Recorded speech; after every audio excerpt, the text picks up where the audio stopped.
Hey, it's your favorite fat man. What's up, Michigan Mud?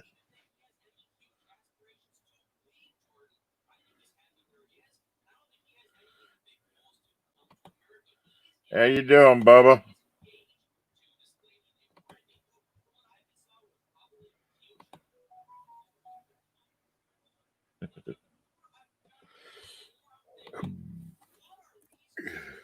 Yeah, on Thursday nights, I start at 6 o'clock Eastern. Monday nights, I start at 7 o'clock Eastern. 7 o'clock Monday Eastern. But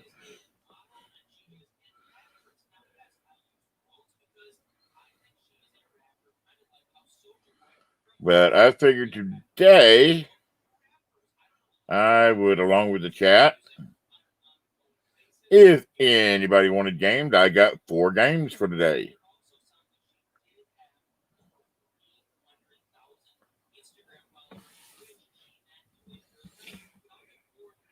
Yep, here I is.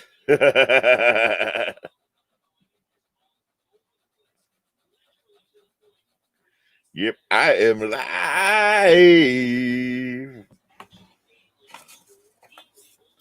The old fat man himself is live. Where did he go? There it is.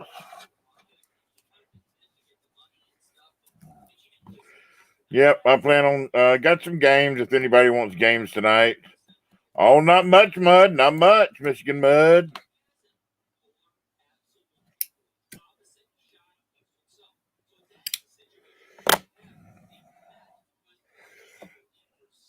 Another day.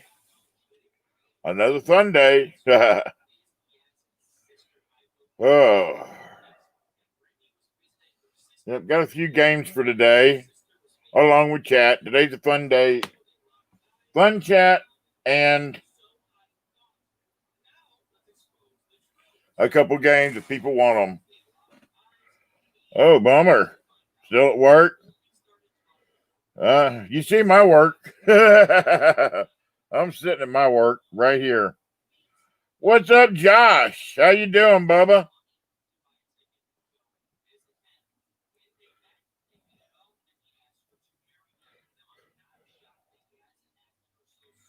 Hey, Robert, how's it going?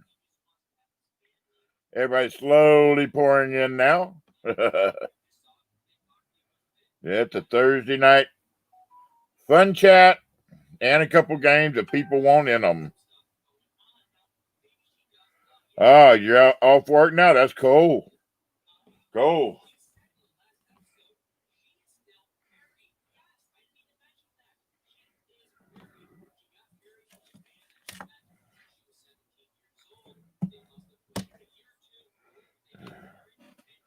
Yeah, we probably won't have Mama T in here talking tonight. Mama T's throat's a little messed up. Hey, Jimmy, how you doing? We're doing good. I was just saying, Mama T's throat. Yeah, she's been a little sickly, and on Monday nights when she's sitting there talking a little louder so everybody can hear her, it's messed up her throat again. So right now she's on no talking during the streams. Hey, Mr. AZ. Oh, Michigan Mud, I completely forgot about it. Oh, $3,600? Way to go. Way to go, Michigan Mud. That is great. I am sorry I missed it.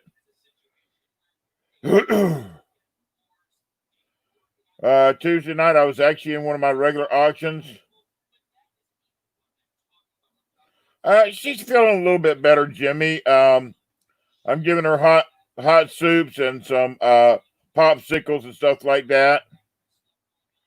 No, AZ, I didn't put her time out.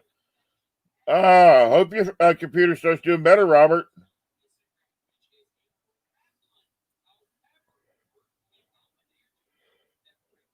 Well, Michigan Mud, we're a little tight this week on funds.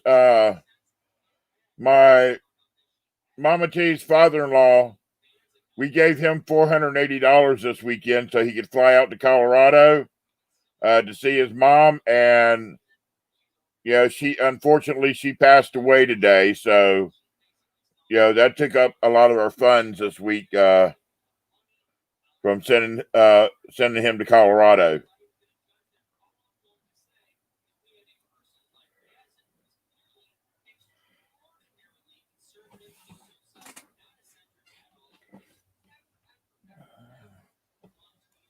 Robert, sometimes it's like that bad lag.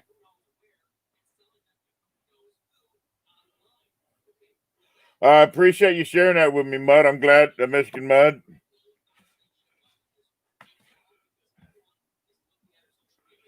All right, Robert. A computer is a computer. I mean, sometimes they get, after a while they start having little breakdowns.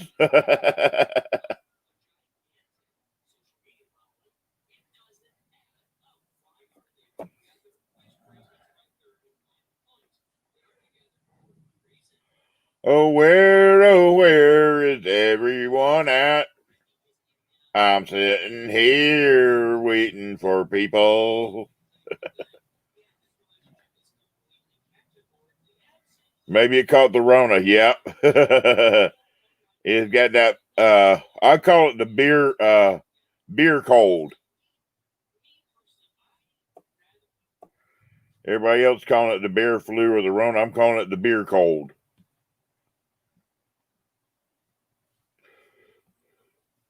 Boy, everybody already leaving.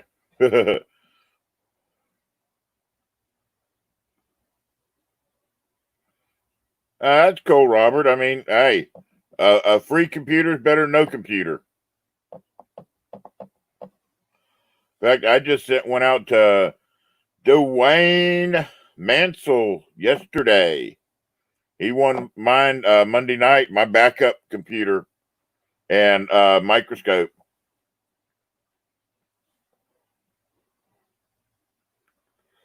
Hey, HP desktops are good computers.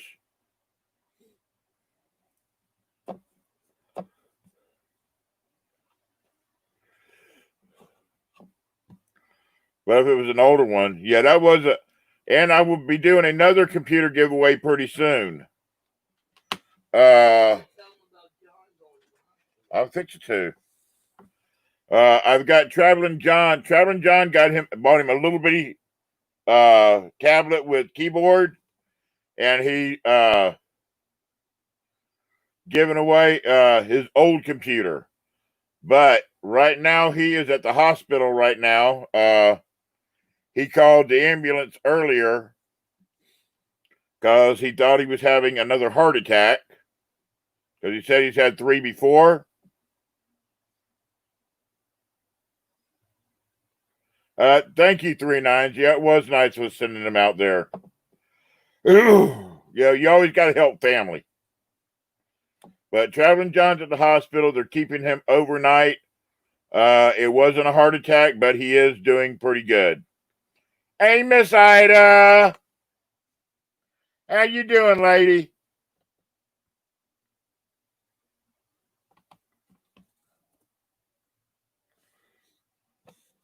But yeah, Traveling John said they are holding him overnight just to keep an eye on him. But it does not. He thought he had. He came in here earlier today and asked if he looked okay. I said, yeah, he looked okay. He said he was having some heart, his chest was hurting and he had some pain going into his arm and his neck. And he said he had the same problem when he had his previous heart attacks. So he called 911. Ambulance came and got him, took him to the hospital. They gave him a couple glycerin tablets. Said everything looked okay. So they're holding him overnight. Hey, Ink Man, what's going on, brother? What's up, AZ?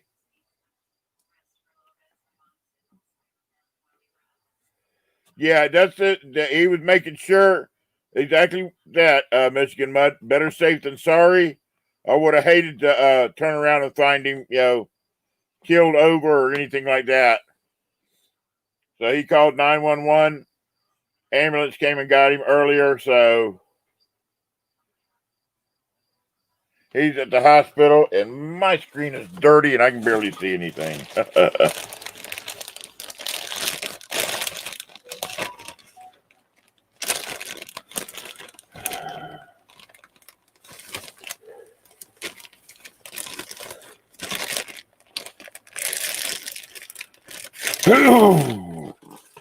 Mama T's doing okay. Her throat's a little sore still. She's been a little sick. Y'all hold on a second. I am.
Just a second, y'all. Can y'all hear me now? Y'all give me just a second. I did something here. I was cleaning my screen off, and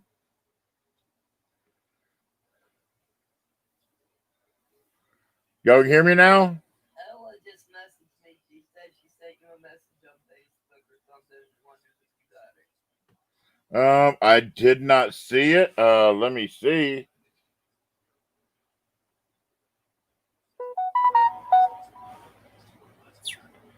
No, I didn't get nothing from Ella. Last thing I got from her was the obituary for Tom. Let me check. Tell Mama T to be quiet.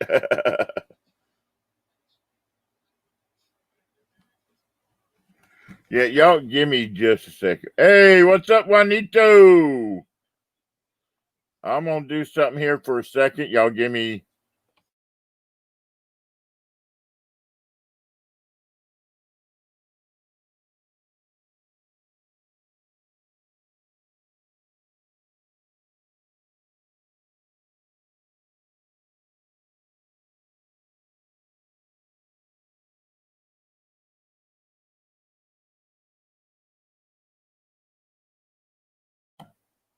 There we go. We're back up. All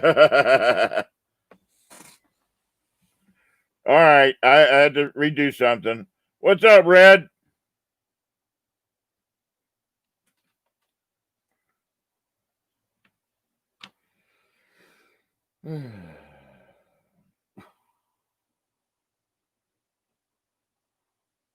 No, tell her I haven't gotten anything from her, baby. All righty. All right, cool, Robert. Working away, Red. Oh, cool. You making more pours, Red? So hold on a second.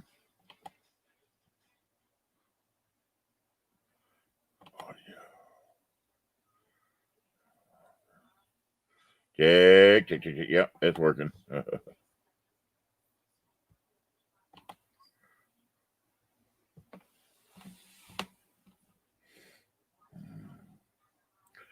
All right. If we get enough people in here tonight, I got a couple games to run tonight. Like I was saying earlier, we sent Mama T's stepdad, whatever you want to call him, out to Colorado to see his mom before she passed away. And he got there last night, and she passed away today. He got to spend yesterday with her and this morning. Hey, Double Dudes, what's up?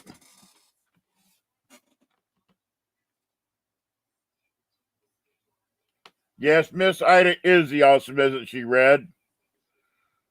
Amazing and awesome. Miss Ida, Mama T's, it's her mother's boyfriend, but she calls him her stepdad because they've been together for 15 years at least, somewhere around that. His mom was sick, and he did not have the way to get to Colorado. So we sent him the money he needed for a plane ticket to get out there. We sent him $480 so he could get him a plane ticket out to Colorado. And his mother passed away this afternoon. So at least he got to see her before she passed.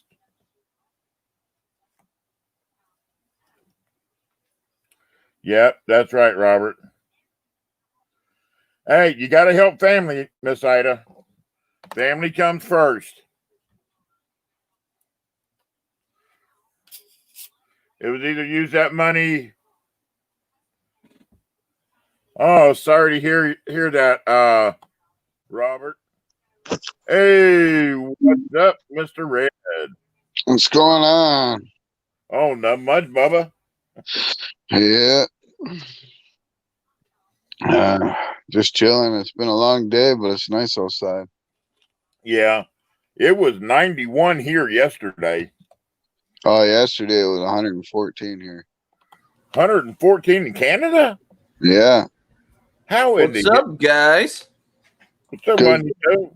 It was like all the humidity and crap, man. Yeah. It was like you could barely even breathe. Oh, I know. But no, today is nice though. I think it's like 76 or something here now.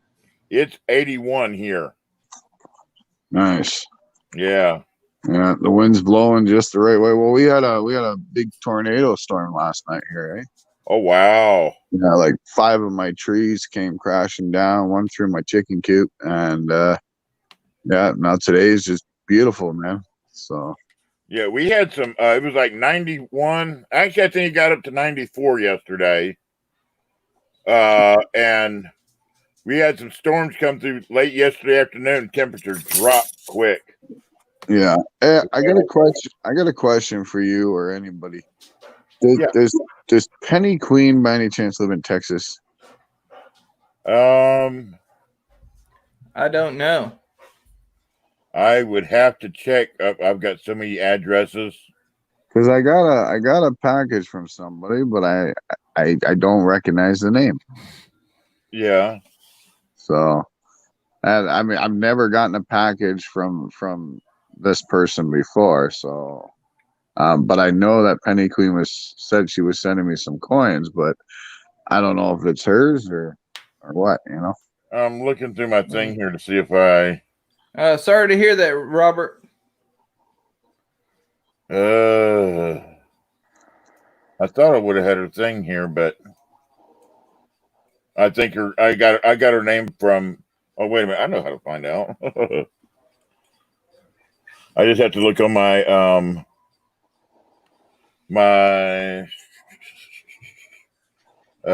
PayPal and find her name. Yep.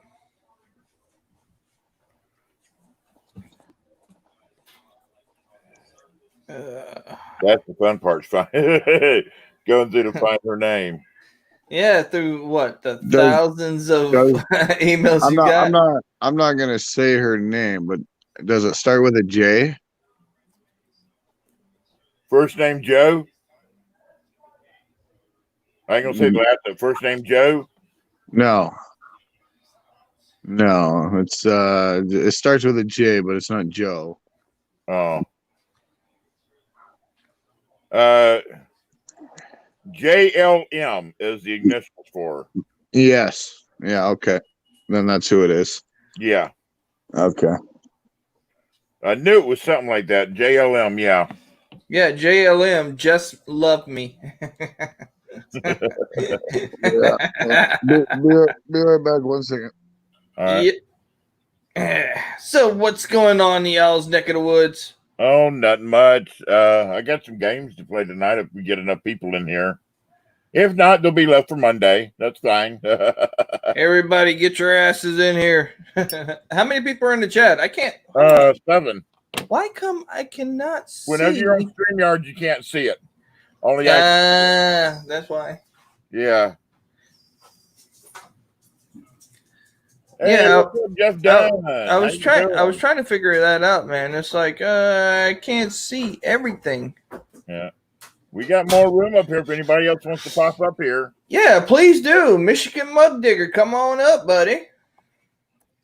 Yeah, I had really nasty storms yesterday. We had some bad storms today, apparently.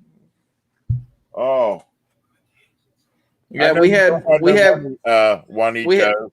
Huh? But I'm gonna show you something. Okay. You'll go ape crazy about this. The state of Georgia, banks of Savannah and Augusta.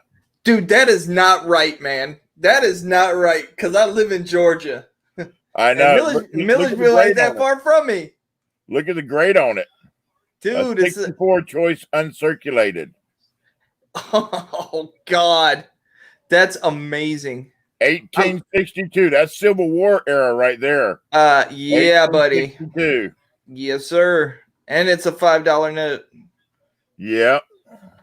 Dang, dude. Yeah. I tell you, you guys in the chat, y'all just don't understand. Big T gets some of the most amazing things from God knows where. We get it from the Getting Place. Yeah, the Getting Place. The Getting good. There's another thing that a lot of people are looking for right now too. That's the first strike. Philadelphia emergency issue. Oh, dang. Remember I didn't even know they had an emergency issue. Oh yeah, this the other mints shut down, so the Philadelphia mint started making them. San Francisco and West Point were making them, but they shut down, so Philadelphia made them. Guys, please in the chat, forgive me. I don't know shit from Crisco. That's why I'm still learning from that guy right there. Hey, Miss Ida. Miss Ida. Where's your picture, Miss Ida? Hang on. Let me pop out chat. Hey, Big T. Is that the one and only Ida the Amazing? It's the one and only Miss Ida. She's getting her chat pulled out, and I'm trying to, but I couldn't. I hit the wrong button. Hang on a minute. Absolutely, Josh P. Absolutely. Everybody's always looking forward to Big T Mondays. Oh, yeah. Because let me tell you something. He's like Forrest Gump. You never know what you're going to get. Brian's World. Also, what's up, Brian? What's going on, Brian? How you guys doing? Where's this guy been hanging out? I'll tell you, I was enjoying that piece Ida made for like last 2 hours, man. I'm kind of sad we're putting it up for auction now. Well, that's your decision, Red. Okay, what did I miss? Well, if you watch my video that I just posted, Miss Ida made me an amazing piece, a wall hanging that is going up for auction on July 5th at 5:30 p.m. Eastern time on the Redneck Metals channel. Mm-hmm. Oh, he just likes the material one. It's no big deal. Yeah. What's up, Jeff Dunn? What? Come on, Miss Ida. Quit lying to us. Everything you make is amazing. Oh, you're so sweet. Trust me. If you guys don't know who that beautiful lady is down there where I'm pointing my finger, you guys need to go check her out. I mean, seriously, man. Some of the amazing quilts that she has put out is like, oh, yeah. Some of the stuff that she's been doing just in the last 6 months, I am sure she is well known in the community. Oh, absolutely. What's up, Yankee Mafia? Y'all are making me blush. and then to top it all off, not only did I get that wall hanging today, but she also sent me a Big Country Scrapper hat too from my other channel. Nice. Oh, cool. Yeah. So Big T, I got my first subscriber to my new gaming channel today. I was like, yay! My very first. Congratulations. Yeah, Okay, Yeah, I Red, how have- come you don't have your hat on? I have my gaming videos out now. You say, why don't I have my hat on? Yeah, Big T's show us your Big- hat. Big 'Cause T's I got his on over there. Because I'm lying in bed. I was having a nap. Ah, there he There is. you are. Yeah. Yeah.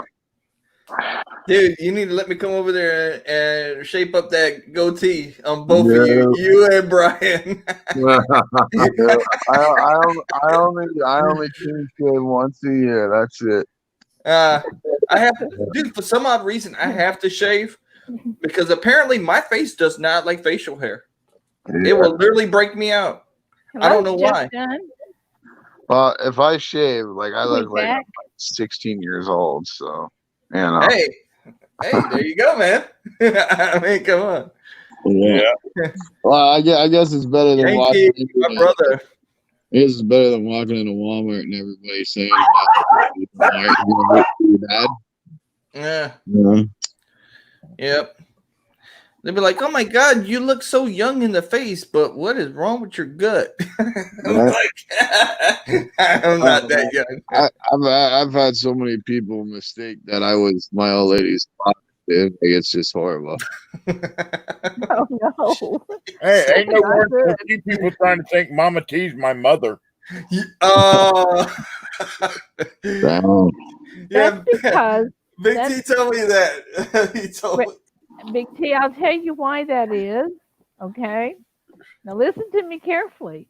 It's because they don't see her, but they hear her and they think she's so intelligent. You Well, see? actually, I think it's because of the Mama T, because a few people started calling it because their first channel was Mrs. Big T Coins.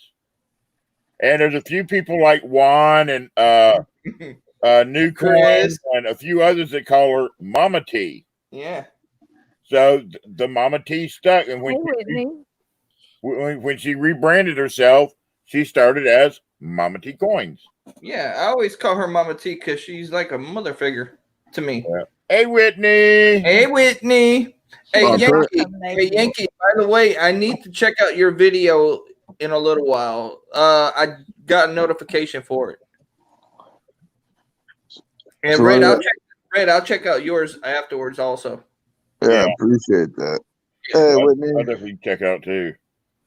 Ooh, I just got an invitation to dinner. Oh, wow. I'm gonna go get a hamburger in a minute. Yeah, we're talking. See, that's a real dinner right there. Now that's dinner, isn't it? Right? Like, Yeah. get rid of all them highfalutin restaurants, you know? For me, Yeah. that's all it is. Hell yeah. Hey, Brian, AZ Coin said, good afternoon. How's it going? Oh, hey, AZ, how's it going, buddy? Sorry I missed that.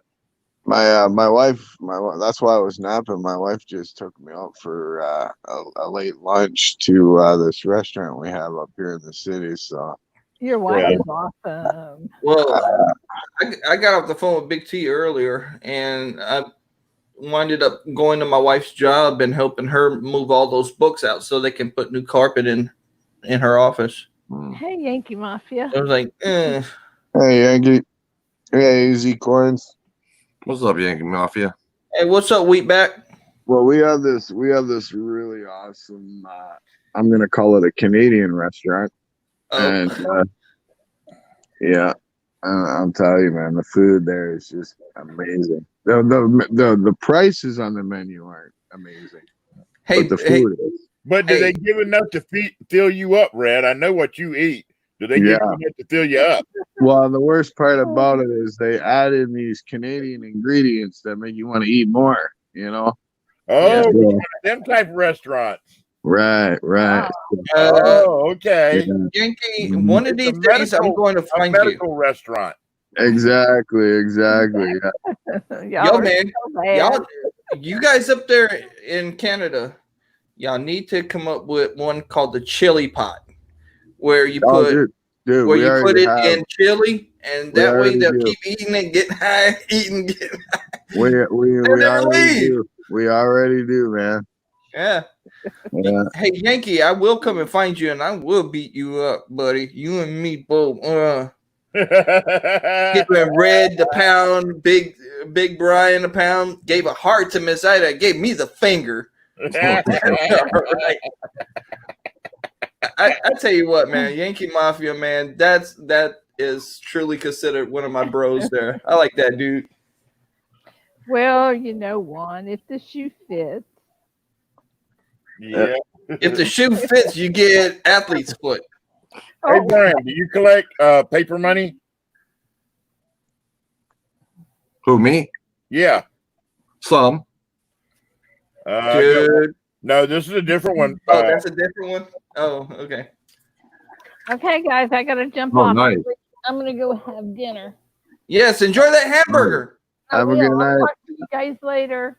Have All a right, good have night. a good one, Miss Ida. Have fun. Bye bye. Dude. You see that grade on it, Oh, Brian? Yeah. Yeah. Yeah, that's Brady. I don't see the Yeah. grade. Where's That's the a grade? gold. That's a gold note. No, it's a North Africa emergency note. Oh yeah. Okay. 35 silver certificate. Yeah. Did you say? Julian Did you say? Morgenthau. Did you say Africa? It looks like an American bill.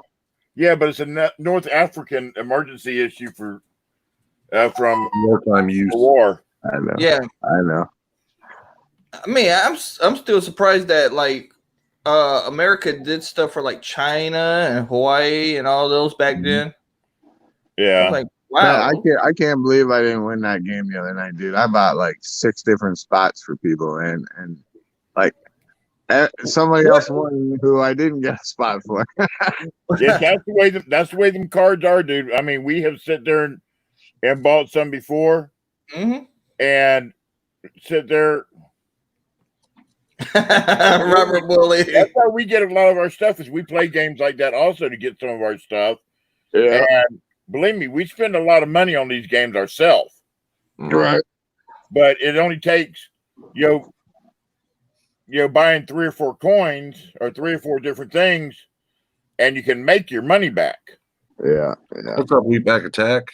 Man, there's a stupid What we've got in the stuff that we got in today, it's only going to take like 4 or 5 coins to make our money back.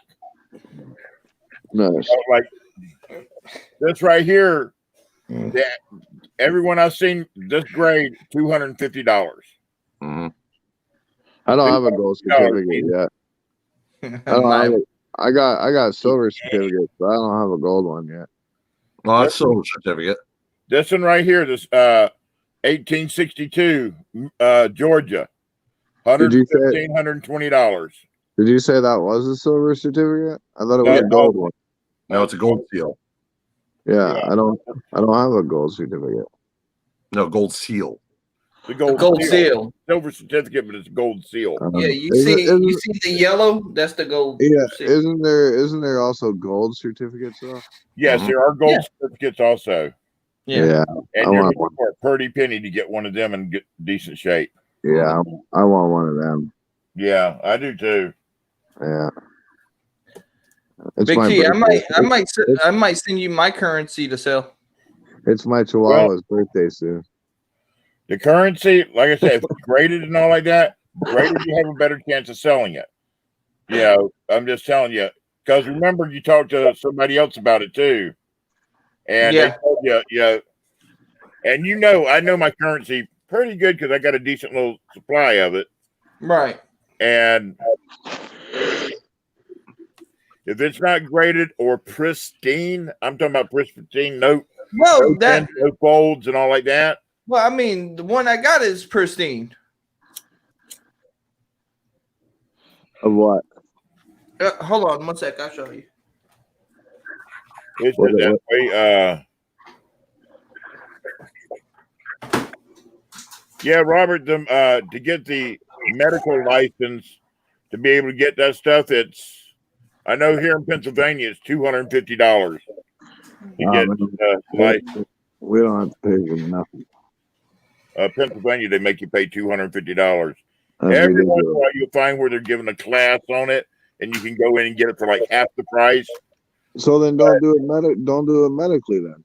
Just do it recreationally. Some states aren't recreational. Some states are only medical. Yeah, Oh my God, that's crazy, dude. yeah. We finally got medical here last year, and they finally started doing bud. Yeah. So, See here, you can go right to the gas station, fill up your truck, and buy a joint. All right, I'm back. yeah. Yeah, but the one I was talking about, red, is this one right here? What is that? Is that a gold certificate? No, No, it's a regular. Oh, What year is that, Juan? that's blinder than hell. It's 2013. 2013. Yeah, I'll But look- tell you right now, with it not being a star note, oh, that's that 40, 40, 40, 40, 40, 40, 40. Yes. yes, this one. I might That's a send you that one. binary. Yeah, Plus, they would call it a repeater. yes. that's cool. Yeah, it's a binary plus a repeater. Now that one, you might get a few dollars out of it. Yeah. What's up, Gleason? Or red, What's if up, you like old currency, Yeah, I mean, here's a 1934A Mm-hmm. Nice. nice. large 20. Yeah. That's cool. I got a Hawaii note. I think I sent Brian a Hawaii note too. Didn't I? I sent you a few notes. Didn't I sent you a Hawaii, No, no. a horse blanket note, and I believe a couple blue seal silver Oh, certificates. God, Hawaii did note, you right hear there. Gleason? Gleason said, "I'm pristine." Right there's a Hawaii note. Yeah. Yep. Now, if This you like, one is that heavily circulated, but Yeah, they're still pretty cool. I sent Brian Yeah. one of them. I sent him a horse blanket one. now if you like error bills, like what Big T showed, which I mean, mine's by far is not better than his, but this is the one that you can see that the number right next to the letter is off. hold on, let me get it up here. Yeah. Can you see it? No. Look at the last three numbers of the serial number on both ends. Oh Awesome. yeah, the bottom one under the L, the number's up higher. Yeah, Yeah, it's like completely off. it's up a little bit higher. Yeah. Yeah. So those are like error bills. Well, my bills are better than your bills. You want to see? My bills are see-through bills. Your bill melt in the dryer. Hold on, That's only happened a few times. Hey, Red. I see yours, and I raise you. Oh yeah, you got the Well, I see yours. Yeah. What, buddy? And I raise you. Raising a toonie. Raising a toonie. He's been raising on that one. Yeah, that's true. I can't win. On that. I lost. Hey, at least I know how to walk away from that. And then just the top of the cherry, bro. Oh yeah, dude. I got Loonies, Toonies. I got freaking Canadian dimes, Canadian beaver nickels. I got all that stuff too. Oh, I got all that too, bro. Yeah, well, of course you live in Canada. In his fucking pocket. Yeah. Yeah, but see, my mom was born in Nova Scotia. Yeah. So, me and my wife recently went to Ontario, and we winded up like going through King Street and Queen Street, and we went to Casa Loma, and we went to Little Chinatown. We went to Little Italy. Sure you were in Canada and not Frisco? Huh? I said, are you sure you were in Canada and not Frisco? Yeah, you got one of them, Red? No. No, but that's not a legit Canada dollar. That's a commemorative Canada dollar. Yeah, I got a bunch of these different years. Yeah, I got the complete collection of the Canadian silver dollars. Oh, I got a cool. collection of Canadian silver fingers. Fly that bird. Yeah, I got a smoking deal on it before I even started stacking and collecting and all that. So I was at an estate sale, buying a bunch of miscellaneous stuff that I always do at auctions, and Gleason, the same question goes to you. How can they let you be in Tennessee? All commemorative different Ding dong. year Canadians. yeah. Nice. See, I normally don't buy stuff from the Canadian Mint only because for some reason the Canadian Mint is way overpriced on their shit. Oh Like, yeah. I mean, like through the roof, man. Like a 1 ounce Canadian coin from the Royal Canadian Mint, they charge like freaking $200 for it. Right there, you go. Yeah. Yeah. My That's a thing, real the only Canadian thing, silver. the only thing I can't get used to is the exchange rates What do you mean? from American to Canadian because they always keep switching. I heard they keep either lowering it or raising it. It's Oh, see, always it's this is- forever changing the exchange Yeah. rate across the world. Yeah. I love it. I love it. I love it. This is why I love it, okay? Because I'll take my Canadian money and I'll go turn it into American money, right? Yeah. When it's kind of close together, and then when the American money shoots through the fucking roof, I'll sell it back to the bank, and then I'll make more money off of it, right? Yeah. That's smart. Yeah. I've been doing that for years, though. I mean, like Oh, there's this truck stop up by the city there. It's called the Flying J. I know you guys got a bunch in the Yeah, we US. got flying J's down here. We only got the one here though. But they trade me US money for Canadian money at par.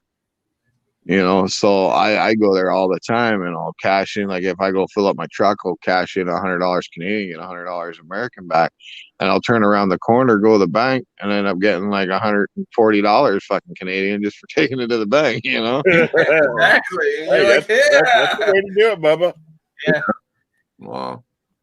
yeah. See, only if America did that, Well, there would see, be the a only- lot the of only people reason- pulling around. The only reason why they do it here is because, well, the Flying J is an American company. You know what I Yeah. mean? Yeah. So their prices and everything run off American currency. You know what I Right. mean? Yeah. So I mean, like you go to any other place, you buy a bottle of water, it's like $3 or $4, but you go to the Flying J and it's like 3 something. You know what I mean? It's Yeah. cheaper because it's the American currency, right? Yeah. Right. So, Yeah, and they're Yeah. probably getting their supplies from America as well. oh yeah. Yeah.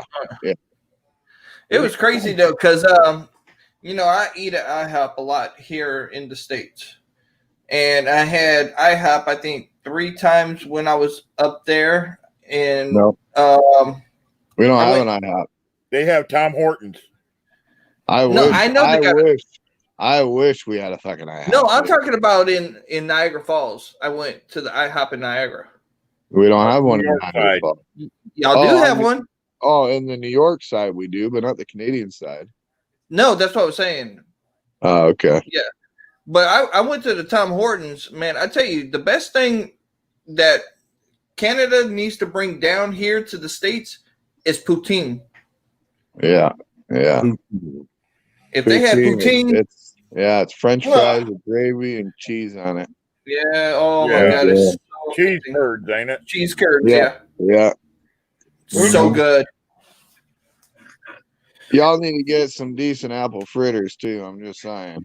Well, that's why you go to the Stouts and get them made. Yeah, get homemade ones. Yeah, see, I used to live in Marysville, Michigan before I came here, and I mean, I couldn't find a good donut for the life of me, dude. I mean, I've been to every Krispy Kreme there was, man. You need to come south. Yeah, you go You need south. to come south. Let me tell you, the apple fritters in the south, they load that thing down with apples. Oh hell yeah, dude! Yeah. I bought some last week, and it was like every bite you had a lot of apple. Yeah. Yeah, Gleason cheese turds. Yeah, like I'm not a big pastry person, but apple fritters, fuck yeah, I'll eat a box one sitting. You Dude, know? hell yeah! Oh yeah. I mean, Brian's witnessed me eat a whole box at once. You had any See- tomatoes lately, Red? Huh? You had any tomatoes lately? No. No. Yeah, I'm a tomato free guy now. Really? Well, Juan, you had to be there that night. It was a joke I told. Yeah. Oh god! I don't. I sort of grossed out the whole channel that night. Wow. That's hilarious. You're like, oh Yeah. god. Yeah, if he repeats it on there, he's losing subscribers. That's guaranteed. Yeah, I repeat it at this time of day. Maybe late at night I would, but not this time of day. I'm not going to repeat that joke. Yeah. You would see the drop from 8 people to 0 people real quick if I told it right now. Oh, Jesus. I mean, everybody has their own spiel though. So Yeah. fun. Yeah, Like- so I tore apart another, I think it was 32 AC units today. Wow. Yeah. Well, I didn't. I mean, me and my cousin did, but yeah. So my driveway is completely empty now. Until the next truck comes. Till Monday. Or did you make room for that truck? Somewhat. Hey, I mean, Charles, how's it going?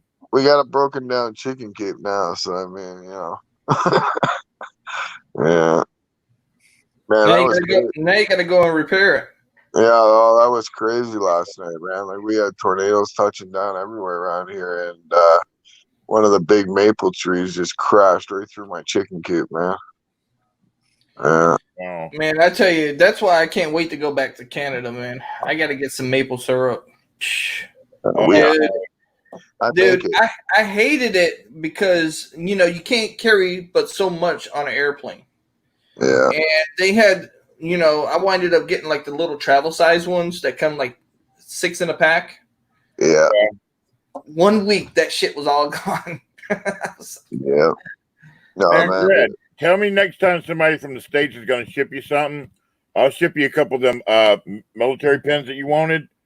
Okay. Cool. I'll send it to them. That way they can send it, send it up to you. All right. Well, I mean, if you want, you can just send them over to Brian, and then next time you got a package, then he can throw them What's in there. up, Charles? All right. Charles Is that- Kelly said, Is "Hey, that- you is brothers, that Big cool with you, Brian? Brian Hector, Mr. Because Brian's actually going to be getting into sandcasting too, eh? Mm-hmm. Oh, cool. Yeah. Yeah. I thought about, Dude. I'm still milling it around about doing that. Yeah. And I've got a garage out there. I've got plenty of room where I can set up a small forge out there, let up the door, and Yeah. I would love to do that too, man, but I just don't think I would have the time for it. It's a lot of work, man. I mean, Yeah, I mean, you got to get pouring silver shot. Well, I mean, pouring it's one thing. That's the easy part. You know what I mean? Like, anybody can melt it and pour it. It's the cleaning up after the fact. You know what I mean? And, Oh yeah. yeah. and make Well, it balls. I think there's some stuff to know about pouring that Oh, definitely helps you out. I Yeah, mean, like don't Yeah. burn your damn hands off. fucking like what did Tomoko just taught you not to use so much Yeah, well, yeah. That's the mold making, though, right? I mean, like just melting it, making a basic bar. You know what I mean? That's one thing, but I mean, when you're going to sand casting and stuff like that, I mean, it's a whole nother world. You know what I mean? Oh yeah. You know, and then when you start getting into, 3D casting at that, that's a whole nother thing right there too, right? So Hey Charles, who's Hector? yeah, but I mean, no porter is ever gonna know everything there is. I mean, it's Yeah. just Unless you've been doing it for like What's up? eons of years. oh, even then, you're not gonna know it all. I mean, there's always stuff to learn, new techniques. I mean, Yeah. because once you start pouring, and you make simple things, then you get bored of it and you just want to do something bigger and better and so forth. And then you get into a project that just takes forever. Somebody needs to do a sand casting of a 200-ounce silver coin. Yeah, And that'd be see how that All would right, look. hey, Red, you That got to would send this back to me. But if you want to, you got to send it back to me. I'll send you this so you can make a cast for this. Oh yeah, man, I will for sure. Yeah, I'll send it Go back. bullhead. Charles, you good, man? But you got to send it back to me because Mama T bought these for me, and I've got one mounted. I just haven't figured out where I want to mount this one yet. Yeah, no, I'll send it back to you All right. for sure. Yeah, that'd be cool, man. I'll make that in silver. Hey, how many people we got in the chat already? Yeah, hell of a silver pour. Yeah, we're. Dude, yeah, But that right there. right now, I'm working on a project that's going to be about 80 ounces of silver. Oh, damn. You know, Stacy's gonna have a fit when he sees you with that damn thing, don't you? I don't care. Hey, Paula, how you doing? I'm gonna pull a brother. I don't give a shit. You better pour one for Stacy, or you know he'll whoop your butt. Paula said she either wants your autograph or a lock of your fur. Oh Jesus! So there ain't much more to walk off at this point.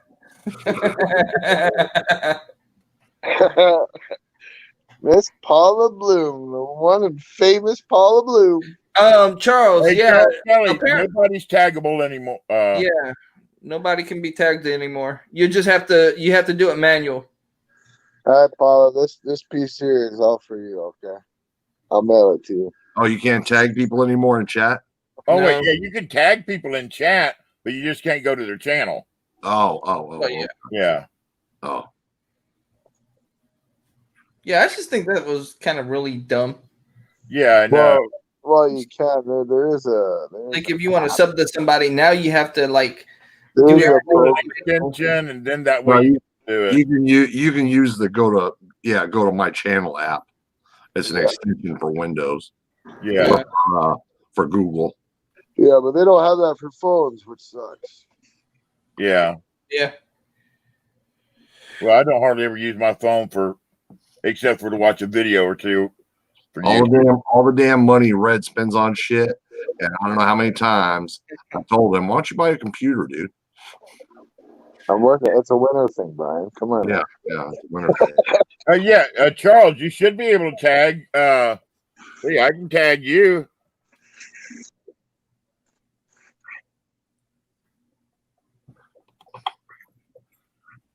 Yeah, but if somebody hasn't been in chat for a while, it will knock you off. So yeah, that's right. If you haven't said nothing within 4 minutes, it cuts you out. Yeah. I mean, I can barely work my phone and my VCR, man. You want me to get a computer?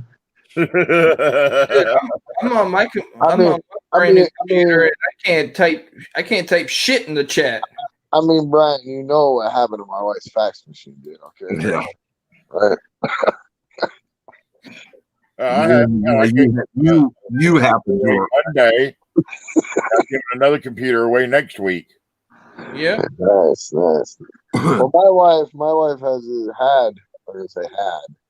this big industrial office size scanner. Okay. And I was playing around with it. I started scanning the dog on it and everything else, I mean, it worked out great, so I figured, okay, well, I'm going to start scanning different things, Mm-hmm. And I shattered the screen on it, dude. I broke it. Oh, Yep. He Yeah. stuck his big old bare butt on it. And Yeah, Oh, yeah. Jesus. And then my wife goes into the backup files on her computer, wondering what the hell was all scanned on there, and now she sees these big hairy butt pictures. Yeah.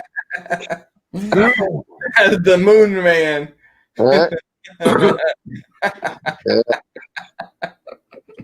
she knew exactly what happened then. Just Yeah. say that damn Yeti came into my house and took a Oh, hey, Paula, them coins we were talking about, I got a hold of them. They're shipping them out the 18th of this month. So once they come in, they'll be sent to you for the big show. Hey, I got a request, Miss Famous Paula Bloom. I want a VDB with your autograph on it. You want a BBB with her autograph on it? Exactly, Yankee. Exactly. Yeah. like a VDB penny in one of those little cardboard things, you know, with her autograph on it. Yeah, man, I got to get her autograph, dude. She's famous. Hey, River. Ink Man still back there in the background lurking. We see him lurking around. Hey, Yankee said moon with rocket landing. One of these days, I might be famous. I was famous for about a month right after the cancer auction. Then I became just big old Big T again. She says, "Oh, for crying out loud!" Okay.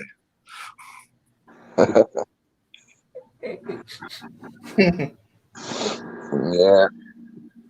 Yeah, I think we're already starting to plan next year's. I think we're going to do another cancer auction next year.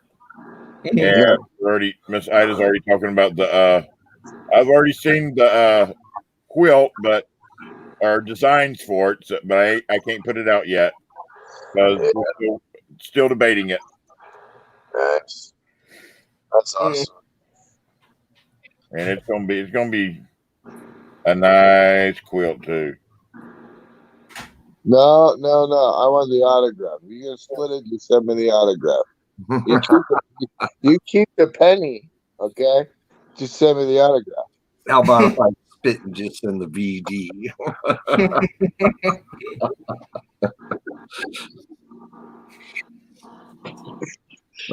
You could definitely tell Paula's a veteran.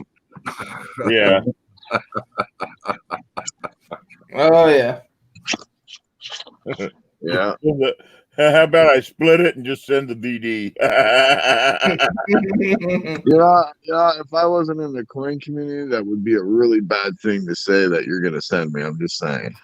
Hell yeah. You should say, should I be honored or I'm gonna send you some VD. Okay. I got 2 VDBs. That sounds like a problem for your doctor there, Big T. Is that something that penicillin can get rid of? I got 1.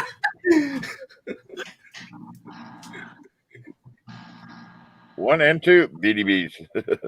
Nice. Thank you, John. So- Bought some. Do pennies We come off of the guy that we get our stuff from for our auctions, and I went through them, and there was 2 1909 VDBs in there. Hey Charles, you cool, buddy. So do pennies come in PD and S's? Yes. Yeah. Okay. So if I'm not mistaken, the VDB or whatever, that's a 1909, right? Yes. Now, which one's more rare? The Philly, the Denver, or the San Francisco? The S. Yes, the San Francisco. Okay, send me that one, Paula. Yeah. Good luck. Yeah. Every time, I still remember when people were talking about PDS, I always thought it stood for pretty dumb and stupid. Yeah, I doubt she's going to mortgage her house to send you a penny. I If actually you're had the a chance guy, to get one last year for about 300. guys. Yeah. But Well, it wasn't in the best of shape, but it was still an I SUV. Yeah, but red wants everything slab now. just figure, I just figure these famous people like Paula Bloom would just happen to have these things laying around. Okay. Yeah. You won't see a I'm not saying she doesn't have one, Mhm. but she may very well have. right there. What is that? The Royal Dutch Mint. Royal Dutch Mint PF70 Ultra Cameo. Sheesh. Nice. Turn it over. Turn it over. Oh, dude, that's beautiful. Yeah. And that's a Why does A that look like 70? a cartoon character on the back? Do what? Why does that look like a cartoon character on the back? At the back of this? Yeah. Cartoon character. Yeah, for some reason it looked like a cartoon. Maybe it was the way the light hit it. I don't know. It Probably. was upside down. Oh, okay. Okay. Cool. Brian's over here seeing Hey. Mickey Mouse. Yeah. This was 2017. What are you smoking, Brian? I don't know, man. Not enough, though. I can tell you that right now. Because I don't have crap, I gave it all away. I have Crisco. Oh, if you want think- cartoon characters, I think that's better we'll than go crap. look at right here. That's Oh, dude, I will buy that. I'll buy that one. Oh, I want Scrappy. Or not Oh, Scrappy, but Shaggy. I want Shaggy. oh, yeah, okay. I'd buy that I one. hate Scrappy, dude. That little I'd buy that one for my wife. Scrappy do suck. Hey, John, what What's I mean? up, Jason? What's going on, Cajun? Mon ami. Hey, how y'all are this afternoon? oh, Good. very good. Big T, Mr. Big Dog, Red, What's going on? Nightmare, Juan, Brian's World. What's Yeah. happening, brother? What's going on? Dude, it's so funny because my microphone is lit up, you know. And what's so funny is it makes my neck look like it's glowing. What up?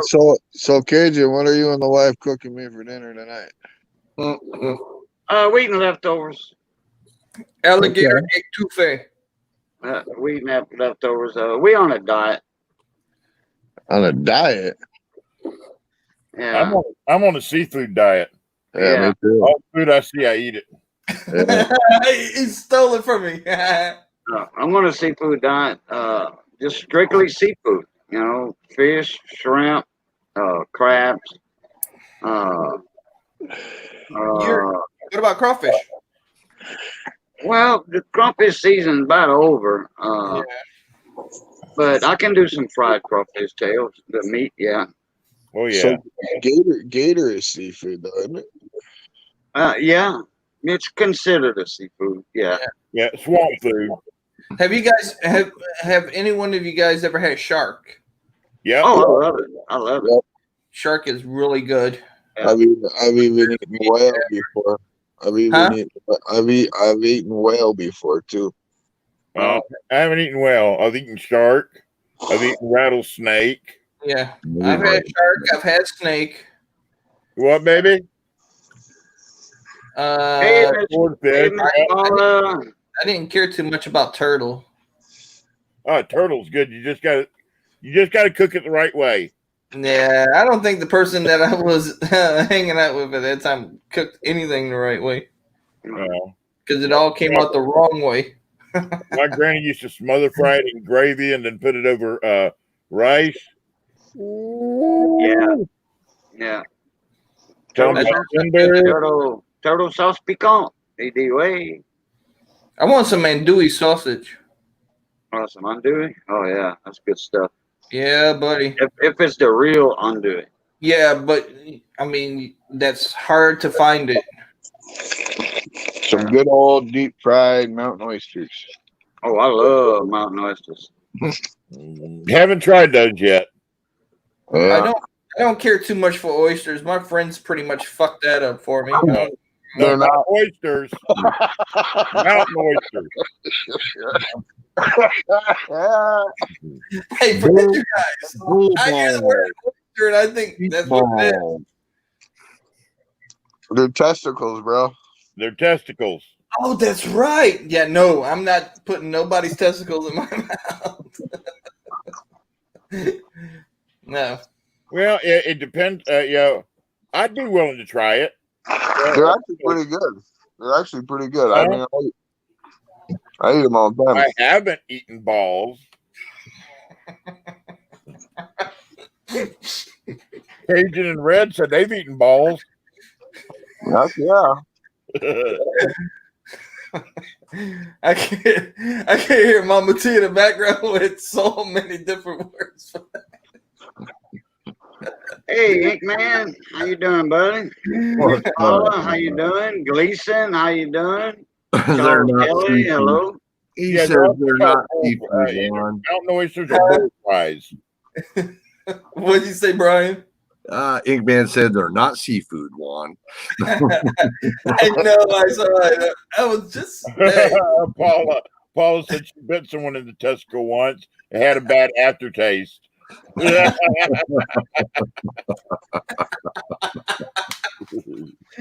Cool. But she said she'd also eat a toe if it was cooked right and served with mashed potatoes. That's a hurting subject, right? Oh. help me out of that one. We kind of walked into that one. Yeah. Miss Yeah. Paula, you had a little nip of the Rocky Mountain Special spring water this evening? Granny's tonic there? Oh, Oh boy, I never seen Miss Paula make comments like that before.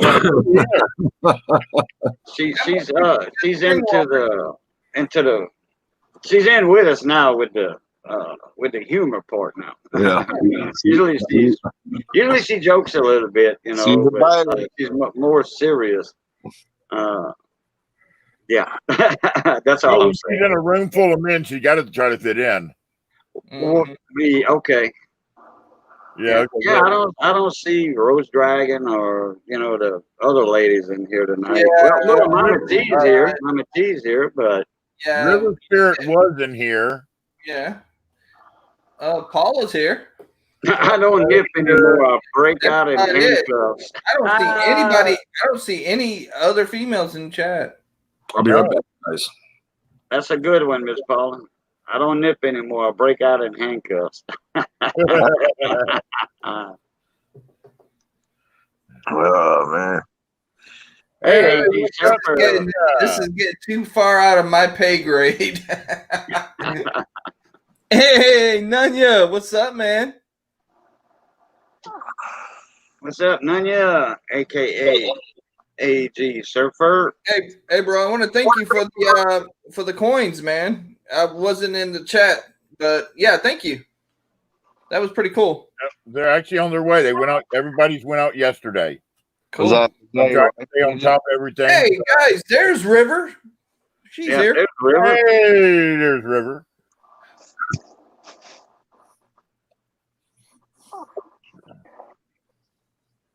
Mm. His name is Juanita. Juanito. Okay, Mr. Herbert the Oh, Potter. cool, Nanya. Oh, Jesus. Wow, I did it all yesterday, Chris. I mailed off Nanya's package yesterday, and he got it today. Huh? He doesn't live an hour away from me, so. Oh, well, see, there you go. Damn, I was gonna say, damn, that was pretty fast. I wish my packages would get here that quick. I know, right? It's called Rapid Package. What is that old man's name? Canada. What is that old man's name on Family Guy And- that you imitate? Hey, guys, really quick. I think Yankee Mafia's apparently got a crush on me. He's always talking so much shit about me in the stream. Hey, Yankee. Oh, you talking about Herbert the Come on pervert? up, Charles. That's his name, Herbert. Okay. Yeah. Sweet Jesus, get your sexy ass over Have a here. good night. Have a good night, Miss Famous Paula Bloom. All right, Miss Paula. Good night, All Paula. right, have a good Hey. night. Paula. Hey, Yeah, Red, are Charles. you eating poutine right now? No, Uh, I mean, No, That's we can't say night to Miss Paula because it's only 4 o'clock her time. I'm eating Yeah, edibles. that's a good point. uh, You have to wish her a good evening. there, Charles. What's up, my brothers? Whoa. What's that, Juan, Mr. Brian, Kelly? Aiden, Big What's T, up? what's up, man? Oh, not much, Bubba. Hey, Mama T said we're go for next month. Oh yeah, good. Oh, excuse me. You think Hey, Robert. You think you can fit in yourself in a smart car? Do what? Do you think you can fit in a smart car? A smart car? Yeah. You're in trouble. Smart car, dude. They wouldn't be smart picking them up in one of them. I'll tell you that. I got a Volkswagen Passat. Long as the trunk will hold Mama T's wheelchair. No, I'm pretty sure it'll fit, no problem. Hey, Yeah. I like, Passat's got a good size trunk on it. hey, I like smart cars because if you're going camping in the woods, all you got to do is just take that damn thing and strap it on your backpack and just up to my ego. Yeah, there So you go. Juan, are you going to Cincinnati Coin Show? No. Why not, man? Too You're not far too away from me. Huh? Way too far. I'm going from New York. Yeah, he's coming from New York. He's picking me and Mama T up, and then we're going. Wow. Yeah, I'm in Savannah, Georgia, so I'm like way Well, down. There's a lot of people going from down south too. Yeah. Yeah. Starbuck Jeff is coming from California. He's picking up different people on the way too. Yep, he's coming from Anaheim. He's coming from Disneyland. That's one Yeah, of the biggest coin he's picking up- shows. He's That's picking one up. of You're from New York?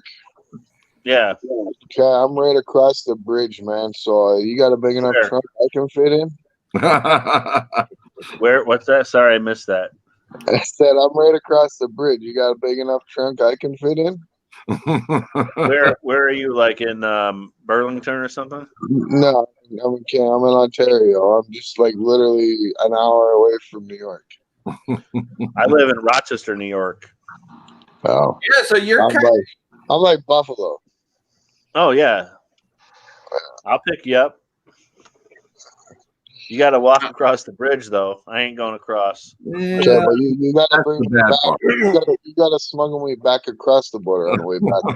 Oh no, with all that silver. my trunk ain't big enough for your ass. Hey Charles, just remember you got to pay for the postal. Right. Yeah, it's gonna cost me like $1,000 to send his ass back across the border. with a do not return. Yeah. Right on the forehead. Put a non-machinable sticker. Rejected. Wait for me for 2 days, though, baby. Put a non-machinable sticker on him. Right. Yeah, return to sender immediately. Right. So hey, Agent, what's up, man? Brian, what's up?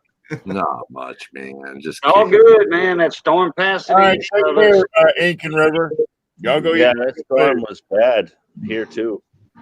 Well, it's Oh, you going out? right now. It's a post-tropical storm. It's a tropical storm now, but it still had some of its tropical characteristics, as they call it. So, but they're calling it a post-tropical storm, and it's going to be a tropical storm till it passes Hudson Bay. That finger of water below Hudson Bay. It's going to go to the east of that, north and east of that. So yeah, I mean, people are getting like 50 and 60 mile an hour winds up there in Canada. Yeah, Wow. I got it last night, like horrific last night. Oh, Really? I believe it. I didn't get anything here in Rochester. That's kind of weird. We had good storms on here. No, because it went up. It went up through kind of like skirted Lake Michigan, and on that side, went up through Lake Superior, and it's heading at an angle like that. So Oh it's yeah, heading yeah, back. right. heading back out toward the ocean, but it's not going to do anything unless Well, it takes on my way to work last night, I saw it over Lake Ontario, but it was on your side, Yeah, on the Canadian side. we had tornadoes touch down here last night and everything. I can imagine. And that's rare for y'all to have tornadoes up there, huh? Yeah. Oh yeah. That thing's stronger now up there in Canada than it almost as strong as it was when it made landfall down here not far from Matt 83's house. Oh yeah, it knocked down 5 huge maple trees in my Hey, back. Cajun, I don't think God allows tornadoes in his country in Canada. There ain't no tornadoes allowed in God's country. So it knocked out 5 big maple trees. Yeah. Well, you got some nice furniture wood. Put that through the sawmill. I mean, you let the logs dry, cure first. Cut that up into some lumber. Oh man, make nice cabinets and furniture. Yeah, we had a big sawmill in my family's cottage in Canada. We had a huge sawmill right there at my family's cottage. Yeah, except one of them trees went right through my chicken coop, so I had chickens flying around in them wings. Oh wow. Yeah. What kind of maple you think that's gonna come out of that tree? Some curly maple, tiger eye maple. You never know. Bird's eye. Yeah, bird's eye. I said tiger eye. Yeah, well, you got tiger maple, which is the striped maple. I'll confuse it with the bird's eye maple. Wow, Cajun, you gonna make some pool cues? That's usually what they make pool cues from is maple. Right. Yeah.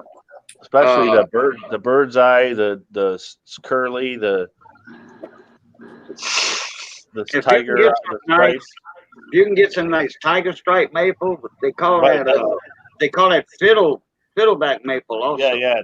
Those are one of the best, rarest woods for pool cues. My fiddle is the that fiddleback with that tiger stripe maple. Oh, is it? Yeah. So you can see the characteristics running through it when. It's my fiddle. I really don't care for the tree. I just want the syrup that comes down. Yeah. Well, I was talking about that earlier. You know, I've had the Canadian syrup. A buddy of mine came down from Canada, French Canada, and he brought me a can of it, and it was the most concentrated syrup they had. What is that? The 100 to 1, I think, is the most concentrated one. That's what he brought down, the 100 to 1. It takes 100 gallons of sap to make 1 gallon of syrup, and it's very expensive. Oh yeah, but it's good shit though. Yeah, because I like pancakes and waffles, and I like putting maple syrup on it. Yeah, like right now, like we make our own syrup here, but we're more like 50 to 1. Yeah. I've seen the 40 to 1, the 50 to 1. Yeah, look at what he's got there.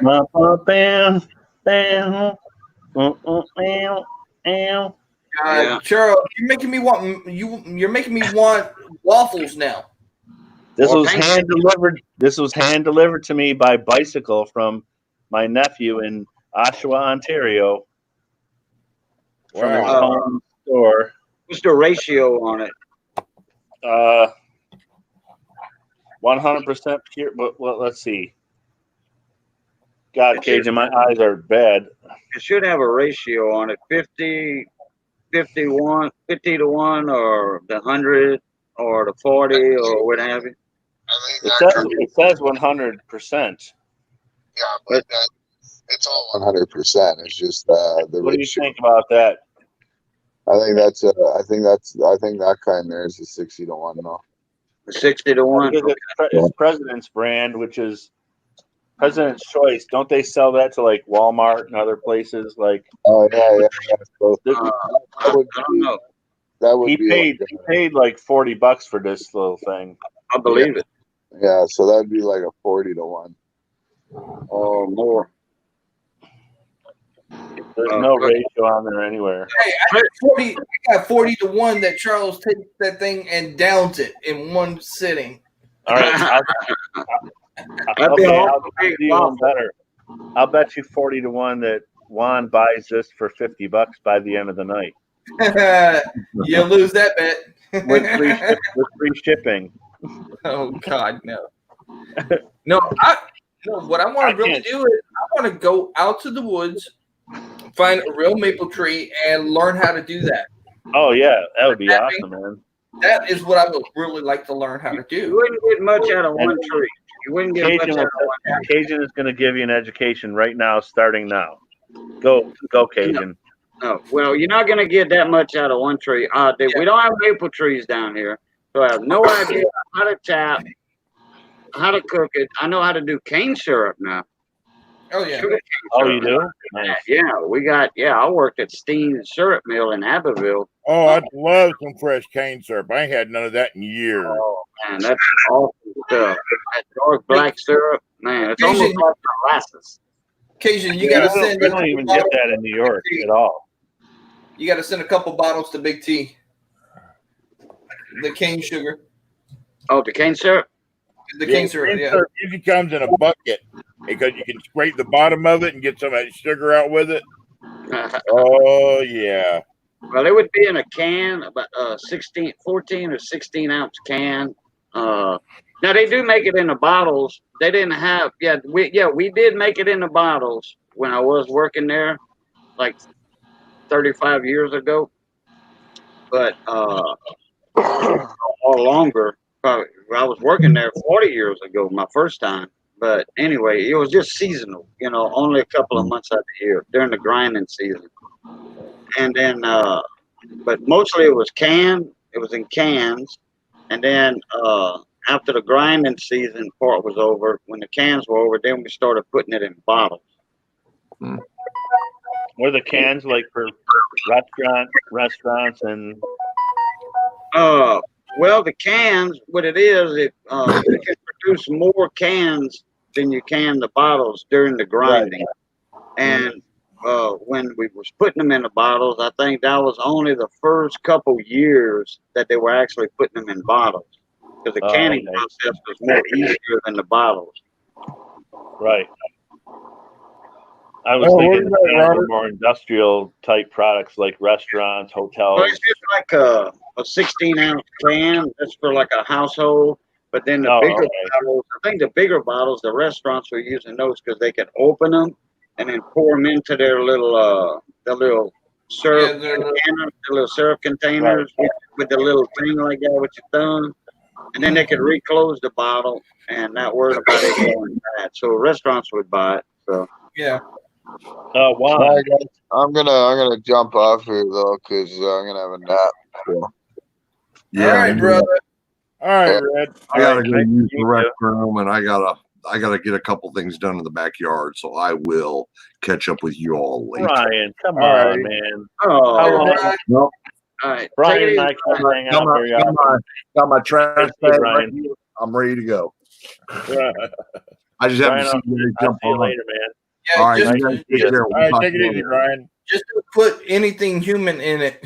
Yeah, exactly. Yeah, no human remain. Oh, Robert, I didn't know you can make syrup with beech trees. I didn't know that. So Juan, if you go to my channel and go to my about page and see my email address, if you email me, I will send this to you. Hey, and then we can all have a shot of it with some tequila. Well, I've never thought about tequila and maple syrup, but Yeah. hey, man, if Hey, you you can do always hear maple bourbon. well, yeah, because Maple Crown, yeah. That's Yeah. maple flavor. I don't know how they do that, but good point, It's, man. it's an infusement. That's all it is. It's an infusement. Right. Yep. but So, I didn't know um, you can make Too syrup bad you with. can't go to Cincinnati, Ohio to meet with all of us because Yeah, man, I'm supposed to be meeting up with my brother right here when he brings his butt down here. No, not right now. Hey, dude. Yeah. What is that? hey, Big T, I'm how much you know? Yeah. Big T, how much time do you want to spend when we go to Ohio? Well, Mama T is. It depends on right now. It depends on how Mama T feels because she's been sick. Right. She did say, because she got her oxygen she's got to take and her wheelchair. That's all right because I'm in the healthcare. I mean, that's what I do for my living.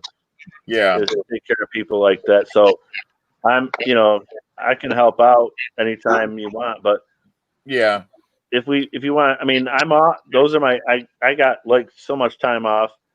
Those are my days off, so I don't need to take time off. But if you want to take a whole week off, we can go down and see Juan if you want. That would be awesome. Mama T's right now. Mama T is, the fence. She's like, okay. She's trying to get, if she's feeling better, right? I hope so. Because we all should meet up and go visit that guy down here, so he could take us to go do some crawfishing. Well, that's what I'm thinking too. Has to be a certain time of the year to do that, though. We can bypass the coin show and go down south. But anyway, springtime. I mean, we can make it a 2-day thing. We can make it a 1-day thing. It doesn't matter. I mean, if you think obviously it's a 2-day coin show. Yeah. So I was originally thinking like I can get out of work and come and pick you up like first thing Thursday morning, and we can make it a Thursday, Friday, Saturday, Sunday thing. But if that's too much, we can make it a 2-day or a 1-day trip. It doesn't matter. As long as we can all get together and see our friends that we've never met. Oh yeah. Hey, Cajun. Robert said that you might want to Google it and look it up. He said he hasn't seen it in a while. Right, hadn't looked it up in a while. Yeah, he was talking about you can make syrup with beech trees, but well, I've heard of the beech, like the beech. Takes more sap. Yeah. They made that beech. What was the the gum, the beechwood gum and that's Wrigley. Yeah. Right. Oh wait. Oh, beech nut. Oh crap. That's those all came from trees originally, right? Yeah. Yeah. It's like from rubber tree. The gum tree. Gum trees, rubber trees. People used to chew on all that stuff, right? Yeah. That's here. That's probably 45 minutes away from me. Where Wrigley is, Wrigley Spearmint Gum. Oh, really? Yeah, their factory is there, and every time you drive down the highway, you smell gum. Oh, really? Wow. Yeah. Good sweet smell, huh? Yeah. Right. It makes you feel like you just opened up a fresh pack of spearmint gum. Wow, that's awesome. Yeah. Smell it straight in the air. Because when you open up spearmint gum, you don't get anything. No. Here in New York, when you open up a pack of gum, there's no smell. No. It's dry and old, right? Down here, When as you get soon it as fresh, you open it, you could smell the straight spearmint. wow, that's pretty cool. Yeah. I gotta send you some. Well, Because like they have little tours. Jason said he can get some. This can all be yours. We can trade. We can trade some gum for this syrup. Deal. I'll do gum for syrup. All right. Because they do like tours. It's like $25 for an adult to go in, and they take you through the process center and all that. You have to wear the goggles and all that cool stuff. Me and my wife did it once. It was pretty cool. And they give you they give you a little trial size, whatever gums or pack of gum for everything they make. Yeah, well, we got to get some for you, $25. Yeah, exactly. Hey, Cajun, if you can give me a small can of that cane syrup, oh my God, I haven't had none in I'll tell you, probably 30 years. Big T, Oh, where really? did you grow up? Okay. Do what? Where'd you grow up, Big T? You grew Florida. up down south, right? Florida. Yeah. So that's why I never heard of cane syrup, and now you're like reminiscing about how great it was. You must have been down south. So Oh, dude, cane syrup, dude. We used to when I was growing up in high school. It's been since high school, and I've been out of school since '86. So, hey, Right. great son. But Hey, Big T, you graduated high school. Big T, you graduated high school in '86. yeah. Oh, me too. Oh, cool. So you're the same age as me. Yeah, I'm 35. Yeah. But we used to be able to drive down the road during cane season, Right. and you'd see people out there with their donkey and have the setup, and they have cane. By the grinding the cane. Grind wheel. Yep. Oh man. Hey, Victoria. Dude, I Hey, heard Victoria. that. I heard that there was somebody that actually Hey, Victoria. got killed How you on doing? one of those things. But that was making the tequila, because they put the agave on that. Oh yeah, that on grind the wheel. same machine, right? Yeah, that same grind wheel, and the guy got. Well, not there in Florida. I mean, these all these farmers up there where I lived at, they'd sit there during the season. Mhm.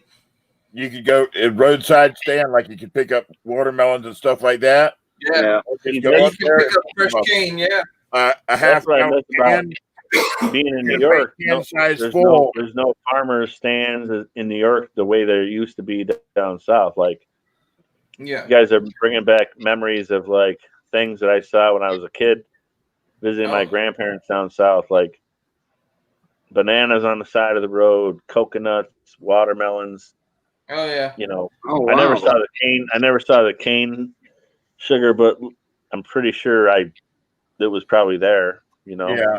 Yeah. We had people that do. I mean, that's all they did was cane syrup, and Yeah. you see them there with a truckload, and they'd have a little donkey set up on a wheel to where the donkey At the mill. circle, Right. and they'd feed that cane syrup and the stalks of cane on there. Right. In the mill. Correct. Yeah. Wow. Hey, I Don't like get too close and do that again, Juan. That just. down here you can actually get the whole cane stock from the store. Yeah. Right. Just Yeah. chop it up, and you can actually just chew on it, and you get Oh, all. I grew up doing that. We had a cousin up in Black, Alabama that used to grow cane, Mhm. and when we'd go visit him, I'd cut a couple stalks. He'd let me go cut a couple stalks down, Oh, and yeah. I'd take that stuff home, peel it, and then cut up in little chunks and just sit there and Yeah. chew on it. On it, Yeah. and you get that sure sweetness of it. It's like Yeah. Boy, and that, I tell you what, chewing sugar cane, I was raised up doing that stuff. so was You I. know, at 5, 6 years old, every kid in South Louisiana has a pocket knife. You Oh, go out right. there and you go in the cane fields. I mean, and they had them all around us where I was born and raised, all around us. And Hey, Alexa Chris, Yeah. Juan's already seen it, but look. Mm. Yeah, you see that? wow. Oh, nice. Man. Hey, That's the right, George- man. That's in beautiful shape. Yeah, it is. Yeah. Oh, It's yeah. really nice. Choice uncirculated. That's very. Mm. Is that going That was on nice. for the auction? Is that up for? Well, I had it auction? for a game tonight, and nobody wanted to play games. So I mean, we Hold on, I'll hold on, start hold on. bidding at $1. I'll start it at $1. Hey guys, $1 here. Tyler, Can you give me $1? try hit about one- 100, about 115, 120. Well, I'm starting the bidding at $1. Sorry, Big T. Anybody want to outbid me? if anybody want to play any of Big T's games, please smash one in the chat. I can't I'll type in my chat. I'll play. Yeah, this one right here, that's a $12 penny game. I got Oh three yeah, that's $12 a penny games, and then one at $7 a penny. Oh, you doing games tonight? If we had enough people. Yeah, that's Oh, right. yeah, there's Mr. Chris. Oh, that's what Juan was talking about. Yeah, hey, if y'all want to do some penny games what's up? tonight, type one in chat. Yeah, that's what Boy, I'm you saying. get some good stuff. Believe me, you get some good stuff. Hey, Big T. Yeah. Big T. Can I just send you like $20 on PayPal and be in for the games for like for wherever? Yeah, but you have to wait till the night of the game to pick the numbers like we always do. I can't. Oh bet. no, I'm not worried about that because I know you ran into that problem. But what I'm Yeah. saying is I don't want to just PayPal you like every time I bid or $1 here, $1 there, $2. Yeah, I'll just pay it up front. usually on the games, I was doing that at first. Every game you had to PayPal it. Now I just do it at the end of the night. You send one PayPal. Oh, okay. All right. Yeah. Okay, cool. On the games, you don't have to do that anymore. I did that the first time I run the games. People, were like, they got tired of doing that. Well, I don't mind whatever's easier for you, but Pick number 6. I know people were mad at you for that one thing, but it wasn't your fault. That's the thing. Like, Yeah. I don't want to cause harm. Yeah, that was for that. Hey, Sheree, what's up? Carson. Yeah, that was for that O over CC Carson. Yeah. That person actually did. Hey. They didn't want nobody to be mad, so they said, "Okay, just put it back up, refund their money," and I did. And that was very generous of you. I mean, you don't have to. I mean, it is what it is. I just didn't. I didn't want to like. You know, I'm good for the money. If I bid $1, if I play every game in a row, like. Yeah. But not everybody is like that. So exactly. At the end of the night, you and Mama T don't want to go through 50 different people's things and say like, you owe me $5, you owe me $2, you owe me $1. Yeah, if you want to do it that way, that's fine, and I'll just write it. I'll write it down somewhere that you did. Whatever's easier for you. Like, I'll pay it up front or I'll pay it at the end, whatever. Yeah, we usually been doing it at the end, but I mean, if anybody ever wants to prepay for the games, I have no problem in that. I've never had anybody ask.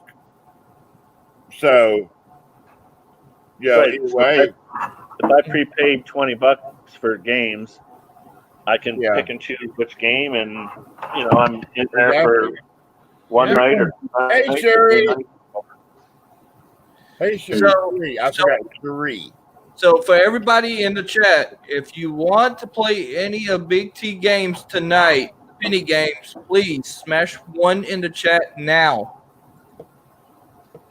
I'm putting in my 1. Cajun said 1. Charles said 1. Inkman has some bacon for some the money in. Chris got some money in. Uh-oh. Hey, 3 9s. 3 9 to saying no. Gleason saying what? I can get 10 ones. Well, not at least get enough ones to do the. Robert says I bid 20. Yeah, you have to have at least 10 people to do a game. Yeah. Well, no, actually, if people buy more than 2 spots, you only need 5. Yeah. Well, that was the funny thing when I came here tonight. I was thinking it's games, and I was like, "Oh no!" He posted a video that says Thursday chat. We got stuff in today, and I waited till Mama T got up. Then she talked to her mom. Because like I said, her her dad and Robert wants the Confederate bill. How much is that game if you're still doing a game on it? This one right here is $12 a penny. No, $12 a penny right there. I might do that one too, man. Number 6. Chris already got his 6 in. Juan. I won on a number 6 one Always night. gotta go number 7. Always, no matter what. Hey, number 7 is a lucky number because on the 7. 7/7. That's my birthday. 7/7. Right. And mine's 7/10. So Nice. 7. Oh, 7. Hey, Gleason. 7. Got to do it. Gotta play the 7. 2/20/01. Another 24 hours. That $1 Quirley. That note is $120 bill because it's rated. I mean, $20 would it'd let you hold it for 5 seconds. Yeah. Are we taking numbers on that bill then, Big T? I think we're just putting our birthdays in there. That's what I did. Let's see. Yeah, those are birthdays. 39 birthday is 725. Collector Chris is 220. Mine's is 710. Mine's a, 47. I was born in April, so mine's 4. And What, then baby? on the 7th, the 7th of April. Yeah. So I have a 7 in mine. A bunch of birthdays. September next month. 26th. Mine, Juanito, But I feel like 39. I'm a 7. Nope, There's a- I'm February. Charles, when's your birthday? September 26th, but I feel like I'm a 7. September 26th. Yeah. Well, you want to hear something really crazy? What? All right. So, in my whole entire family, my birthday is July 10th. My baby brother's is December 10th. My other brother's is September 23rd. The other one is December 23rd, and my wife's is the 23rd. Whoa. So 10, 7, 7. 23, 23, 20. Yeah. Jeez. There you go. That's awesome, Yeah. man. Impressive, right? So what are your lottery numbers? Let me think. 7, 10, 9, 23. And then you got to pick some other number, right? And then you gotta pick some other number. Oh, February 4th. Victoria is That's two- my uncle's birthday. Hey, AZ Coins, how you doing, buddy? Hey, It's what's up? been a little while, but I think I seen you last week. How many we've got playing the game? Hey, Cherie. I don't know. I'll put it up here. If we get I'll play the game. filled, we'll play the game. But I'll leave it up here. Let me. Touching fingers, leave us alone. So what are we doing? What are we doing, Big T? I'm gonna put this up here. If people want to Oh, whoa. Okay. play the game. I'll play the game. Here, let me get chat back open. All right. Ooh, I'm gonna be Big T's gonna be Pat Sajak, and I'm gonna be Vanna White. As the number gets pulled. Hold on, my camera stopped here. No, it didn't. That's Coin Group. No, I can still see you, Big T. What's up, Coin Group? No, it's not. Oh. Not moving. Oh, you gotta get down more. Oh, he's talking about the table on. camera. Hey, that's my brother. Hey, what's up, Chris, brother? Charles Kelly Everybody wants have a 7 good time. and That's 4. bullshit. It's through Oh, StreamYard Chris, you instead got a of it brother? doing it on the phone. I have 3 brothers and 1 sister. What's this? That's one of the games. No, hold or on one of a those second. I books. gotta. Oh, you guys play games in one coin? Yeah. That's crazy. Let me. He's doing a Plug bill. it in. It stopped. Oh, you're Chris's brother. That must mean he's Stewie. Shut the door. Oh, Cherie, I didn't realize you had no power. God, Oh, wow. that's terrible. Yeah, So- that's bad. Us up here, we have to wait for the Good thing going. you're Cherie's such a strong woman. She doesn't need power to live. She's got her own self and survival skills. Okay, Yeah, plenty. AZ Coin wants to know how much per penny. It will be Well, $12 per penny. There we go. Let me do this right show here. that bill. There it is. 48 hours with no power? Wow. That's a long It is. hour. That's not good. 48 hours. Wow. Right there it is. Let me get 1862. my thing. Hey, state of Georgia. Oh man. Okay, the first I'm one out. to see in chat is Charles Kelly, and he wants number 7 and number 4. Let me get one right here. And Juan wants a couple numbers because he Are we doing wants the that. numbers now? Well, I didn't see go in chat, so Yeah, that's what I was waiting on. Oh, Hold on. Yeah, let me get the. There it is. That's I already got a card right there for it. I better go. And, Y'all wait for my go, and then we'll pick the numbers. That's the way I always do it. I gotta be fair. right. That's if you want to get into the game. I'm gonna wait till see if it fills. Okay, man said stop. Got Charles Kelly. Okay. It's 7 and 4. He was right under the goat. Collected Chris, number 6. $12 a penny. Yeah. Cherie Ward. So I 6, think 7, Donald wants 9. and 4. Donald at 9. Let me refresh my phone.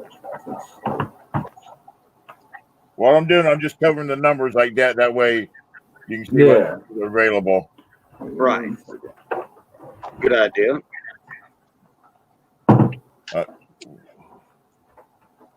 Robert Worley, it's $12 to buy a Number, penny. Robert. Yeah. If you want that number 5 penny, Robert Worley, Yeah. he writes your name down on Okay. that waffle card. What I have right here, Charles, is a game board. You buy a penny for $12, and then your name goes on here for the giveaway. What I do is once it's filled, then I pull it. The winner for what it is. There's a number right here. That number will be 1 through 0, and when I pull it, the number will be somewhere behind this black strip. I'll show you one of the previous ones that I did. Hey, Big T, what's the number limit per person? It's 2 per person unless he doesn't have the Number card. like right here. And then that 0, I pulled it, came off right there on that one. Nice.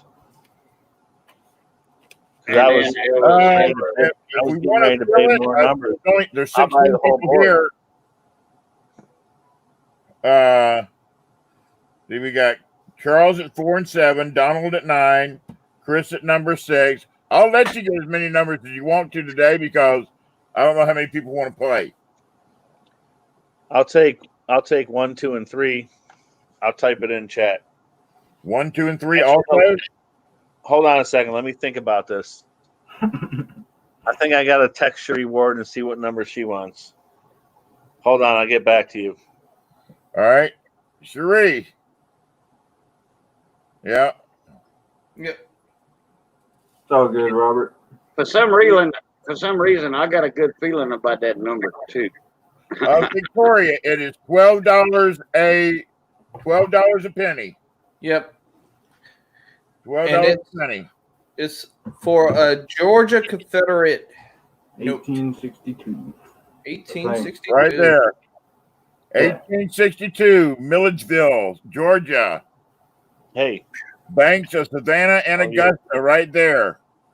And look at Good. that grade, 64 You want choice. some numbers on that grade. board? You want to with me or something? And there's what the back of it looks like. There's It's a the really nice right there. state of Georgia bill from the early. Let me see the year. I can't tell. But, 1862. it's a high-rated PMG 64 bill, which is worth about $150. $12 a spot. I got 2 spots, but there's a few spots left. And I was going to bid on them, but he's only allowing each person to bid on 2 spots. But anyway, I was thinking that. Thank you, Chris. No problem. Oh, okay. Because I got a good feeling that See, Big T, every time I try to copy your link, I get number 2. it ships me a whole We bunch got of number other 7 stuff. and 4.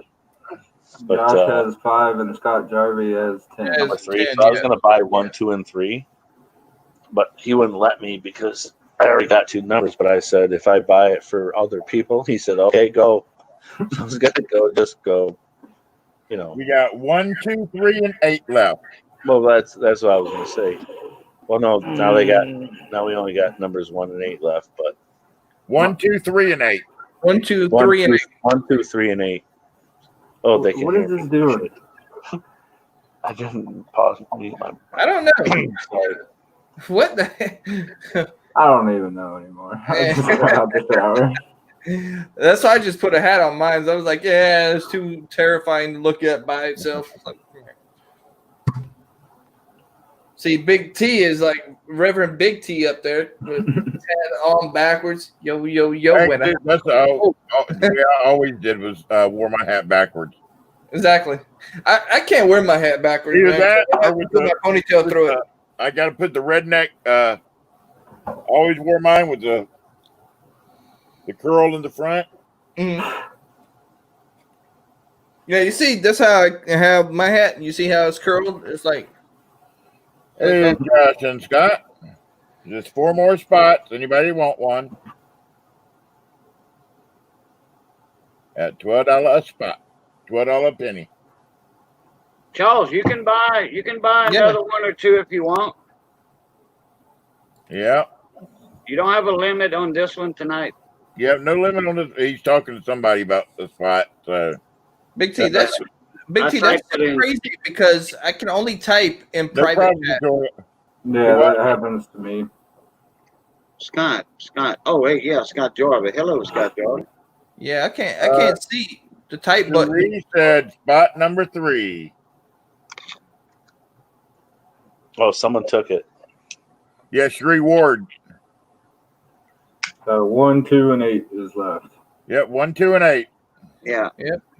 It's no limit tonight, Charles. Yeah, no limit tonight. I mean, there's only 14 people in here. Yeah. So, Charles, if you want another penny or two, Big T said you're more than welcome. Oh, 1 and 2. I got a good feeling. Hey, Big T, how can I do how can I type in the chat from my computer, man? I don't even see where I can. Yeah, do it's that. You have to pop out your YouTube side. Yeah. I did close out my YouTube side. You got to pop pop it your out. chat out. Ah, shit. Not here. Right. at That's the 12.5. thing, Juan. Never mind. Gotta get Sorry. It's One easy. penny left right here, number 8. That's One the problem, penny Juan. left, You number gotta 8. go back to the first link where Yeah. it's normally muted, and then type in there. And I never remember to do that. It's so stupid. Yeah, I keep forgetting that too. Yeah. I kept thinking there I was don't a fly. read the chat on that page, so now when I go back, I see all these people talking to me, and I'm like, oh god. I ignored Hey them all. guys, number 8 is still available. Number 8 is still available. Who wants number 8? 3-9. Got it. Number 8. Bam. All righty. All right. Congratulations. Good luck, everyone. So we got Charles at 1 and 2, Cherie at 3, Charles at 4, Josh at 5, Chris at 6, Charles at 7, 3 9s at 8, Donald at 9, and Scott Jarvie at 10. Full board. I predict Charles. Wow. Thank you. You better be on my side, man. And the number is 0. Come on. Oh, Oh, Chris, number 6. Wow. Chris. Oh, Chris. Come on. Georgia for Georgia. You know it? Heck Way to go, Chris. yeah. My gut feeling let me down on that number 2. I feel What, like baby? Huh? On number 6. Yeah. I do have a couple more $12. I've got the right here, the Silver Eagle emergency issue. Shit. Oh, wow. That's a $12 one also. Wow. That's I've very got nice. Royal Dutch Mint, Oichi, Right here. Oichi. which that's a $12 one. Ultra Cameo. Yeah. Route 70. Or we I got think I'm sticking Scooby-Doo, to the. which is $7. Hey. I think I'm sticking to the one. Oh, wait a minute. Mama T said I got it wrong. Oh, wrong. Scooby-Doo is 12 and this one is 7. The emergency issue is 7. All right. Oh. 1 second. I'll be right back. Yeah, this one's 7. Scooby-Doo is 12 also.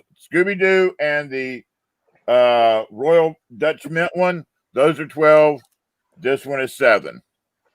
I'm Y'all waiting for play? the 10-cent ones. When are those coming out?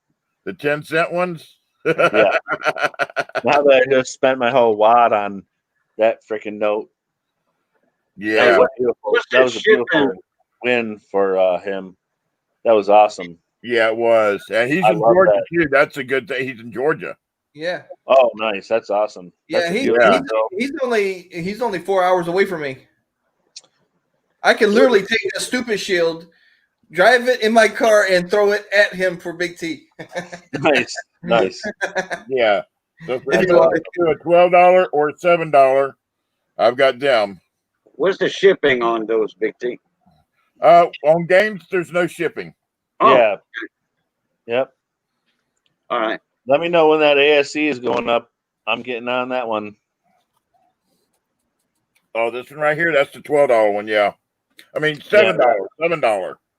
That's a beautiful coin. Let's do that. This is right here. This is one of the emergency issue. All right, Big T, go ahead and throw that one up if you want to. I wouldn't do it now. Wait till more people come in, because that's a bigger draw. That's a big draw. Yeah. See, even I don't Scott think Jarvey is saying do the. Yeah, even Scott the Jarvey saying $7 do the 7. There's only 16 people watching. Yeah. Yeah. I don't know. It's up. It's up to you. We'll see. We'll get it started and see what who jumps into it, because some people like to hide until the games. Right. Yeah, we call them snipers. I mean, I don't even see some people that I normally would see in here. Yeah, but some people don't come to the regular chat. Yeah. There's other people. I'm going participant. You can click on participants in the live chat. You can click on participants and see all the people lurking. Well, no, those are the if they've talked in the past 5 minutes, right, 5 to 10 minutes, their name will be there. But there's you can't see all the lurkers, right? Yeah. Yeah, you won't see all the lurkers if they haven't talked in the past 5-10 minutes. I mean, I know Juan wants the Scooby Doo coin. I know that was his favorite show as a kid, as it was mine. No, it was more like Big T show. What? Hey, I love Scooby Doo. I've actually got a Scooby Doo in my car. I know. I like Scooby Doo too. I hate Scrappy though. Oh, Scrappy ruined the whole thing. I just wish somebody would have ran Scrappy over with the mystery vehicle, the mystery van, the mystery machine. Yeah, run him over with it. That would have been classy. Yeah. Scrappy Doo was a terrible addition. Scrappy Doo was a terrible addition. I did like Scrappy. I did not. That was Scooby's nephew, right? Yeah. Scooby's nephew, and he was a pain in the butt. Now, I did like Scrappy when he was a guest on the regular Scooby Doo, because they were babysitting. They were babysitting. Original cartoon, right, Cajun? Yeah, he's a cartoon. But in the old Scooby Doo cartoons, they would babysit Scrappy Doo every now and then, and he was a guest.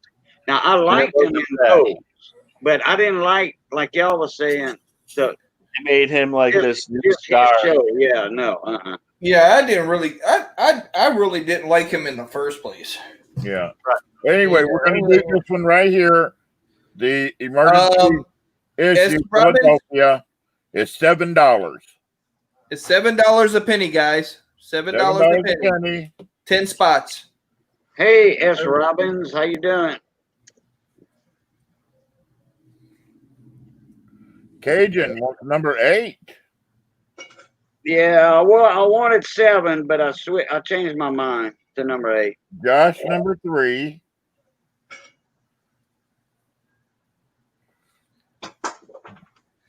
Five and 9 for S. Robbins. 5 and 9.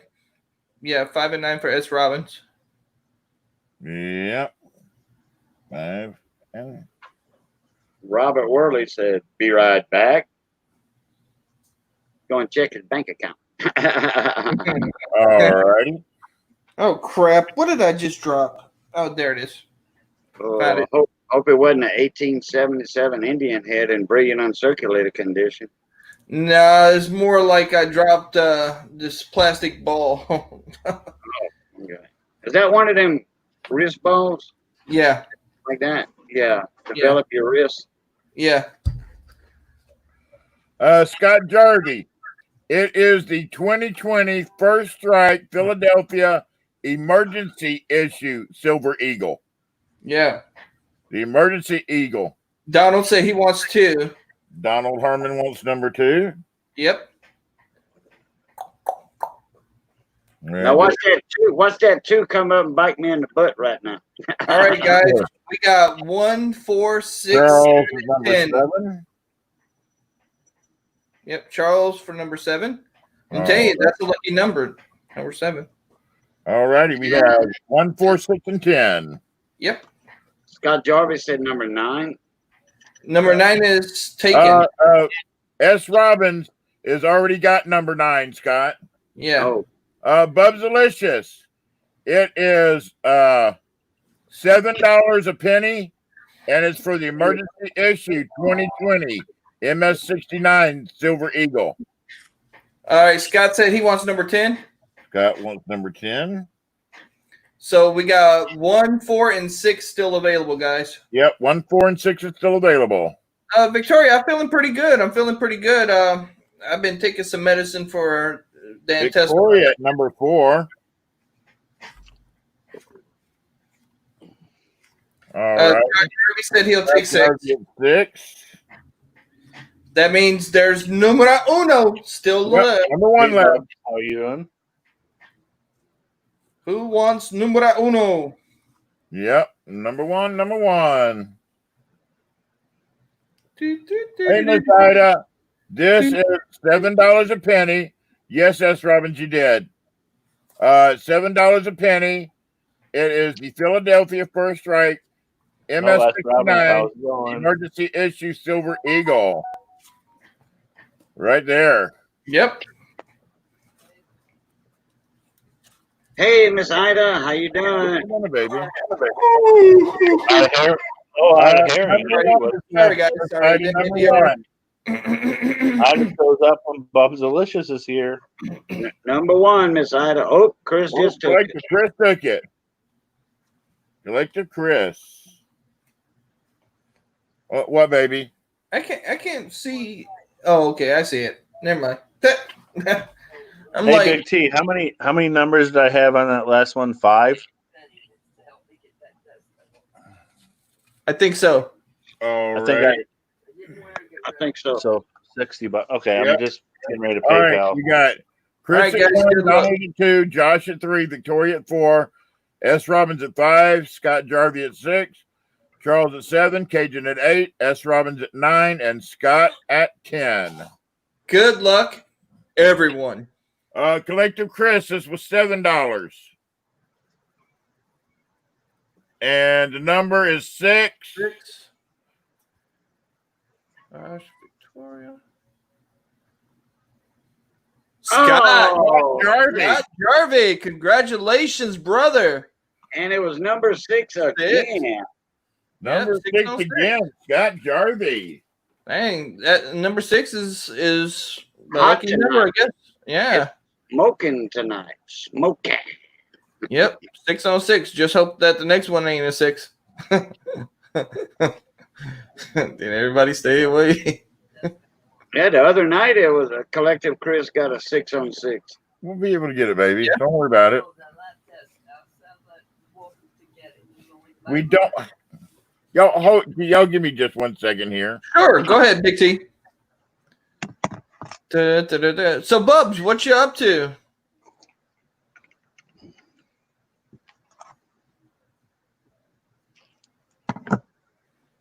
I wish I was at Bub's barbecue. That'd be awesome, man. Yeah, I missed her barbecue. I bet you Bubs throw down in the. Hey, Juan. Yep. Why don't you plan on going to Cincinnati, man, for the coin show? I mean, to be honest, Bud, right now is just it's time consuming and money. Yeah.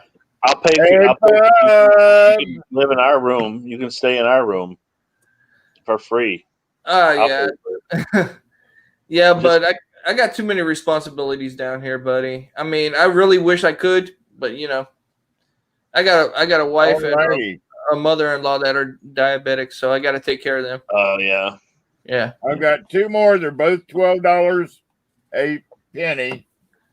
We either do Scooby Doo, which let me show Scooby Doo. Scooby Dooby Dooby, where are you? You'll get it, baby. Much to do. Don't worry about it. Go ahead, Juan. Sing it. Oh man, that used to be I'm telling you, that used to be my favorite show until Scrappy Doo came and screwed it all up. I know. He messed this, it up. This will be $12 a penny. Oh, look at beautiful. Dooby dooby doo. Where are you? There is so much to do now, Scooby. Dooby dooby doo. Where are you? Or so much right here. This will be $12. Oh, also, the rope. Where's Dutchy? Where's Dutchy? Dutchy, Farchy. I got to call Dutchy, man. Oh, he's not here. That's a PF69. I mean PF70 Ultra Cameo. That's awesome, man. Do you guys know Dutchy Silver Pirate? Yeah. Where is he, man? He needs to want to be here for this one. Oh yeah, of course. I'm a sub to him, but I don't have his email or anything or text or anything to call him because you don't see it as 70 your home country Dutch. He's always in Kevin Hubbard's channel, in his channel. He's a silver round. He's a silver round guy. He doesn't buy anything else. I wish I can get a hold of him right now. Talking about this one, Miss Ida? Chris, where the hell did he go?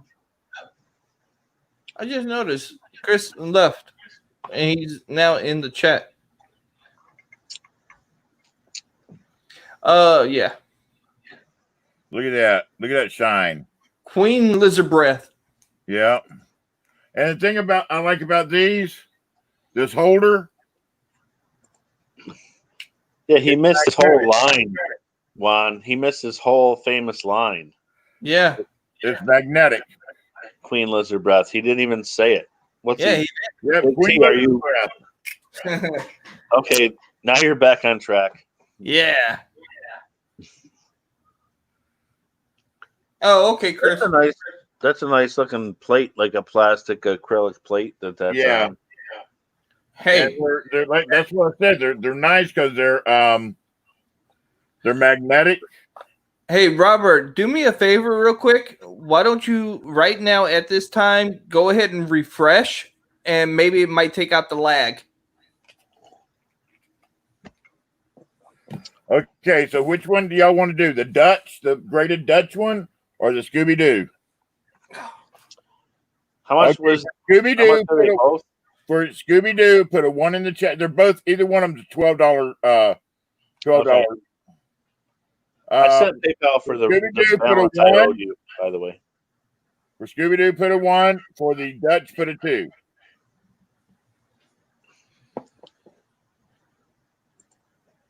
I'll get it, baby. Just don't worry about it, okay? You got Charles at 1, Chris at 2. Ida said 2. Hey, Curtis, how you doing? Man, my live stream comments are really freaking slow. Yeah, because I'm on the StreamYard side. All right, looks like number 2 is going to be all right. Graded Dutch. Yep. Go ahead, Dutch. Go get him, boy. Okay. And these are $12. Hey, I must interject right here, Big T. I'm glad I heard you say it's okay, baby. I got you. for Mama T. Much respect to you. Welcome back, Gleason. Welcome back. Yeah, I take care of her anything she wants. That's why I love you, man. He spoiled her. You're a great guy. I try to be. All righty, there we go.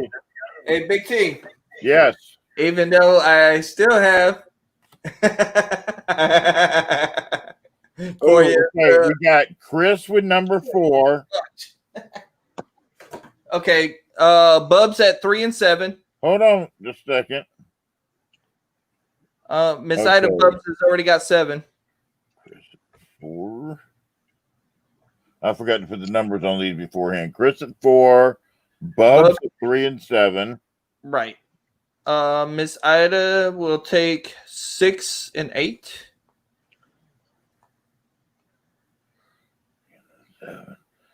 Well, because 7 is taken already by Bubs. Okay, she'll go 6 and 8. All righty. Johnny Ray. Hey, what's up, Johnny Ray? Johnny Ray said he'll take 5 and 10. Johnny Ray 5 and 10. And Gleason at 9.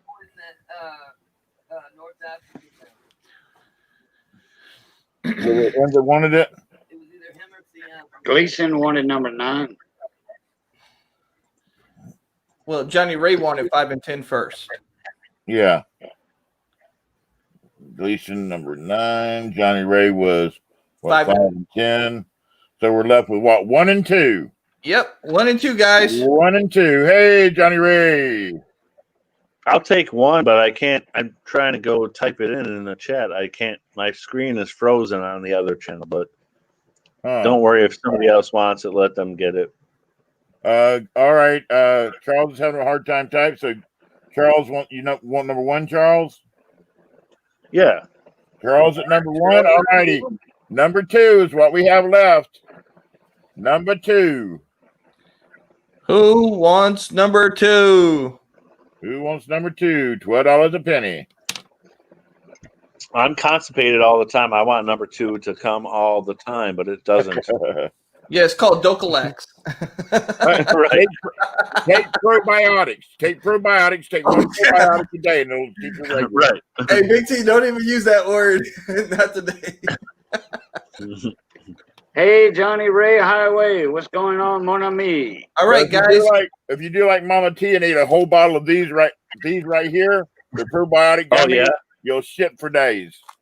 All right, guys. Oh, really? So number 2 is still available. I'm gonna try that. Where'd you get that at Rite Aid?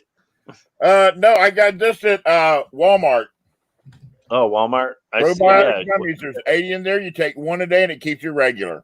Yep.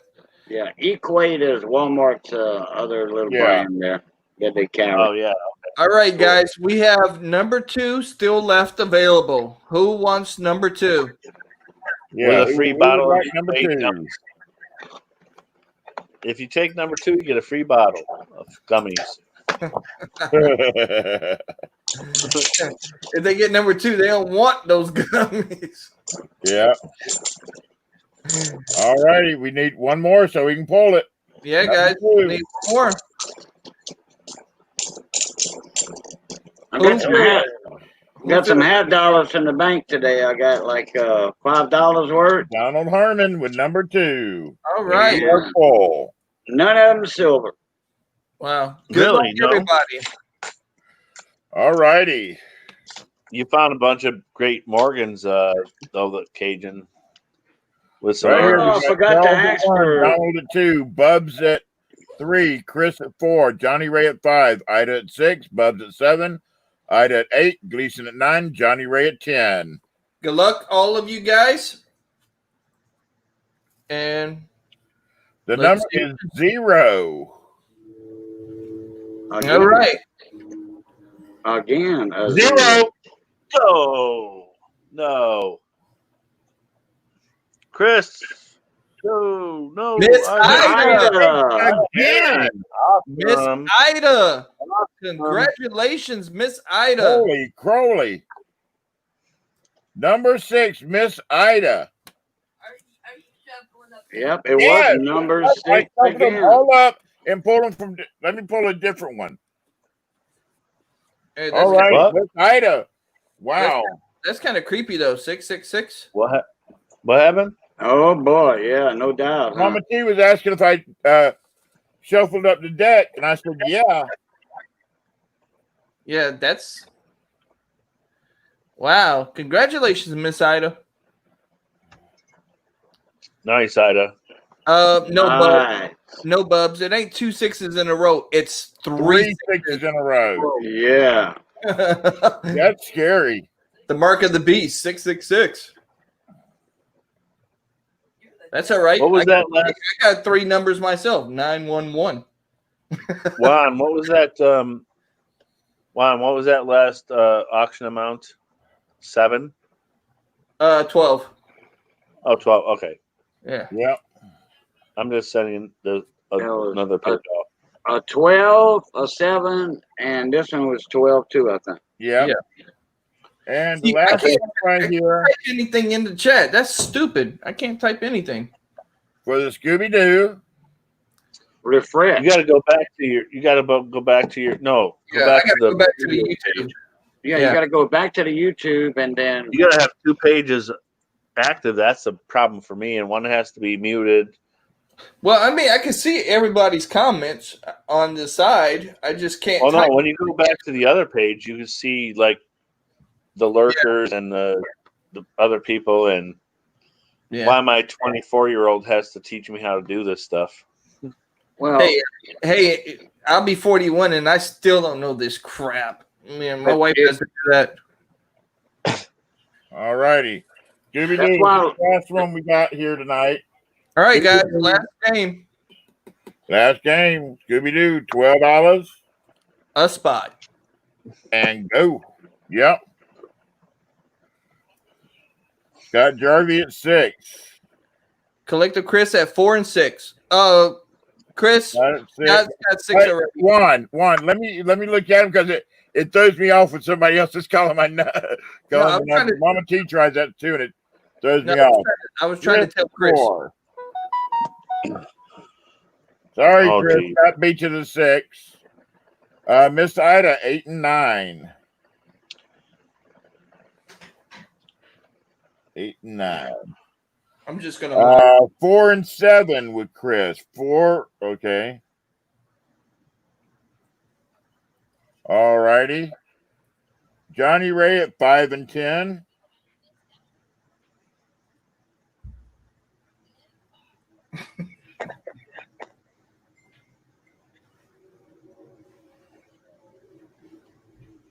Five and 10. Bubs at number 3. And we have 1 and 2 left. 1 and 2 left. Oh crap.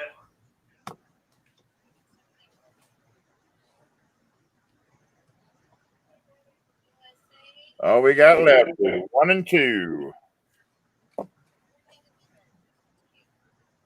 Oh, Big T, I'm gonna have to call you later on tonight or All right. tomorrow. I need you to instruct me how to do something again. Okay. Okay. People are going to be mad, but here it goes.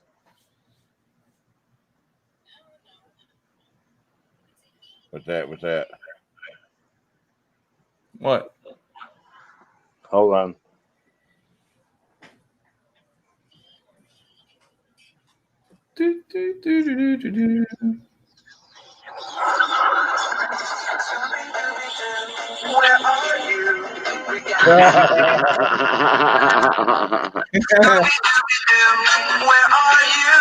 Can't keep that up there too long, Charles, so I'll get a copyright claim on me. Yeah, cut the music. Cut the music. Yeah, I get a copyright claim. Not a strike, but I'll get a claim on me. Yeah. Oh, yeah. Sorry. No problem. I'll get it before myself. Hey, you guys got to see the Too real, fun to, the too real fun to reject. guy to dance right here. All right, we need 1 and Lost that 2. memory. 1 and 2. You can blame me for the claim. I'm not going to say anything else until after this because I don't want to confuse Big T. What's that, Charles? You want number 1? Juan wants one of the numbers. And that's he really. What you want number 1, Charles? Is that what you said? No, I thought Juan was gonna spend some money, but No, apparently he's broke. Juan's been out of work for 4 months. No, I know. I Yeah. feel bad. No, I'll don't do take that. one. I'll take one. I'll learn mine. All I'll right. take number 1. I'm just gonna have to go PayPal some more money. Let's see if we can break that All number righty. 6 Number cycle. 2 is left. Yeah, Number 2 is left. Who wants number 2? let's see if we can break that 666 cycle and put a 9 in it or something. Yeah. I went to a different place in the deck again. Yeah, because that was a little weird. That 3 6. I've never pulled 3 in a row like that. Yeah, that's creepy. So at least Justin Bussman got all the money. Gleason was the first one out. Gleason with number 2. All right. Is that what you, Gleason? You want number 2, right? Just to make sure. Oh, S. Robbins. So there's a battle. Let's go back. I want to make sure Gleason is wanting number 2 and not he means something else. Oh my God, I'm getting hot ears from wearing this thing. Okay, Gleason said yes, number 2. All righty. We got Charles at 1, Gleason at 2, Bubs at 3, Chris at 4, Johnny Ray at 5, Scott at 6, Chris at 7, Ida at 8 and 9, and Johnny Ray at number 10. Good luck, everyone. The number is 7.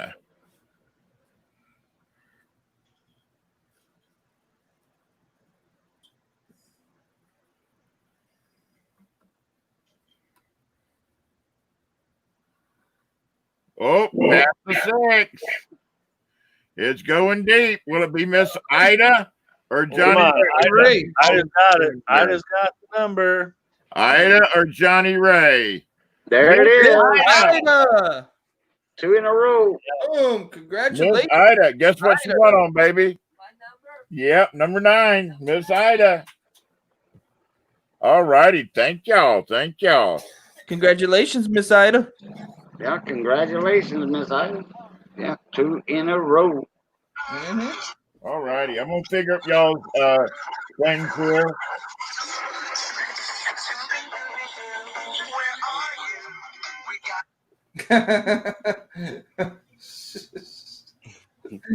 he's gonna jam that all night. That's the thing, Juan. Like, I haven't heard that song in like 30 years. You'd be surprised how many people don't even know the lyrics to that song. Now I gotta go listen to it, jam it up, like you're saying. Oh yeah, absolutely. It's amazing. A book down here. All right, guys, I'm about to jump down, man. I got some stuff I got to take care of. Really, like drug dealing, smuggling. Yeah, all that fun stuff, you know, All the and yeah, you know, making tacos. making tacos, standing on the corner of Home Depot, you know. No, man, I'm not that guy, but I love you, man. Yeah, love you too, brother. Hey, like I said, the brain thing, like when I heard your voice before I saw your face, yeah, on that cancer thing for Big T, right? When my friend Hector says hello, it sounds like you. So my brain just says like you're Hector, and so I'll be Hector. I've been called worse. Like, just ask Yankee. I call you Juan. Like I've talked to you like 25 times and call you Juan. Like that resistance to say, "Hey, Hector," like "What's up, my brother?" Like it's there. I'll be your Hector brother. I'll be your Hector brother. It can't be any worse than some of the words. It can't be any worse than some of the stuff that Yankee Mafia has called me. Oh no, man!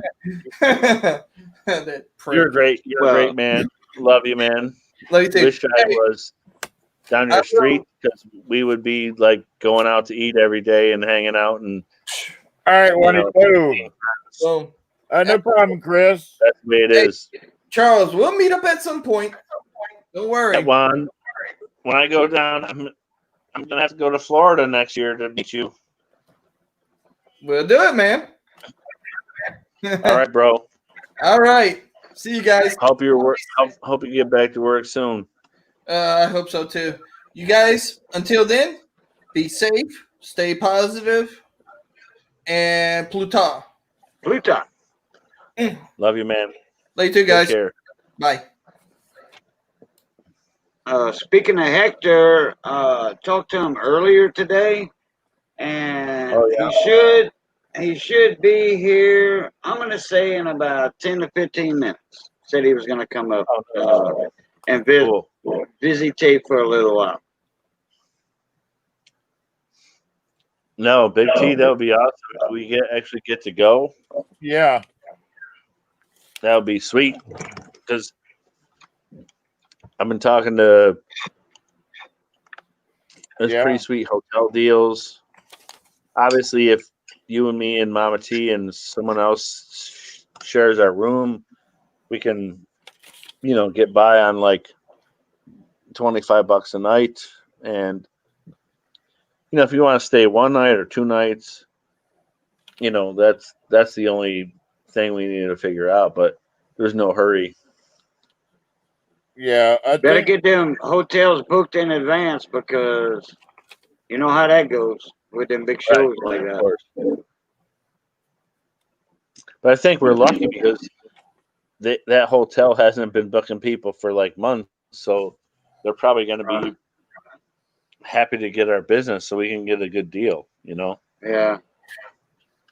I think that I would say that like if Big T and Mama T and me were going to do this trip for the whole like 3-day trip for 2 days of the coin show and then the time before and the time after to go home, it's going to cost us like $100 a piece, $300, and we're, right. But it might cost $500, which is only going to jump us up to,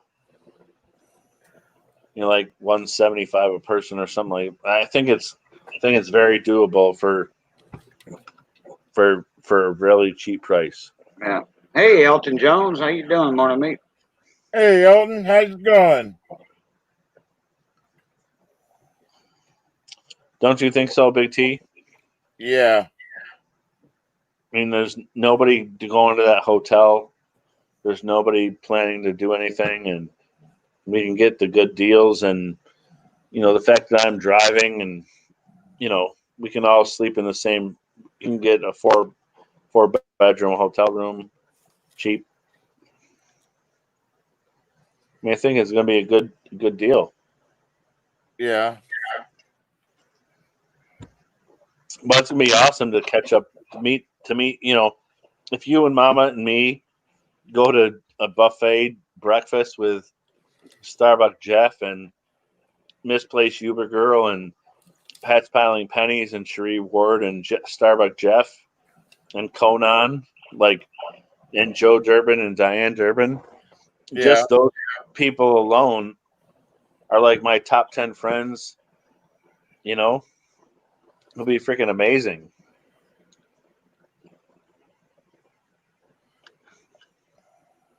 Yep. Right? And even if Cajun can show up and hunt some Morgan dollars while we're all eating, that'd be fun too. It's a little too far for me there. No, I know. I'm sorry. A little bit. When is it anyway? July 17th and 18th. Oh, okay.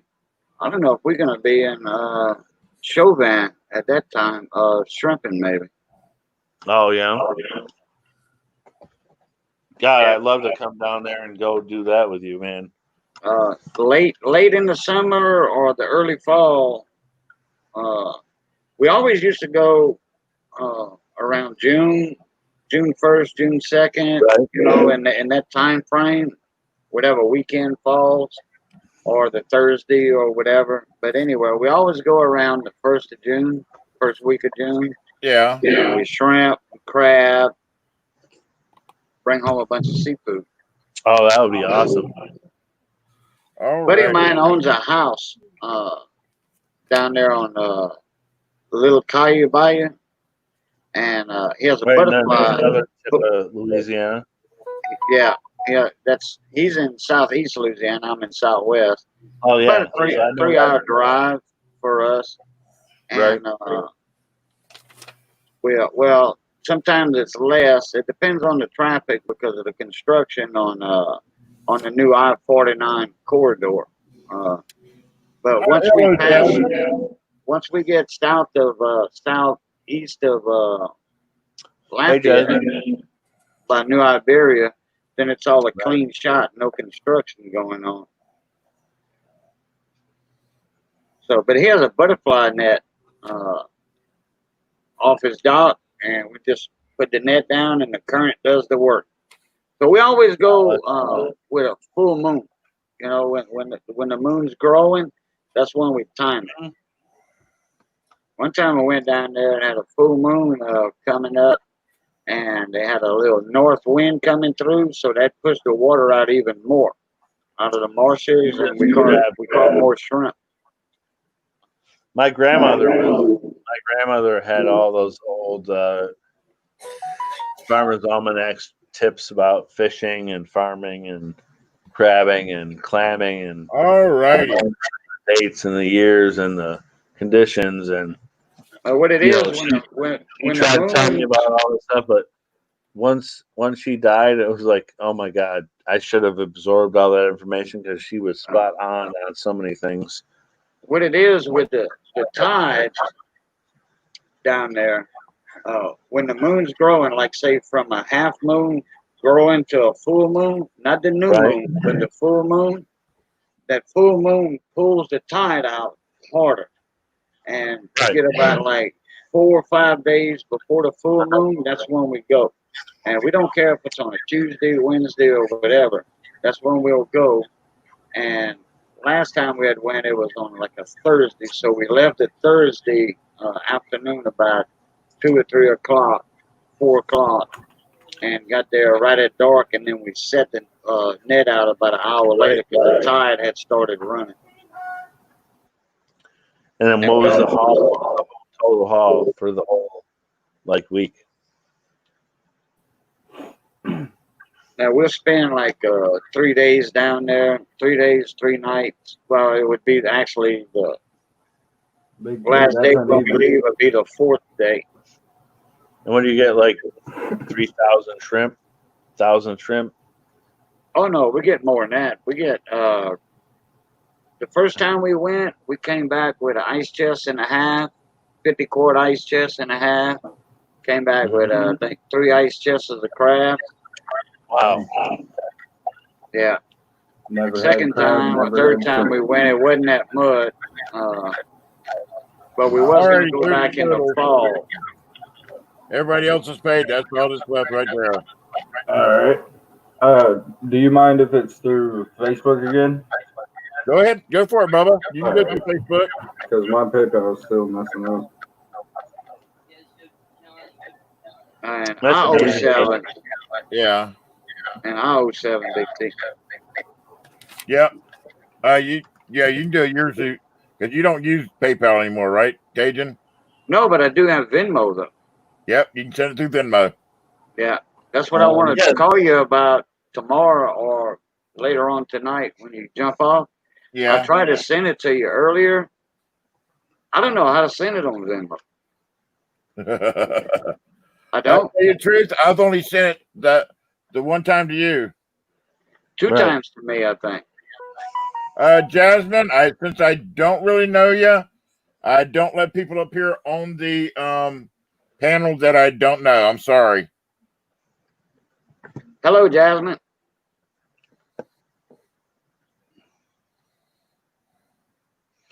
I think, let me see. I think I know Jasmine somehow. I was but- right. Hey, what's up, Hector. I timed that just right. I said 10 Hector. to 15 minutes he'll be here, and I said that at 20 after, and at 7:30 my time right now.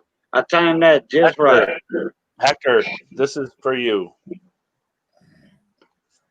Hey, Silver Stanger, what's going on? What's up, Silver Stanger? What's up, And Midnight Silver midnight. Run?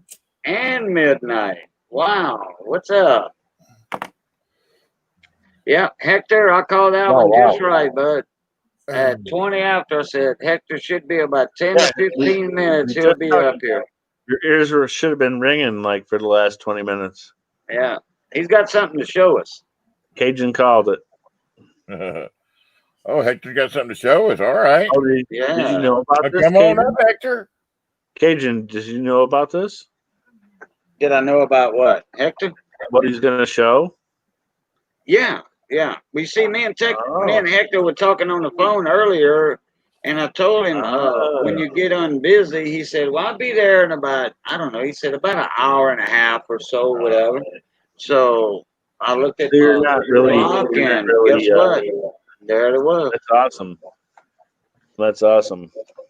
Now, he didn't say specifically an hour and a half. He said in about an hour and a half or so. So I just kind of took an educated guess, and hey, I can go outside and tell the time by the sun.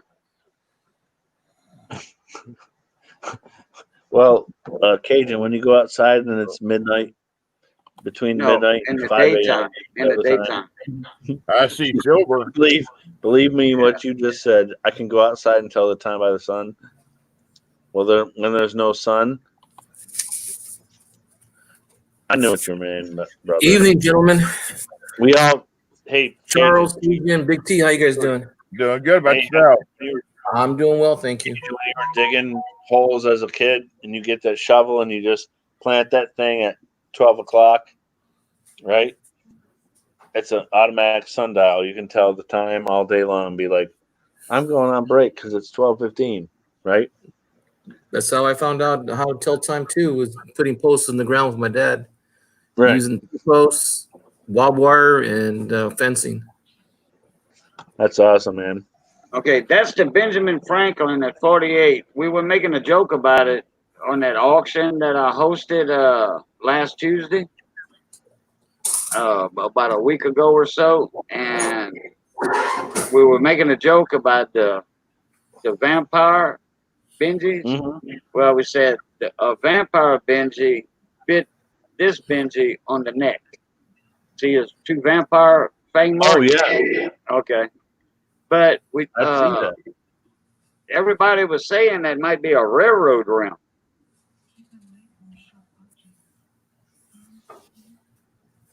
It looked like a railroad rim in the flip. So that's what we're checking out right now. All right, that's Robin. Oh, that's cool. Okay, You're gonna have to keep turning it around, Hector, real slow. Cajun, you're smarter than what? You know what you're doing, man. That vampire neck is, and then you we were just making a joke about it. Oh, okay, then stop. You actually found it. Go back a little bit, Hector. S. Robin, I will. Oh yeah, I see that. Look out for one for you, No, hey, baby. That's a ding mark. S. Robbins is looking for one of them casino tokens from the El Dorado Casino in Reno. The El Dorado Casino in Reno, Nevada. Any particular one, S. Robbins? You looking for any particular one or just any of them? Okay, Hector. I think you went all the way around. Not yet. Oh, not yet? Oh, okay. Whoops.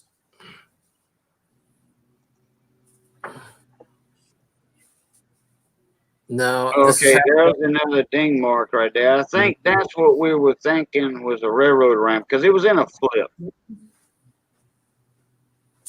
Yeah, I don't think what you described to me on the phone. This is not the item. No, that's not it. But No. go back to that big ding mark. Go back to that. Okay. No problem, Gleason. Right there. Okay, now lay it flat. I guess she'll take any kind from El Dorado. Yeah, that's what we're showing right there. Okay. Yeah, and we thought it was a railroad ramp. Well, that's cool. But It was- it's my first of the series of the Benjis. So that's cool. Yeah. And it's only 3 million made. So. Right.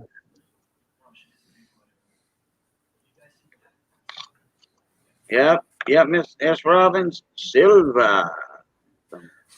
Guys, I'm going to dinner being served. We're having tacos de res.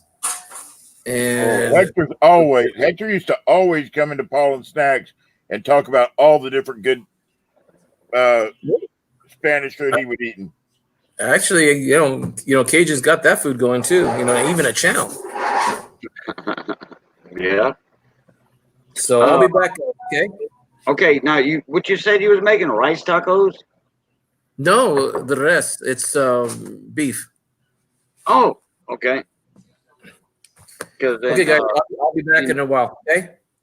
In French, rice is we say riz. Riz. Right. Wow. That's So almost. I thought that was Spanish. Yeah, it's almost called if rice was Spanish. Yeah. How you say rice in Spanish? Arroz. Oh, okay. Well, All right, that's Robin. Mama riz- T will keep a lookout for him. Ross and rice is close. Like we say man for hand. Hand. We say le man. Y'all say mano. Right. Yeah. Call 1-800. Okay, I'll be back, guys. Okay. Okay. Good job. Good talk. S. Robbins, did you get your total up there? And Johnny Ray Highway, are you still here?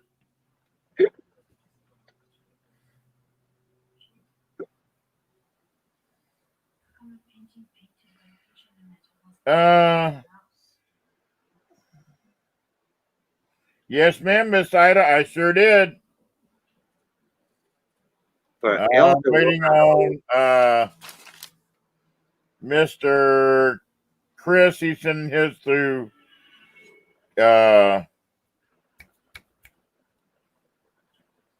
Messenger Pay. And then waiting on Johnny Ray. I seen a El Dorado casino token not long ago. Was it you, Big T, that had an El Dorado? I think I did. I had That's what- one not long ago. Yeah, okay. That's where I seen it at. Because I remember seeing it probably a week or two ago. 2 weeks ago, I think you had that Yeah. in your auction. Oh, okay. That S. Robin Yeah. needs one. Did that one sell that night? Oh, yeah. Oh, okay. They always sell when we have those. Yeah, them casino tokens. Get my French and English mixed up there. Anyway, or talking too fast. Yeah, them casino tokens, man, those things are popular. They don't last long when you put them up. Dude, for well, sale. I had some a while back. First time I had some, they went like crazy. Turquoise blue, Jasmine. Turquoise blue. I'll show you that. Hold on. I had a bunch of them casino tokens. First time I had some, I had like 20 of them or more. And we were selling them out for 20, 25 bucks a piece. Like that. See that? Cajun Coin Hunter. There's money on all four corners. Then there's a star in here with a nickel. I think that's a nickel. No, that's a quarter, nickel, penny, and dime. For the oak. And there's a quarter, penny, nickel, and dime on the four corners. My sister-in-law made me that for my birthday present. That's a cool. That's my color, turquoise. I got a solid silver belt buckle. Well, with the color of my hat, the color of my shirt, I guess you can probably figure out what color I like best. Yeah, I got a silver. It's not solid silver. It's like a sterling or something. Yeah. And it's got a bear claw in it. That's turquoise, a square turquoise and stuff for a bear claw. You can tell it's a bear claw, and it's made by the Broken Arrow silversmith from Arizona. Oh, cool. It's old. That's Robert. That is very cool.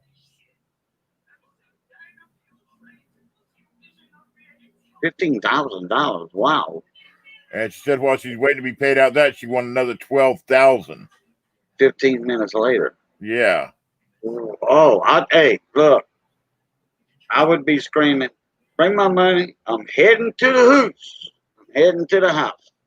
To the maison.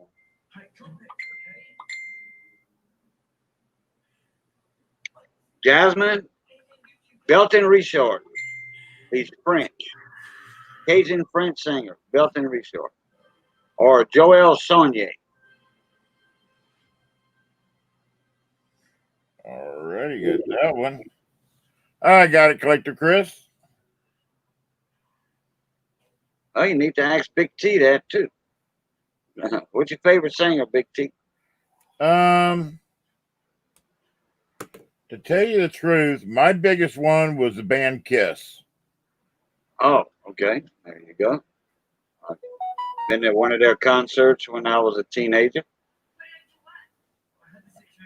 I actually went to one of the reunion tours a few years back. Oh, okay.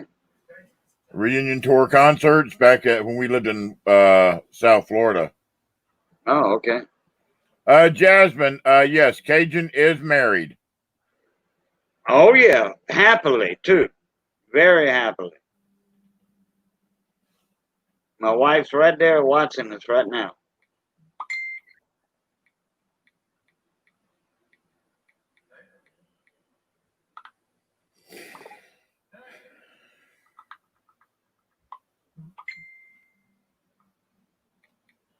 Oh, she was joking.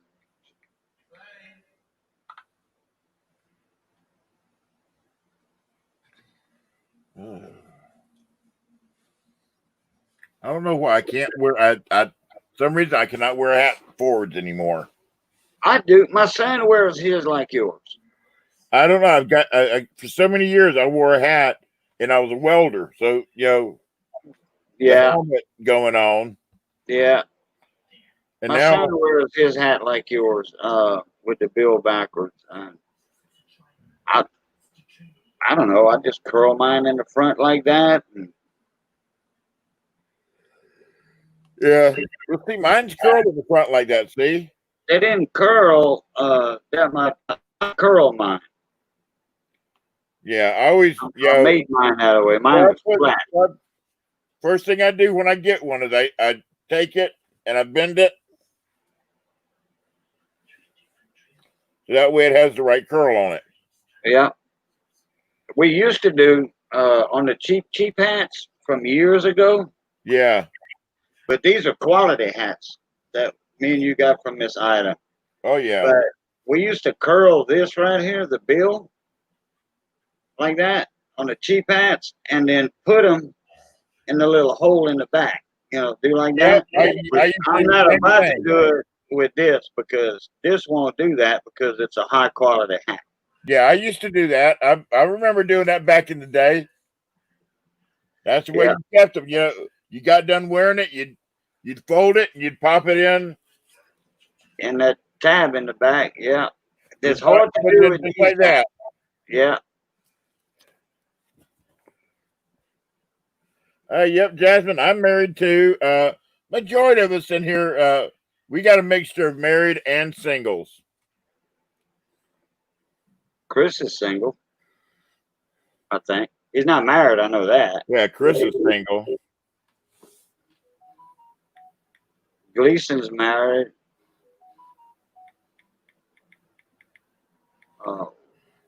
Juan's married, right?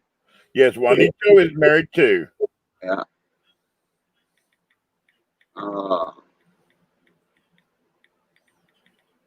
Hector's married. I think he's been married like 40 years. I've been married. Jasmine, the handsome bachelor would be Mr. Collective Chris.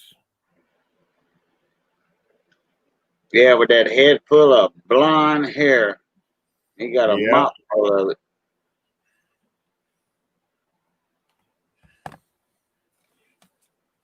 Chris will be up in here in a little while. Yeah, he'll be up here in a little bit.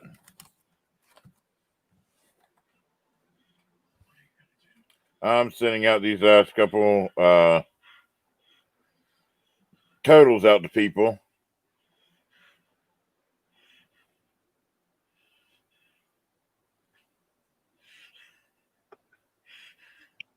Anyway, I've been wanting to show off that thing my sister-in-law made me with Cajun Coin Hunter on it. I showed it off one time. I need to make a video on that. I need to make a video of some mail calls and stuff too that I've got here recently. Waiting on one more. Yeah. Hey, baby. One of the guys you won something from, that silver guy or whatever it was, a week or two ago. Yeah, he's got an auction going on right now. He sent me an email letting me know.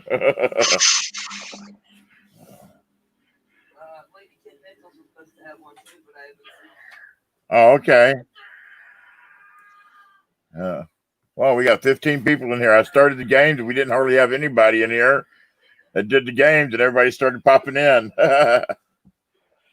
Well, those 3 games sold out pretty quick too. Yeah, 4 games. Yep. Oh, 4 4 games. games. Yeah. You do know Walter's live, right? No. Yeah. I'll be right back. All right. Yeah, Walter is live right now.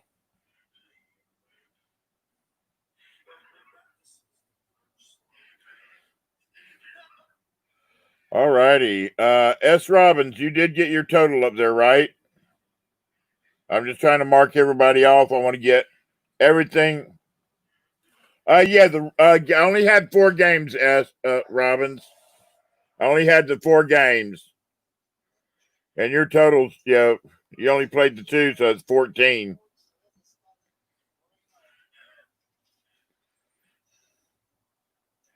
Only reason I'm doing it, did the games tonight. Like I said, we sent my father-in-law $480 so he could go out to Colorado.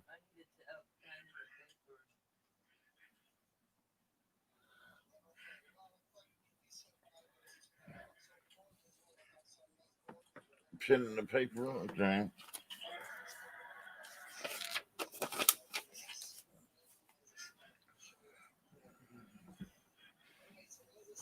So I'll be right back, people.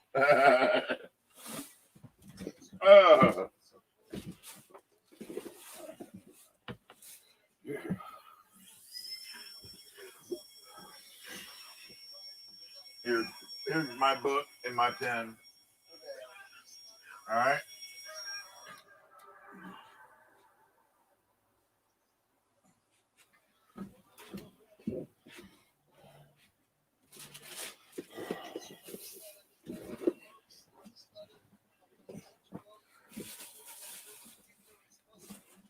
Oh, all right, I'm back.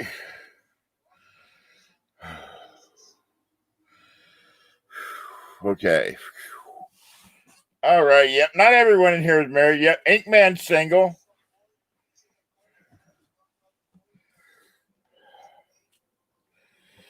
Yeah, we got an eclectic bunch in here. We got married, single,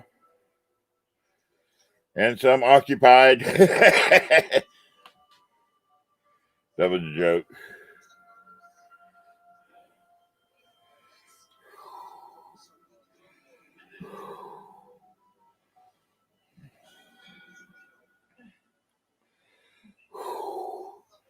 Hey, S&P, how you doing?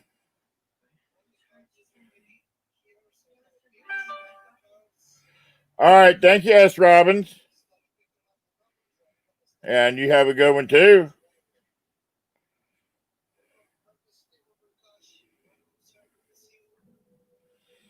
And Monday night, we're going to have some... Hoping Johnny Ray was still in here. And I got something I think he want. I can't remember if it was he wanted or CM Silver.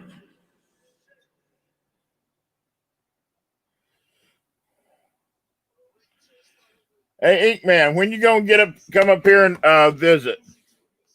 Up here on the panel.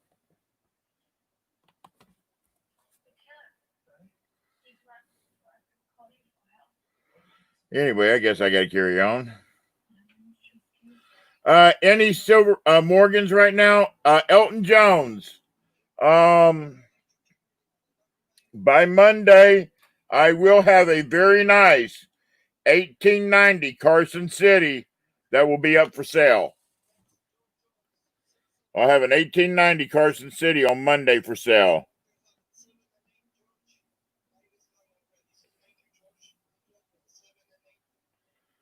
All right, cool, Ink Man.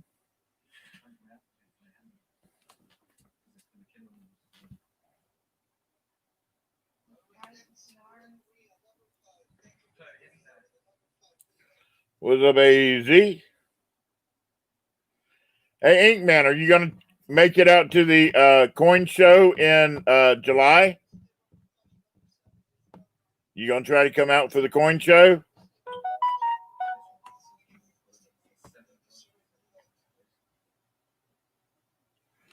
All righty. S. Robbins sent their payment. It's in Cincinnati, Ohio, Ink Man.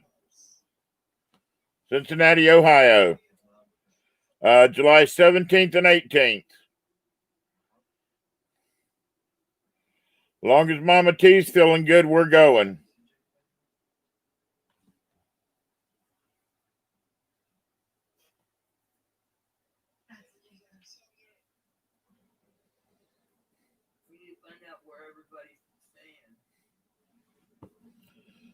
Most of them are staying at I believe it's the Hyatt that's attached to the convention center. Yeah. Actually, Charles was talking about he had a place that'd be fairly inexpensive. There was like a 4-bedroom place for a real good price.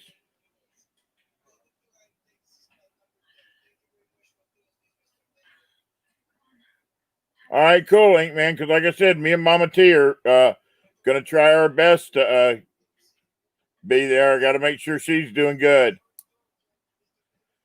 Hey, Mud Swat, you found a weedy today metal detecting. That's cool.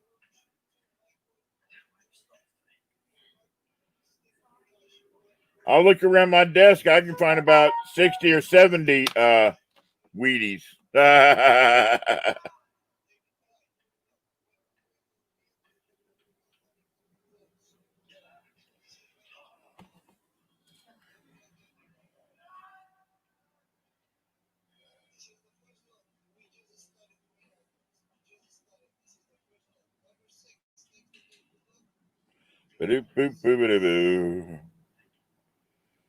I love playing these games. I wish I had some more games to run tonight, but we good. We good.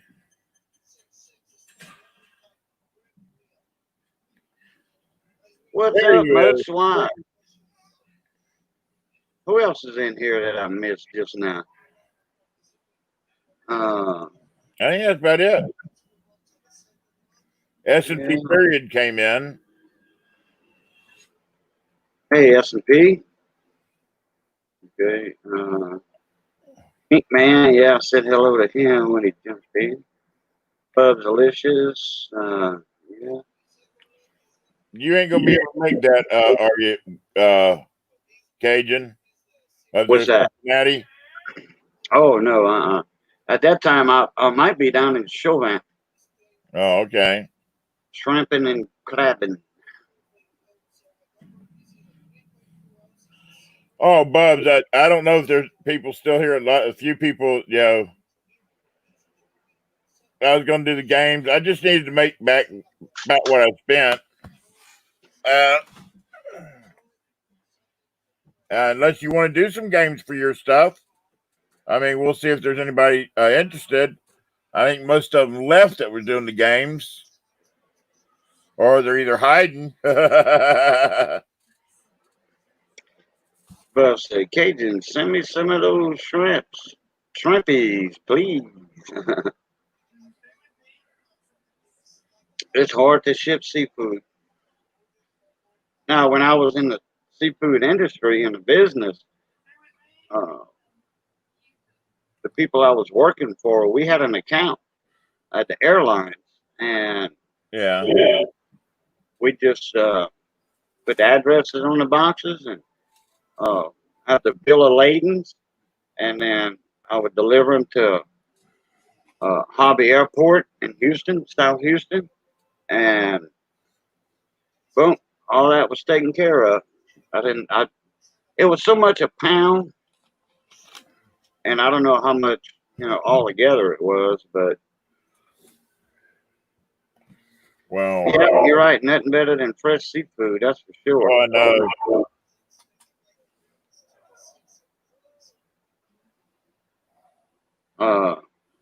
You can UPS that stuff like overnight. Yeah. In a styrofoam ice chest with gel packs. If it's froze solid, because one time I took a airplane flight to Minnesota from Baton Rouge. Yeah. And like about 2 hours before my flight, I had a little regular ice chest, a little one, little small one. And I put, I think, 10 pounds of shrimp in it and some crawfish tails, 2 pounds of crawfish tails. They were froze solid. And those little bitty ice chests, like would hold about a 12-pack of beer or whatever, or 8-pack of beer. A 12-pack, actually. 12 packs of Coke. They thick. So I closed the lid and I duct taped the lid shut, but I had some gel packs in there. That stuff didn't even start to defrost 7 hours later, 8 hours later.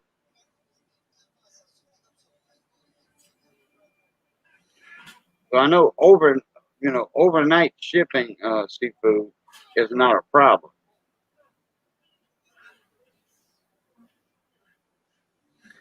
Hey, I sent you a request for yours.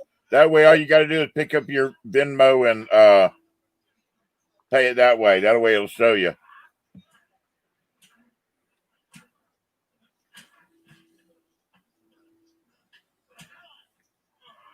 It should show on there. Oh, okay.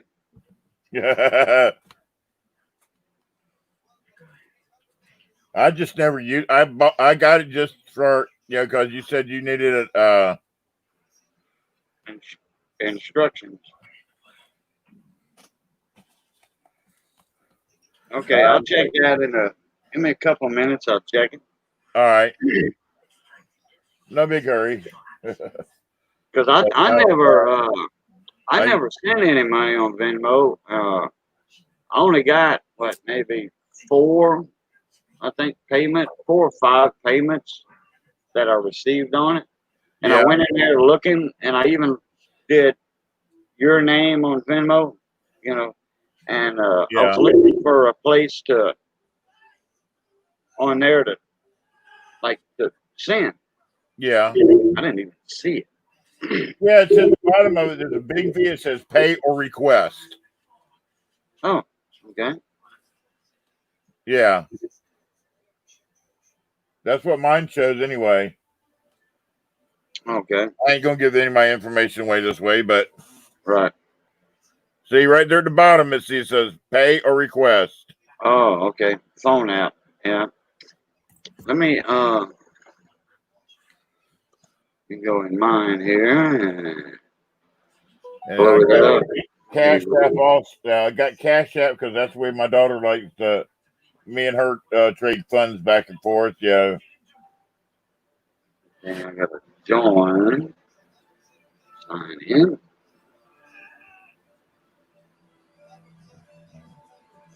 Okay, I see. Miss Ida won 2 of them giveaways. Yeah, back to back too. Yeah.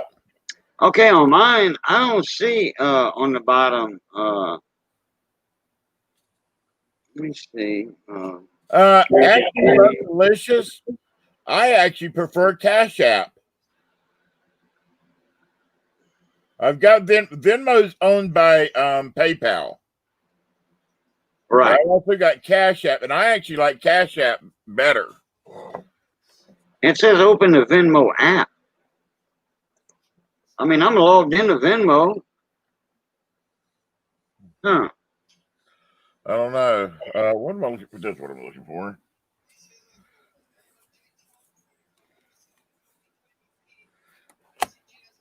Oh, okay. It says here. Wait a minute. This is something else. See, to see it. For Venmo, the numbers on the back, you get your debit card. For Cash App, you get your debit card. Same way with your PayPal.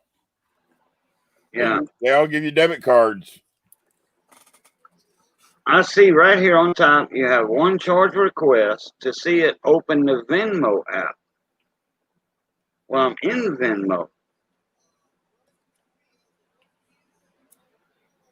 I don't know. Okay. Well, yeah, hey, Bubs, I prefer Venmo's okay. I only got it because I have certain people that we buy from every once in a while that only do Venmo. They don't do PayPal. And that's why I got it. But we haven't bought from them since I got it. Just once. But I prefer Cash App. If I'm going to use a different one than PayPal, I prefer the Cash App.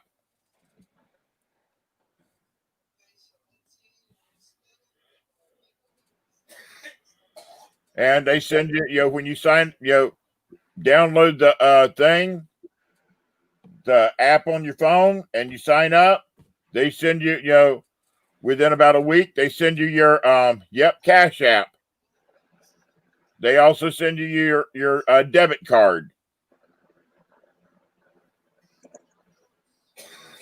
Yep, Cash App is just like Venmo or Zelle or any of them.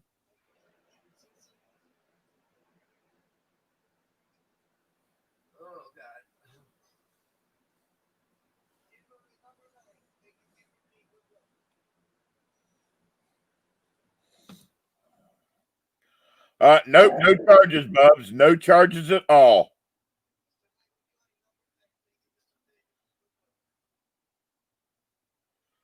Yep, you just send it. It's like basically sending friend to friend.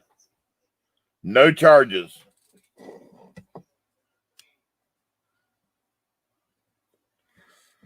And if you want to cash it out right away and send it to your checking account, because I got mine hooked up with my checking account, they charge you 50 cents on the dollar to put it over into your checking account like that. Yeah, the only charges you get is or you can wait 2 days and they'll put it in there with no charge.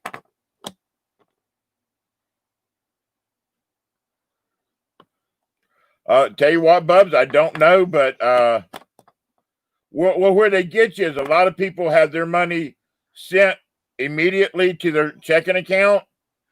And if you want it done within seconds, it's 50 cents on the $50. Say if you have $50 in your Cash App, you hit deposit immediately, they put $49.50 into your checking account and they keep 50 cents. It's 50 cents on the $50. You send 100, you got 150 in there, send it straight to your bank. They put $48.50 in there. They only charge $1.50. So it's 50 cents on the $50. Yep.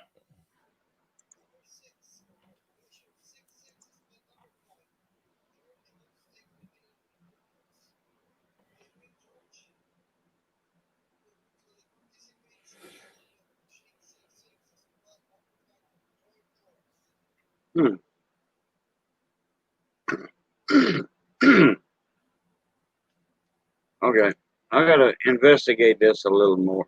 All right. On this Venmo, I think I need to. I mean, I'm signed in to Venmo and all that, but Yeah. It's I telling guess you I'm gonna have to get it from the Google Store or something. And if that's on my phone, if I have to do it from my phone, well, I don't know what's wrong with my phone. I don't have any apps downloaded, not even Facebook, nothing. Yeah. And it says I don't have room for an app. And I don't want to do a factory reset on this phone because all my phone numbers are in that thing. You can do a factory reset and still keep all your numbers. I just don't know how to do it. Oh, that's easy. When you go to reset it, it asks you if you want to keep all your settings and numbers, and you say yeah, and it saves everything. And then when it comes back up, you just sign back into everything. That's all you do. Yeah. Yeah, the only thing I use that phone for like YouTube. That's it. Bub, do you need I haven't tried using it with PayPal because I got my checking account through PayPal, but I when I use Cash App, whenever I get money in, I just stick it straight over into my checking account. That's a good idea. That way they can't, if something goes wrong, they can't take your money out of your PayPal account. Yeah, if you get rid of your histories and all like that, clean your phone out, Cajun, it'll make up room. You got to clean them phones out every so often. Yeah. And if you got a lot of videos on your phone, I don't. I erase them all the time. Okay. Once they upload it to YouTube, I do the same thing. Gone. I'm going to sit here one day and try to record something with my computer and upload from my computer instead of my phone for once. I done forgot how to do that. You taught me that, and I done forgot how to do it. I mean, I still got a good idea how to do it, but yeah, it's easy. Yeah, I remember me and you were on the telephone one time, and yeah, I was doing it from the laptop, and like, oh yeah, okay, boop, boop, boop. Yeah, Easier than I you thought. open your camera up on your computer, and you do it that way. Right, right. I'm gonna try it that way one day, and then try to work with some different stuff to. I need to learn how to edit too, and all. Boy, if I could be as good as Mama T on editing. Oh, I know, Mama T's good with editing. No, I know, man. I brag on Mama T on that editing all the time. Yeah. And she does that from a cell phone. Oh yeah. I'm like, man, boy, give her all the right equipment and all that. That one's gonna be dangerous. Yeah, we put that behind us right now. We were gonna get her one, but then other stuff came up and all like that, and we just had to use the money for other stuff. Right. Oh, Bubs is right. You can buy a cheap small memory card for your phone and move stuff over to that memory card and make up space on your phone. I got a memory card in it. That's where all my videos go, but I erase them. I take them out when I upload them to YouTube. Yeah. Oh, you bought an extra memory card to go in it? Who, me? Yeah. Somebody sent me a couple of cards a while. Oh, Lord, 3 or 4 years ago. So anyway, I've been having one of those cards in this phone. It didn't work in that camera they sent me, but it works in this phone. I don't know if it's well, my son gave it to me, one of the two. I don't know if it's a 16 meg or 32 meg or Something Yeah. one of them. But Then you should have room on there. yeah, but it app won't go on it for some reason, and it's a cheap ZTE phone. Yeah. It's oh crap, I forget the model number and stuff. Maven 2, I think. Oh yeah, older ones. Yeah. A Maven 2, and I don't know. A lot of people complain about them or something, but I just use it to Google stuff or get on YouTube with it, and that's about it. You know, I don't have any apps on it. I don't even have Facebook on it. Yeah. Yeah. I've actually got an extra phone, but I want a little bit for it because I paid a little bit for it, and it's a newer phone. Right. If somebody wanted to buy it and had $400, I'd let them have it. Oh yeah. It's a Samsung S9, so those got good cameras on them too. Oh hell yeah, we got the 10 right now. Next year, when we can upgrade, we're upgrading to the newest Samsung. Oh, I'll be right back. I gotta head to the bathroom. To the dock? Yeah, I gotta go hang the worm off the dock. I'll be right back. Keep them entertained, Cajun. Oh, you know it. The song of the dance. Hello. Woo, woo, woo. Yeah. Okay. I can't sing about Bull Butter. I can too in French, but anyway. No, how many people we got? Bubs Delicious, how many people we got in here? I can't see how many people we got. I don't want to open up the YouTube side. I don't like opening them up and muting it. Sometimes it interferes with StreamYard. I just get out the YouTube screen all the way and I use my chat. 7 says 9. Says 9, Ink Man. Ink Man, how you been doing, bud? You still working them crazy hours?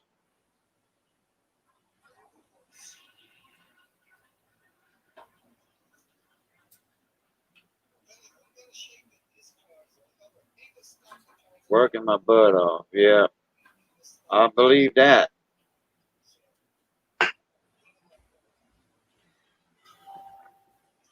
And we did good down here in Southwest Louisiana. Because that storm, that almost hurricane that came up in the Gulf, went to the east of us. Right? And it went to the east of Mat 83 too, which was a good thing. They didn't get hardly squat from that storm where Mat 83 is at.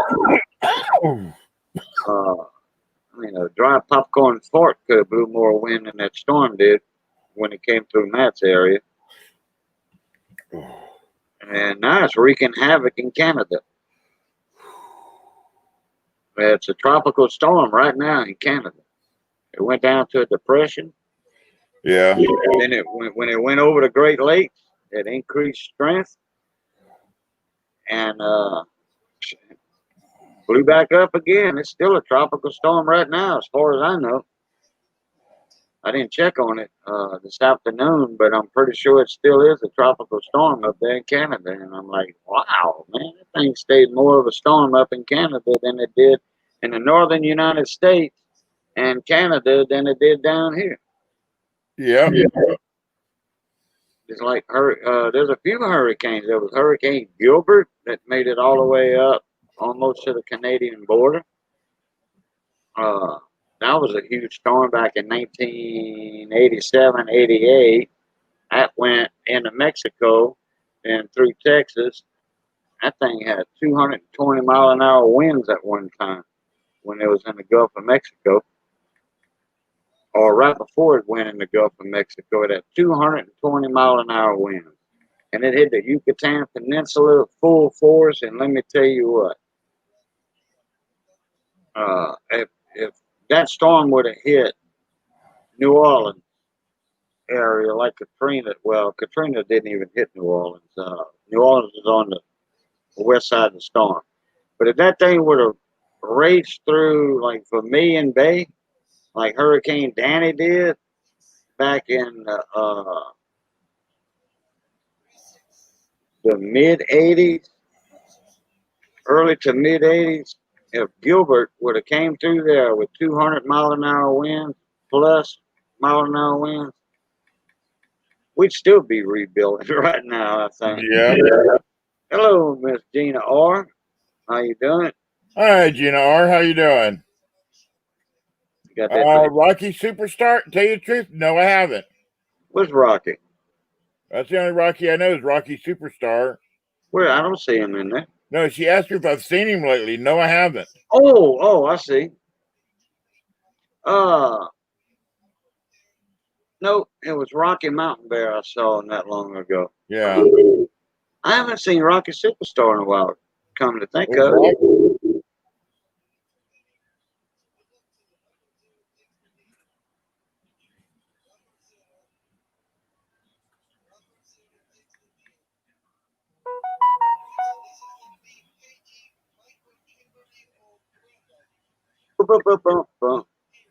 Yeah, I'm gonna have to check that out some more. Probably gonna have to go in Google Store. Wonder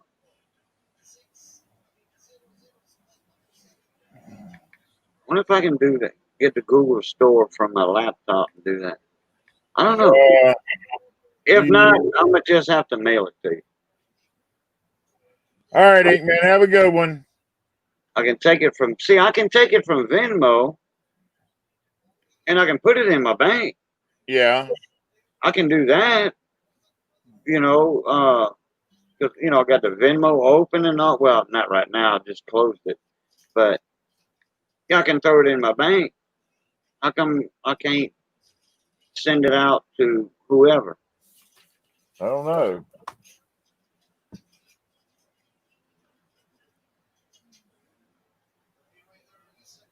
I guess I need the app or Google Store, whatever they calling it. It says go in the Apple Store.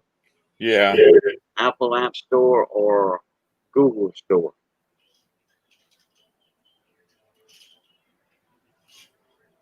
Yeah, you have a good one, man. All right, Ink Man. Don't work your butt off too much.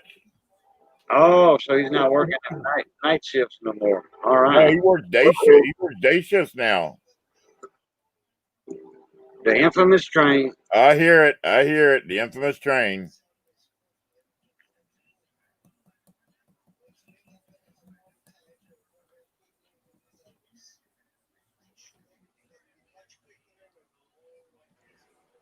All right.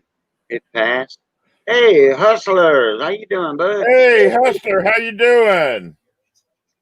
Oh, yeah, things are great, Hustler. We're just doing a fun night chat tonight. We run a couple games earlier. We run 4 of my fun games earlier and did pretty good. Keep a lookout. I sent your package off on yesterday. So everybody's packages are out.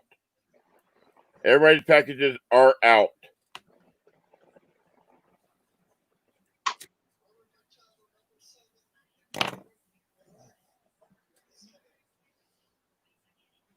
So that's a good thing. Everybody's packages are out. Yeah, you're pretty good on sending packages out. Well, I was getting behind there sometimes, not getting them out till Thursday or Friday morning or later. But now I'm trying to make sure I have everybody's out by Wednesday each week. Yeah. I spend Tuesday packaging everything up. Hey, also, Hustler, I got another Carson City coming in for Monday. Yeah, Bubs, it didn't come in again today. It did not come in again today. And that's odd. I should have had it by now. She mailed me out a package. I bought rolls of quarters off of her. And it had 3 of the W's in it. Oh, I remember that. Yeah, I remember those quarters. And she opened the rolls and I had 3 W's in it. And she sent them to me. And I still haven't gotten it. She sent you the whole roll or just the 3 No, W? the three W's, Oh, okay. and it still hadn't gotten here. Everybody else has gotten theirs, but mine. And the thing is, she's only a few hours away from me. Yeah, but they take the long way around to get to you. Yeah.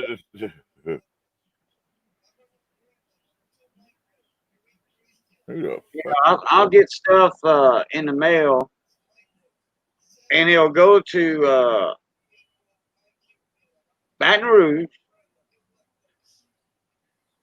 Then they'll head back up to Memphis, Tennessee, and then back down here to me. I'm like, wait a minute, that thing was right by my house, you know? Yeah. And back to Memphis, and then down to Baton Rouge, and then to Lafayette, then to Eunice.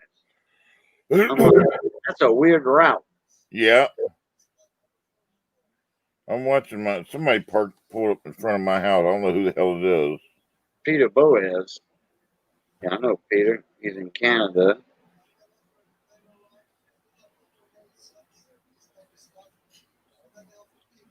Yeah, I keep Bubs. I got informed delivery, and I check every day to see when I get up in the morning to see.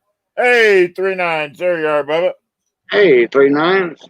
Yeah, that's me, Boo. Boo, short for Boudreaux. A lot of people call me Boo, short for Boudreaux. So I know what they're talking about. Instead of typing B-O-U-D-R or Cajun, they just say, hey, Boo. Especially on my other channel. Yeah. Well, I'll let you know tomorrow, Bubs. Maybe, who knows what's with mailing system. But I'm getting everybody else's mail that sends me stuff. I sent out a package one time. It took a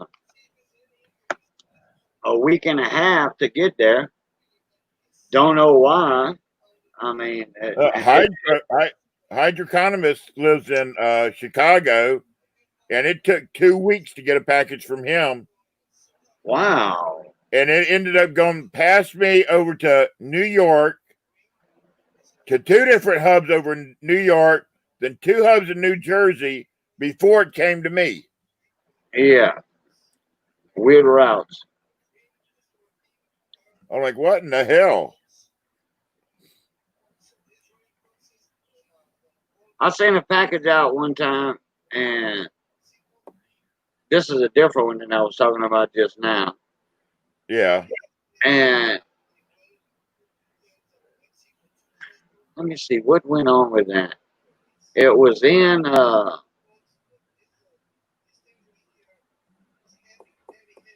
Baton Rouge. It showed me it was in it went to Baton Rouge. And then it didn't show me another point where they scanned it.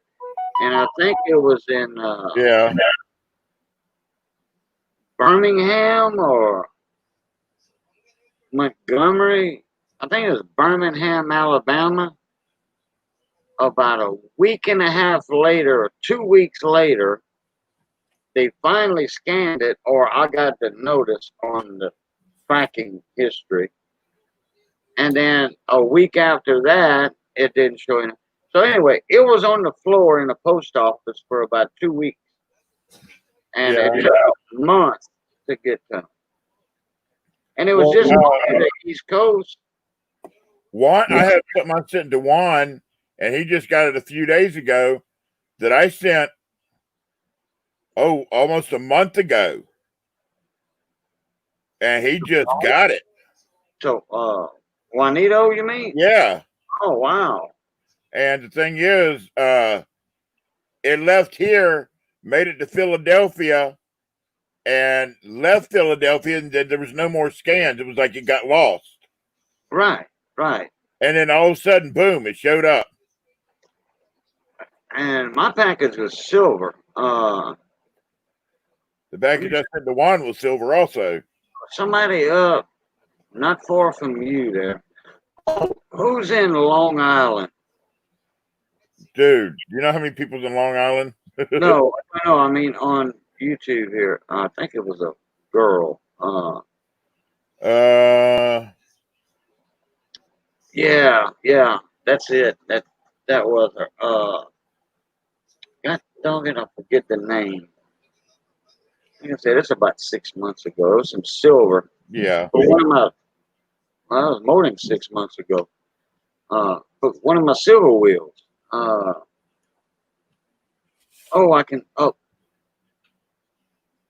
Carbone. Yeah. Okay. Barbara Carbone. Yeah. She's the one on Long Island. Yeah, that was it. It went, and well, I did say on the East Coast. Okay, so I'm right. But it was the Northeast Coast. And man, it took like 3 to 4 weeks to get to her. Yeah.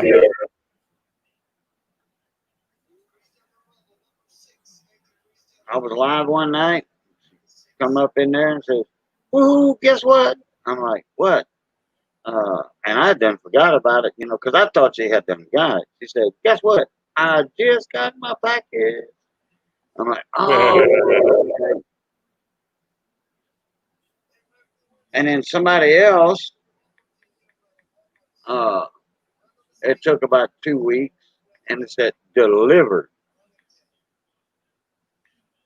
And they said, "Nope, I didn't get it. I didn't get it." I'm like, well, it showed that you got it yesterday. So they went outside, and it wasn't in the mailbox. It was hiding right there on the front porch. Yeah. Like by a flower vase or something, flower pot, a planter, and my mailman must have put it right there, so nobody would steal it out of the mailbox. Because I think it wasn't her; it was somebody else, different person or a guy. I forgot, but anyway, I think they had trouble with people stealing stuff out the mailbox.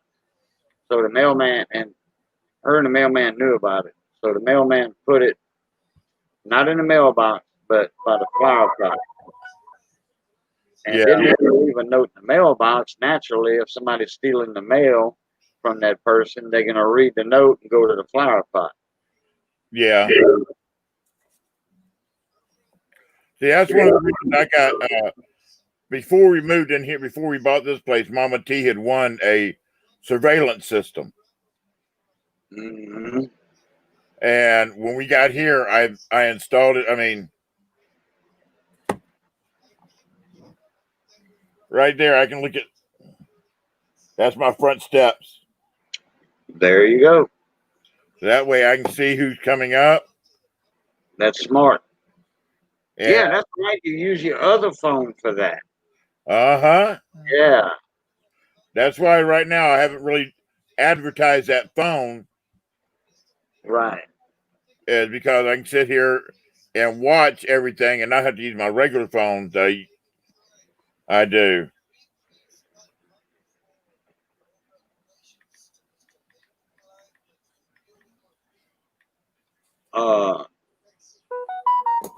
My buddy got a camera set up for his property and all that. And there's one little blind spot that he doesn't have a camera on. It's where somebody can jump that 7-foot fence, but it's a metal fence, like on the side of a dollar store building, that type of metal. So he's not worried about that. Hero hidden. But if they jump over that fence and try to get anywhere else on the property, one of 3 cameras is going to pick them up. Hero hidden.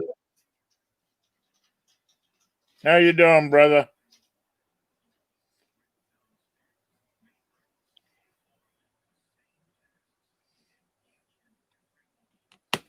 My detector is making Oh, it's broke. Odd thing, it is making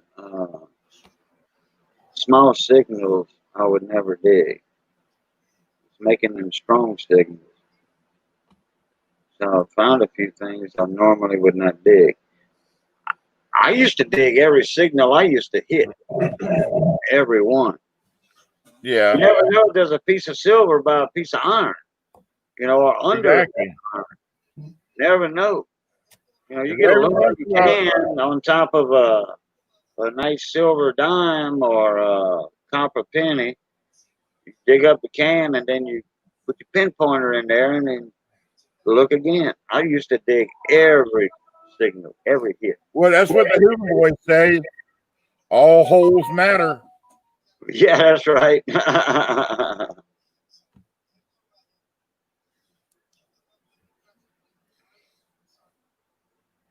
I ain't heard Mama T yelling, so she must not have won anything yet. Oh, so she went to the auction that you told her about. Yeah.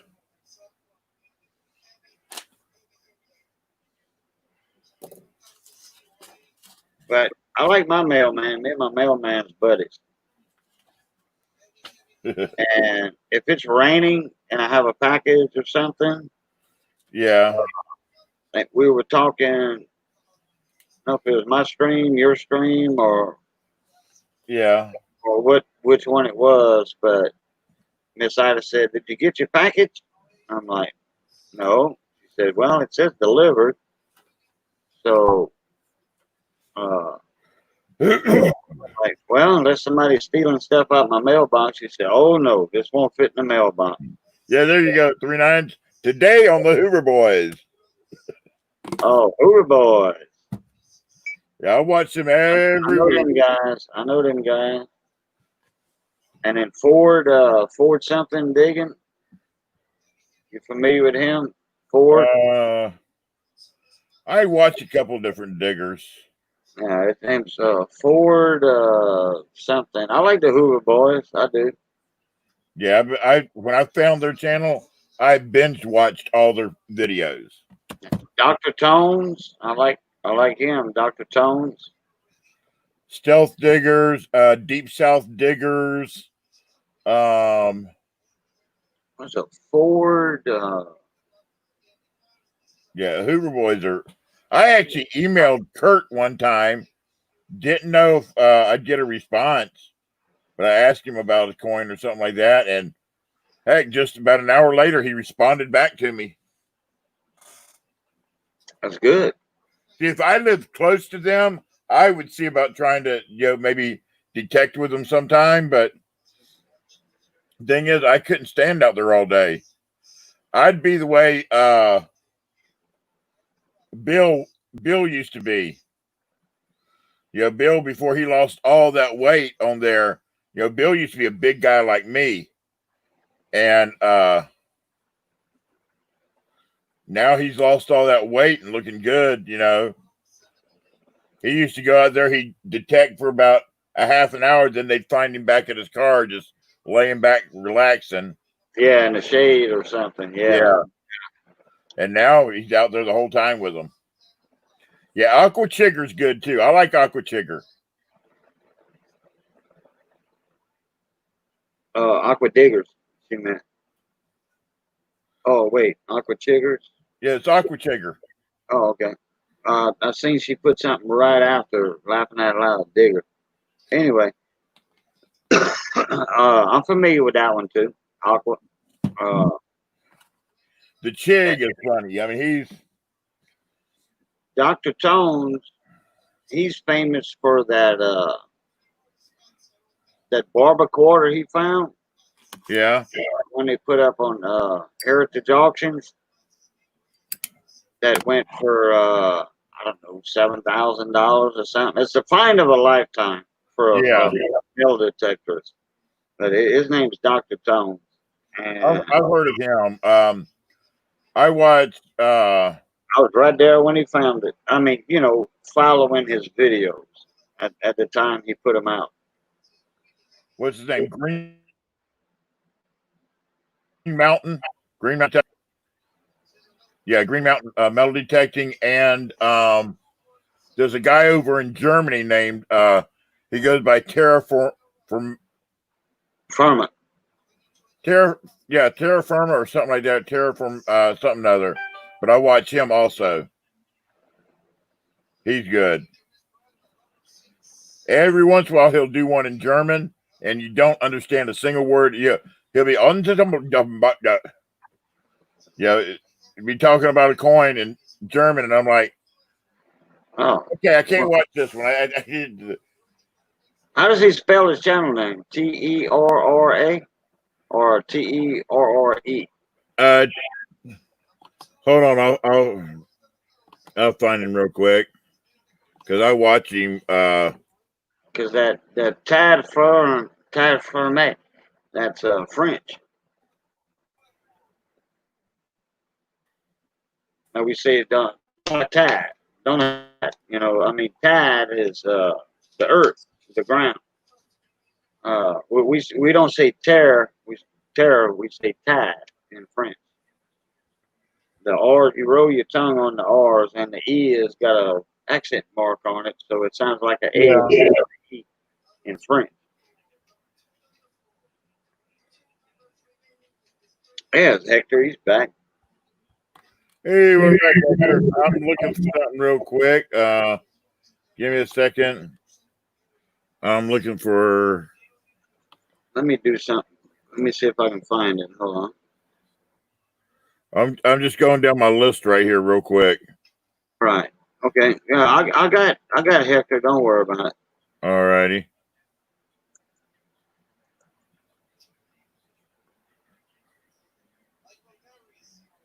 Come on, where are you at? There you go, Hector.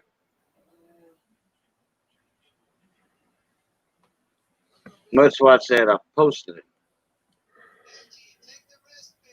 Aqua Chigger. He posted. Yeah. Colonial silver dollars was amazing. Wow. Oh, he had a big cache of them.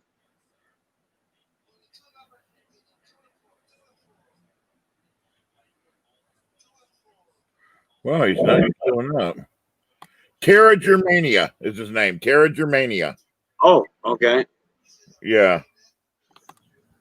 Hey, Hector. Hello, Big T. How you doing, sir? Hey, kid. I'm doing. I am Dory and all that kind of stuff. I am stuffed. Oh my gosh. Oh boy. I have to walk this off pretty soon. You stuffed, huh? Yes, sir. Yes, sir. I got some Valentine hot sauce with it. And Valentino? Yeah, those I call it Valentine because not people know it's Valentino. But yeah, I had a pretty good dinner. My daughter makes a I'm not big on deviled eggs. Same here, sir. But my daughter makes one with the Valentino. That is, let me tell you, I love them. She's been making deviled eggs for 3 days now. She makes it. She puts cuts up onions in hers and puts the Valentine in it, and then instead of using like a lot of people use the paprika on top. Yes, sir. She uses a little sprinkle of cayenne pepper. Ooh, nice touch. And let me tell you, oh my God, they're not. It's not a heavy kick. Uh-huh. You start eating on it, it's got a nice little kick to it, and it changes the taste of what you would think a regular deviled egg tastes like. Let me ask you something there, Big T and Cajun. Does the drink that you eat either takes away from the food or enhances it? What is your preference? A beer or a lemonade or Kool-Aid or a pop, maybe? All right, Bubs, have a good night. What would you consider food? Hector, I'm mostly a lot of times when I eat, I actually don't take a drink until like halfway through or towards the end, depending on what I'm eating. Right. It all depends on what it's. If I'm eating a steak, I hardly drink anything while I'm eating a steak. Wow. Because I would like the taste of the steak in my mouth. And It depends on what. If I'm drinking a beer, it has to be either pizza or like Polish sausage. You know. Tell you the truth, I can't drink a beer and eat food. Oh, I've never really? tried the combination. the only thing I can drink a beer and eat is pizza, and I wait. I don't know, but you know, like a mug of beer and a pizza, that goes good. They got, you know, Pizza Hut. They serve a pizza or two pizzas. You know, Yeah. a bunch of people sitting at a table. They get like 2 pitchers of beer, a couple of pizzas, then they order another. That's the only thing I can do drinking beer, or well, boiled crawfish. You know, when we have a crawfish or crab ball, naturally, because that's not a heavy food. Now, if I go to, say, like I go to a restaurant, it's always sweet tea. You see, correct. and I like a good lemonade with. And now if I go to a Chinese restaurant, I drink water. Oh, interesting. And Yeah. with a steak, I'll drink before I have dinner. I usually have a small 7 and 7, but I can't drink any alcohol that's like anything above, let's say, vodka, tequila, whiskey, anything like that. I cannot eat with that. That really fills me up quick. Now, if I have a light pale ale or even a lager, it's fine, but only one. When I eat Mexican food, it has to be a couple glasses of water during dinner. Now, if I go to, what's the name of that place? It's that restaurant where you basically go up there. You Hometown buffet. Has the big. You just go up there and pick whatever you want. Yeah, hometown buffet. No. Corral. Golden Corral. Oh, we don't have those here. You don't? No, sir. We It's have all hometown buffet. Yeah. Hometown buffet is almost like a little bit of this, a little bit of that. You know, American Golden Corral is barbecue. Golden Corral has barbecue. They have steak. They have seafood. They have Chinese food. They have everything. I had a bad experience with Golden Corral, which Weston Sizzler is their sister store. Yeah. I had a bad experience with Golden Corral one time in Baton Rouge. We went over there to eat, and this is years ago. And they have the buffet bar, and then you order a ribeye, you know, from the grill. You don't get the ribeyes on the buffet. Right. And there's like from 6 to 10 is the ribeye night or portion, whatever. But anyway, it was about 7 o'clock in the evening, whatever. So I ordered a ribeye, and I ordered it medium. Well, they said, okay, salad bar is there. So I went and fixed my salad bar. And by the time I got back to my table, there was my ribeye. I'm like, what? My ribeye that fast? I said, is this pre-cooked and then like heated on the grill? And she was like, yeah. I'm like, no. She said, you know, you get it right away. I said, no. I want a ribeye put on the grill raw. A raw ribeye on the grill the way I want it. I don't want a pre-cooked ribeye on the grill. Is that what they take that one away? I didn't touch it because you know, she had brought the ribeye. She was bringing it when I was sitting down. I said, I don't want that one. You put that back where you got it from. So, like 2 minutes later, they bring out another ribeye. I'm like, wait a minute. It takes longer than 2 minutes to cook a ribeye the way I want it. You know, it takes like 3 minutes on each side. I says, no, please bring that. Look, bring that back. Send your manager out, please. So the manager or supervisor, whatever, comes out. And I said, look, I want a ribeye that is raw, cut from the rack, the ribeye rack. I want that raw on the grill and cooked medium. So he says, I know what you're talking about, sir. So he said, you'll get your order right this time. I'm like, thank you. But, you know, they didn't throw them ribeyes away because I didn't even touch them. Yeah. All I did was, Yeah. and I was like, this ain't right. See, that's one of the reasons why in my family we didn't eat prime rib because it looked too red.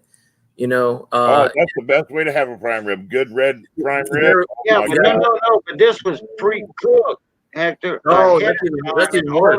All they were doing was just heating it a little bit, like 20 seconds on each side, and then bring it to your table. No, I want one that's raw on the grill, and then cook it for me the way I want it. You got to remember the way we grew up in my family is that everything had to be cooked thoroughly because it was parts of things that people wouldn't eat, like the bone marrow or the brains or, you know, like the lower parts of the shanks or even the hoofs. You know, but I'm just talking about a plain old ribeye steak. Well, that's what I mean by the texture and the color. You go to Roots Crit Steakhouse in Lafayette, and that was or Twin Oaks, the Oaks restaurant. You go there, that was a steakhouse. Okay, and I'm talking food, excellent food back then, and every night that restaurant, every night, not just on the weekends, every night that place was packed. Have you ever tried 40 years? Have you tried one of those Ninja Foodie grills? We just got one for my wife for her Mother's Day, and it's almost like pressurized grilling, you might want to say. And you know how when you cook a hamburger well done, it's pretty dry in the center. I don't like that. Yeah, I don't like that either. But we found this machine here that actually does hamburgers in 8 minutes, and you don't have to flip it over. And it's got a convection oven. It's got swirl pattern on the bottom of the grill. And when that thing cooks, it cooks on both sides at one time. Right. And it's even. So, and then you don't have a chance to, you know, how some people not supposed to, but they do anyway. They squeeze the hamburger. Yeah. You know, they do that. Not supposed to. Yeah, you're not supposed to do that in cooking. They mash it with their spatula. Yeah. And we don't have a chance to do that. So we just leave it there for, even frozen patties will come out cooked well. And if you just a minute less, it's a little lighter in the meat. And you can go a minute less than that. And it's got little tiny bit of pink in it. And it's really, really juicy all the time. We did tri-tip the other day. We did chicken breasts. We did, what else was it? Oh, wieners. What frankfurters you guys call them? All right, wieners, my dog. Okay. And I'm going to try, my favorite, and not to boast, but Louisiana hot links. Louisiana hot links is my favorite with the corn tortilla, either corn or flour. It's really good. Who makes them Louisiana hot links? It says it's from Louisiana. It must Smith's. No, it's not Smith's. Golly, I got to remember what it name brand because I hardly ever buy them. And then I split them in half, and then I put them in a tortilla, and then I put salsa in it with it. Even though they're hot, I put salsa with them anyway. It's really good. Oh my gosh! And then drink it with a cold beverage, even a Dr. Pepper, or even I even had Moxie the other day, Moxie soda pop. Oh wow, I ain't heard of them in a long time. Yeah, beverage. They sell them by the 6-pack. I'm not familiar with Moxie. I've heard of Moxie before. It's a Southern drink, Southern pop, I should say. That and Southerners do not call it pop. No, Californians do. Yeah, California and a lot of Yankees do. Yeah, well, it's a soda. Soda pop. I call it Coke. Not soda. I call it Coke. Well, if you drive up, you go in a restaurant, they say, "What kind of Coke you want?"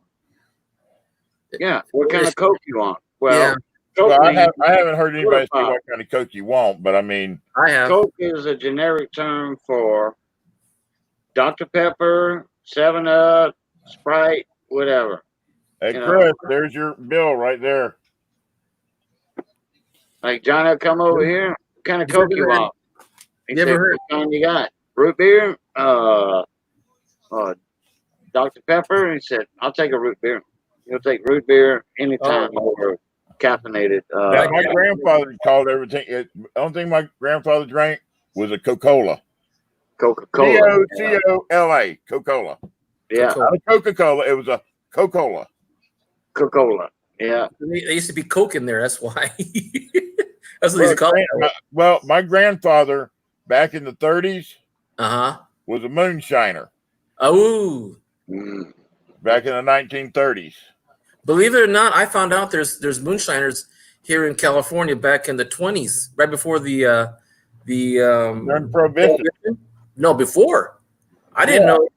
Well, because they were trying to avoid the tax, and everybody made their own, Yeah. But I didn't know that. I've got a relative that's now making it. And what she does is she you're makes it allowed a during certain the amount of summer. gallons, right? She makes it during the summer and then puts it up so that way during the wintertime, when these people are wanting some, she's got it.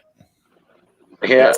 I've heard they even put shine in peach flavor and all that. Is that true?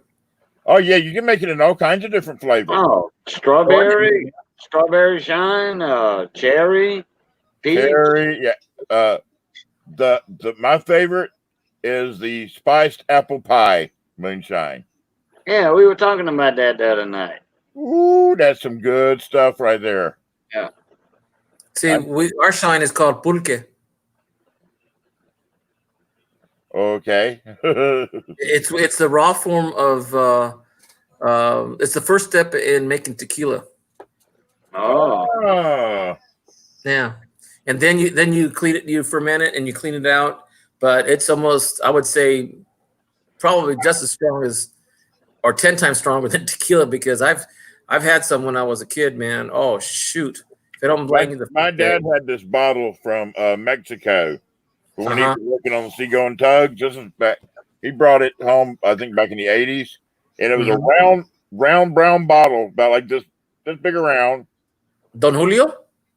And it was, I don't know what brand it was, but it was a true mezcal. Ooh, you probably wouldn't know. It was a blue agave. I don't remember, but it had. I do remember having to hold it up to the light to see the worm rolling around. Oh, that's mezcal. It came with a little bag of salt on the side of it. Yep. I remember those bottles. That it was a dark brown. There was a little. It was about this tall, about yay big around. All the way around. Hey, Value Hunter, what's up, buddy? Hey, what's up, Val? Hey, Value Hunter. We were just talking about you today on the phone with Cajun. As a matter of fact, I was going to tell you, Big T, you didn't happen to save the bottle. Dude, I don't know where that bottle ended up at. Boy. My dad passed in 06. And I was living in South Florida at the time, so I don't know what happened to his bottles of alcohol. My oldest, I'll just call him my oldest sibling. I don't claim him as a brother. Uh-oh, sorry. I don't claim either one of my brothers or one of my sisters. I only claim one sister, and that's the sister that took care of my mom. The rest of them are just siblings. Man, I can understand that. I can understand that. But he's one that probably got it, and he's an alcoholic too, so he probably drank it. I tell you what, Big T, if I find the bottle you described, I'll send you one. Oh, I appreciate it. I've got my Uber driver is going to Puerto Rico the end of this month. And there's a rum that my dad used to bring back when he's working on the tugs from Puerto Rico. And it's called Abuelo. Oh, yeah, I know that one. Oh, let me tell you. And when my dad was going down there they didn't ship that out to the U.S. They kept it No. in Puerto Rico. There's also another one that's the same thing, but it's called Abuelitos, which means the TOS at the end. And the only way you can get it across the border is bringing it yourself across the border and claiming it. You don't pay duty tax on it or anything. You just can Well, bring my dad was paying like $3 for a fifth of that abuelo. Well, he got it cheap. That's a good price. Late 80s, early 90s. That could have been that's about market price then. Yeah. But I told her, I said, she goes down there, I want a bottle of abuelo. Oh, you know, there's one thing I want to do. It's on my bucket list. In Las Vegas, they have a tequila convention for all the American companies that want to buy, and there's free sampling at the booths. And there's over 150 different distilleries they go there. Wow. So I'm going to check it out one of these days.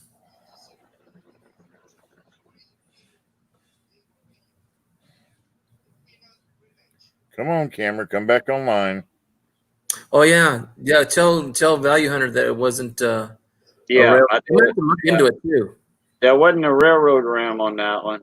It was a ding on the rim, and the way it was in the flip, I guess it kind of enhanced the rim, showing that it was a railroad rim. Well, I've got 3 Franklins right now, and I start with the very first one. Now I have to make sure I go through, instead of just getting this one here, I'm going to have to start going year by year, starting with 1949. Who sold an O over CC for $40? We don't know for sure. It's an O over CC. In fact, you were invited to that auction, but it was Mike Badger, and I thought something was funny about that mint mark when he was showing it regular, and when he put it under the scope, it kind of was there and not there, if you know what I'm talking about. Yeah. You know how the angles and all that? Yeah, sometimes the angles look, you got to get the right angle to see it right, or it disappears. Yeah. I forgot. I forgot who had bought it. Was it Mike Wolf that bought that? Yeah, that's what he just said. Mike Wolf bought it. Yeah, I mean, it was I hosted the auction, but it was not this past Tuesday, like a few days ago, but last Tuesday on the second. I'm usually in a sale to get our stuff for auctions. Right. We can go to a sale almost every night if we have the money. Right. It was that auction I had on the 2nd of June. Yeah. And I don't know if it's confirmed yet, if it's an O over CC. There was a couple of coins in there so we were thinking it was something. I've got another 1890 CC coming in this week. I need to check Mike Wolf's videos because it might be an O over CC, and if he did get it, Mike Badger said, man, please let me know. I forgot that it was Mike Wolf that bought it, but anyhow, he said, please, I want to know if it is actually an O over CC. Because there was a bunch of us in there saying it was. I mean, almost everybody in chat was saying it was an O over CC. And Mike thought it was one too, but he wasn't sure. But he went on ahead and auctioned it as a regular New Orleans mint coin. Yeah, and Value Hunter said, yeah, he saw it too. Yeah. And I knew there was something funny about that mint mark because I had said that from the get-go. I said, there's something funny about that mint mark. Well, Kate, you were in my show a few weeks back, well, about a month or so ago. I had that O over CC. Weren't you? I think so, yeah. Because I had one, and I don't remember Gleason. I think Gleason got it. Oh, yeah, okay. Gleason got it from me.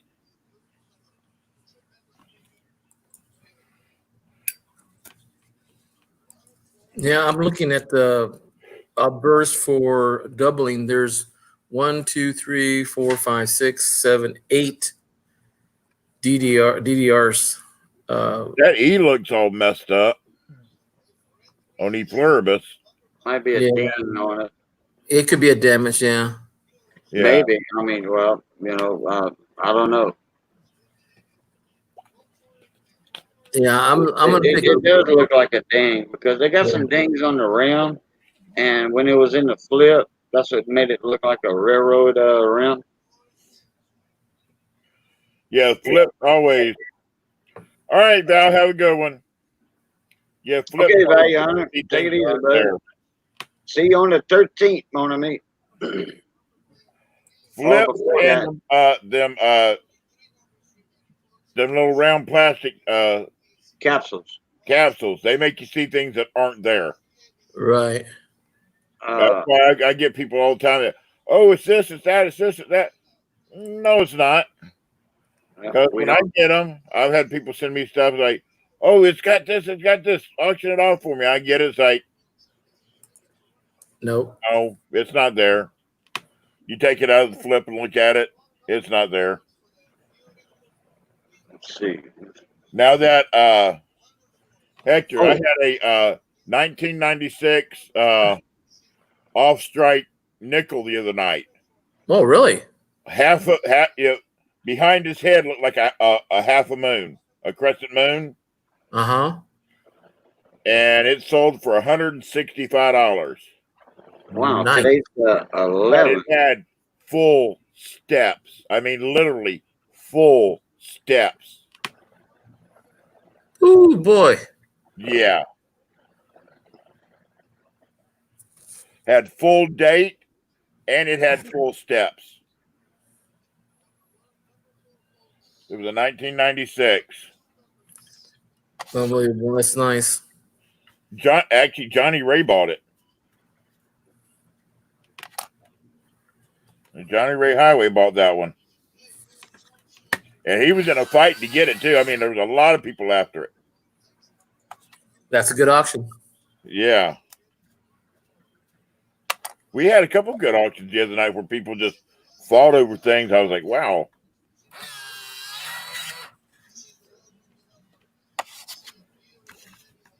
Y'all Look hear at the sound of it's me kind of making crooked for cigarette. some reason. Hey, what's up, John Francis? How you doing, Bubba? It was just funny because I was just looking at this right now. The 8 right here is really thick, but I don't see. I got to get closer. I was thinking about getting a new That's scope. a weird looking 8. I know. I was just looking at that right now. Yeah, it is thick. And the right side of the 4 is thick. On the bottom, the board's thick. The back part of the 9 at the top is thick. Hey, John Francis, another Louisiana man's in the house. I'm gonna check. Let's see. Go back to the home. I'm on Varia Vista right now. 1948 Philadelphia. I don't much mess with that because of all the different errors out there. And I know being in the coin community, I should look out for errors. But there's just too many of them out there. And to try to retain the knowledge is it's not so much there's so much out there that gets me. And I'm pretty sure it's overwhelming for me too to figure out which of these are a real RPM or a real DDR or too many people agree and too many people don't agree. Exactly. So sometimes, and I don't want to say, okay, you're right and you're wrong, or you're wrong and you're right. You know, the opposite. So if it's clear cut for me and I can see it without anybody asking anybody, then I'm fine. I'm just glad I got this coin so I can put it in my book. You know, basically now. Yeah. Yeah, that's why I just deal in certain stuff. I mean, yes, y'all see me deal with a lot of bullion and rounds and stuff like that, and getting into some of the bills and all like that too. but that's, my collection itself is eclectic because I have rounds and stuff like that. I've got hand pours, I've got bills, and then I've got constitutional. I have an eclectic stack, but I think I do have one gold. I do have one piece of gold in mine. And for me, I think I'll pick up anything that catches my attention. Like and I do that too. That's why a lot of the stuff that we've been buying lately has been going into our collection. We've added a lot of stuff lately. What do you think about? I'm sorry. I mean, if I had to sell just what we have, I'd have to have at least. It'd probably take a month of sales to get rid of everything that we have, or more. And I guarantee you, I've got a good amount of. I've got 12, 13 hand pours. Some of them are, by people in our community, but the majority of them are MK bars. So when you talk MK bars, you talk higher premium. Right. And, but his stuff is, good quality stuff. And see, the thing with me is I started out with American coinage when I was in high school and grammar school when my dad was collecting too. He got me the bug. And now, 50 years later, bills catch my eye, fractional gold, Mexican silver, Canadian silver, English, New Zealand, Australian silver, period, put it that way. I've got a bunch of the still. I don't know if you're looking to buy. I've got a bunch of the commemorative Canadian silver stuff, 50% silver, and some of it's 925 for sale. Well, I found out some of my Mexican pennies, the ones that are like almost a half a dollar size. Yeah. Some, they're only, they're high percentage of copper in it, but it's only, like there was 50 centavos in some of them. Some are 20 cents. Yeah. And some are like $5 or $6 a piece. And I don't know if you're looking to buy any, since you said you like Canadian. I've got a lot of the Canadian, they're commemoratives. But they are Canadian. They are silver. Those are Canadian commemoratives. If you're looking to buy some, I've got a bunch, and I'll let them go at decent prices. Okay, I'll keep that in mind. Right now, I'm concentrating on my American silver because I've got a few Walkers and I've got a few Benjis. I've got lots of Kennedy half dollars, mostly between 65 and 69. I still don't have a 70 yet. I'm still looking for that one. But in the future, probably. But right now, I'm just trying to fill all my books, nickels, pennies, dimes, quarters, all that I haven't done. Look at this one. Nice. Oh my gosh. 1587? Well, it's 1587 to 1587 to 1987. It's a commemorative, 400-year commemorative. I met a few guys online from Mexico that are selling 8 reals. They're circa 1600s. How much? We didn't get to that point. They just were showing them off, and they were really nice looking little coins. I've got an 1820.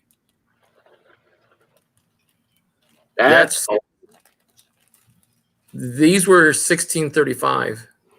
If you can find what you find out a price, and let me know. I will.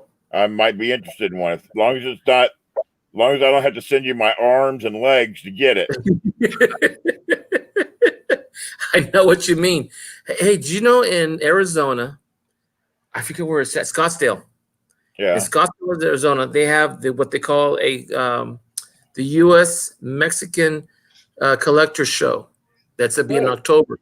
And all they deal with is North American coinage, Canadian, United States, and Mexican coins.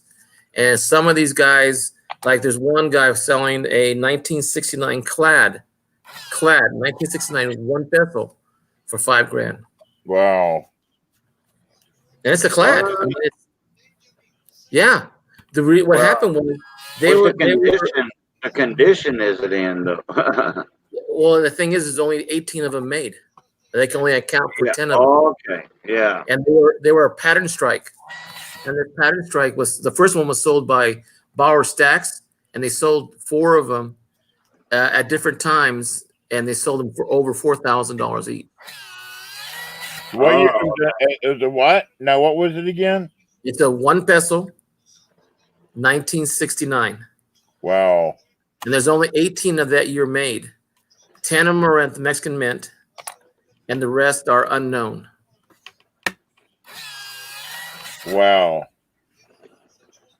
And Stacks and Bowers sold one. I don't want to quote the year because I'm not really remembering, but you can probably look it up in Stacks and Bowers and find it. But for over $4,000, that's a pretty good for a peso that no longer.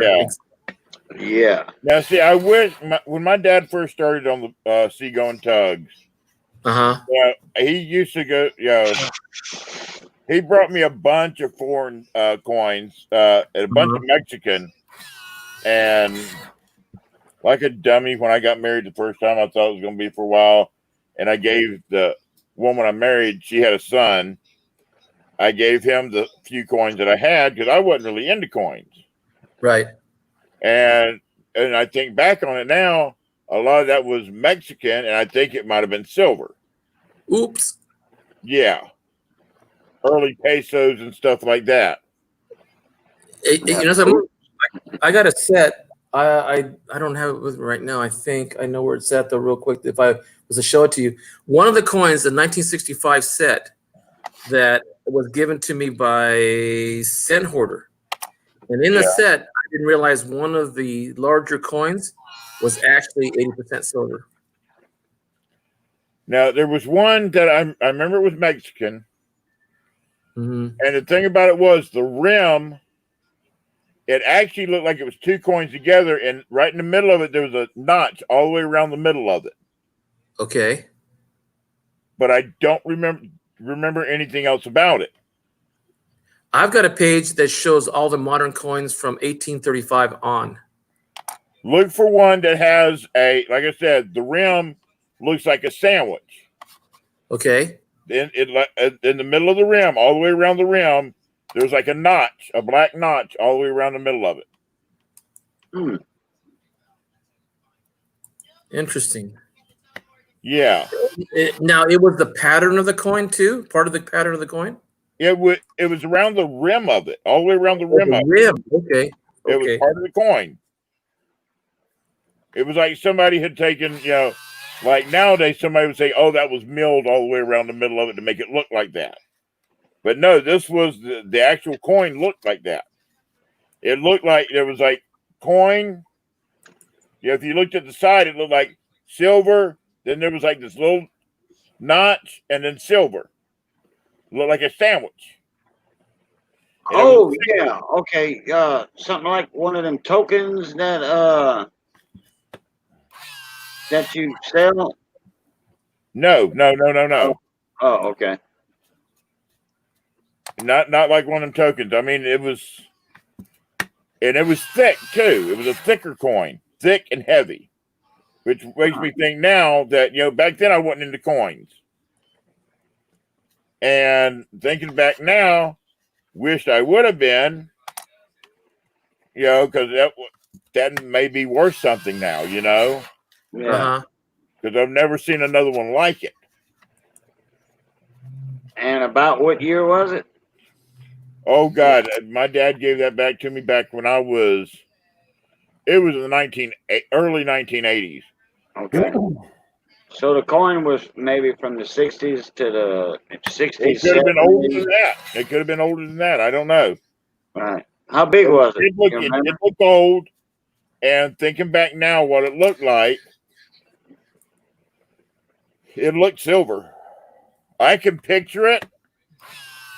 How big was it? I mean, it was probably about the size of the silver dollar. Okay. About the size of a Morgan. And it was a Mexican coin. Yes. Okay. That much I do remember because it did have the eagle holding the snake in his mouth. Right. Okay. I do remember that being on there. I don't remember what size peso or whatever it was, but I do remember it was Mexican, and it may have been in the 1800s. It may have been turn of the century. Right. I don't remember. I smoked too much weed since then. Back in my younger days. So I'll blame it on that. But I mean, I didn't get into coins until 3 years ago. So I mean, I was never a big into coin collecting. I didn't know nothing about coin collecting. I just thought it was like a bunch of weird, a bunch of nerds, collecting stuff. Well, now here I am, one of them big nerds. I'm looking at the coin. We're trying to find that article which showed all the listings of modern coins from 1835. Yeah. I just came across one that's a 1739, what they call Mexican escudos.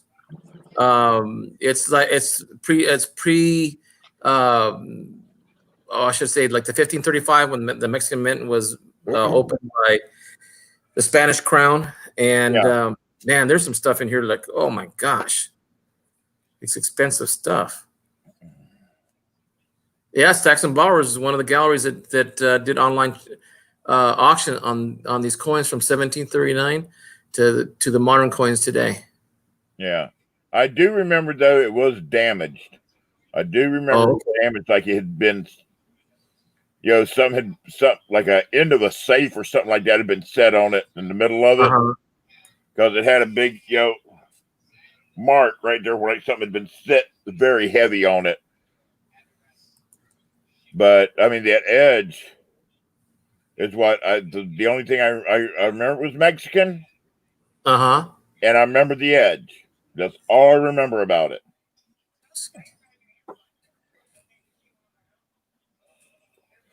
I mean, I had plenty of pesos and stuff like that. And, now finding out pesos and all like that were, like a small amount of silver and all like that. And I'm like, stupid me back then, being like, 19 don't feel bad. Old. Don't feel bad because I remember, my dad would have whole rolls of Walking Liberties or Benjamins, or whole rolls of Mercury dimes back in the 60s. And, he'd never thought anything more than it was collecting, dust. So sometimes during the hard times, my dad didn't sell them at numismatic value. He sold them at face value. No. $5 for $5. That was it. Yeah, I actually had, before we moved up here, I actually had a pawn shop in the area that we lived in that would give me 18 times face value for silver. Oh, geez. Yeah, this was 6 years ago. 6, 7 years ago. But they give the guy that owned it said, I walked in there one day with a couple of quarters and dimes, and I think I had $1 $1/2 that was silver. It was a 40%er. But he gave me. I asked him if anybody was interested, if they were interested in them, and he go, "Oh no, we don't." And then the guy that owned the place says, "Yeah." He said he looked at him and said, "I'll give you 18 times face value." I'm like, "What?" I was like, "Okay." We needed the money at the time, so yeah, only a few pieces, but we needed the money, so I sold them. 18 times face value. I didn't think that would work that much. I was like, "Wow."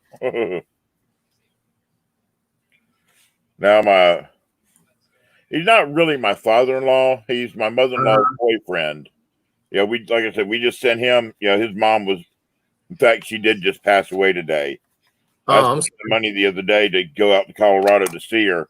He got there yesterday and got to be with her last night and this morning before she passed. But he was always the coin. Everybody knows what a coin pusher is. You put a quarter in and it pushes them back and forth. Yeah. Okay, we used to have a route that we did those, and he would, he could spot a silver laying on top of all the other ones. There And you he go. used to always, oh, there's a silver one right there, and grab him out. And he was always, I've got a little bit of silver. I got a little bit. And once I got into doing this, telling him what all was actually silver and all like that, he's like, wow. Nice. So I got some silver back last year for Christmas or the year before. Big T, I got a question for you. I got an answer for you. Okay. You said the coin looked like a sandwich. Okay. Was it completely round? It was completely round. Okay. Explain the sandwich part. Okay. It's basically if you take a Morgan and on the rim of it, going around the rim, say you're holding it flat and you're looking at the edge of the rim. In the middle of that rim, there was like a valley all the way around. So it looked like it was two rims with a black area around the middle of it that was indented, like a little trail. Okay. So kind of like a pulley? Yeah. Okay. All right. A pulley where a little bitty thin belt would go in? Okay. Exactly. Okay. But it was a Mexican coin. Okay. All right. And I've never, as long as we've been, I've been in the coin community, I've never seen anybody else with one, and I haven't seen one.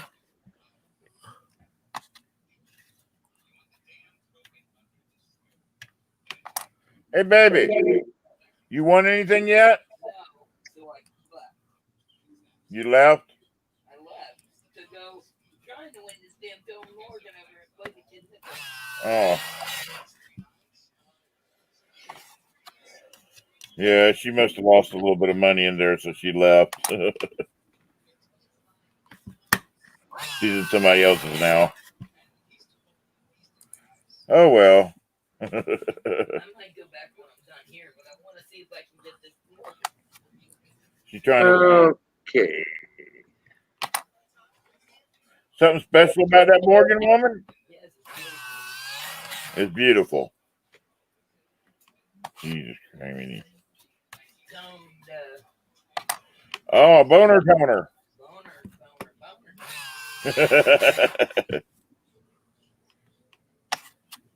what we call toners now, or boner toners.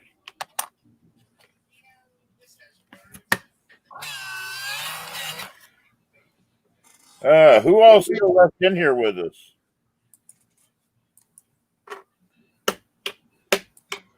Who's left in the chat? I see 8 people, so it got to be somebody out there listening.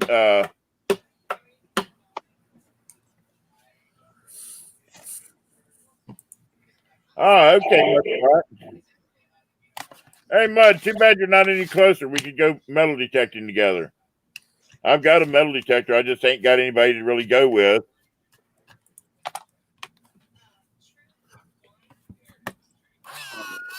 Oh, Hustler's still here. Hector's back. I'm here. Oh, that's your what was that? I was going to show you all the coins that I found from 1835, and there it is. I wanted to share it to show you guys. Hey, what's up, Choppy? There you go. Oh. It tells you the Mexican values, tells you the mintage, the types of coins. I found this in Coin Week. Yeah. Let's see. And is it moving? You guys can see it move? Yeah. It shows the centavos, and there's some here I've never seen before. Like I have this one here. I have all these 20-cent ones. Yeah. Here's the silver coming with silver right here. 2.5 pesos, 5 pesos. And the funny thing is, the eagle is the obverse, and the one with faces, that's the reverse. Oh, okay. And it gets into commemoratives. It's so I'm going to start over here on this side, starting in 1905, right before the independence revolution. 5 years later, started in 1910, where Pancho Villa and Emilio Zapata and those guys that were fighting against the federal government. Yeah. And get a load of this. I found out that a lot of the coins that were gold were remelted and they were minted in their own states, like Pancho Villa when he was in Sinaloa, I think it was the state. Yeah. He made them in his own design. So cool. So you can find those. Those are worth a little bit more money. From 1910 to I think 1918, I think somewhere around there. Not completely sure, but you know, Yeah. I'm barely reading into this. Yeah. How you doing, Choppy? Mr. Lurker? So I just wanted to show you real quick.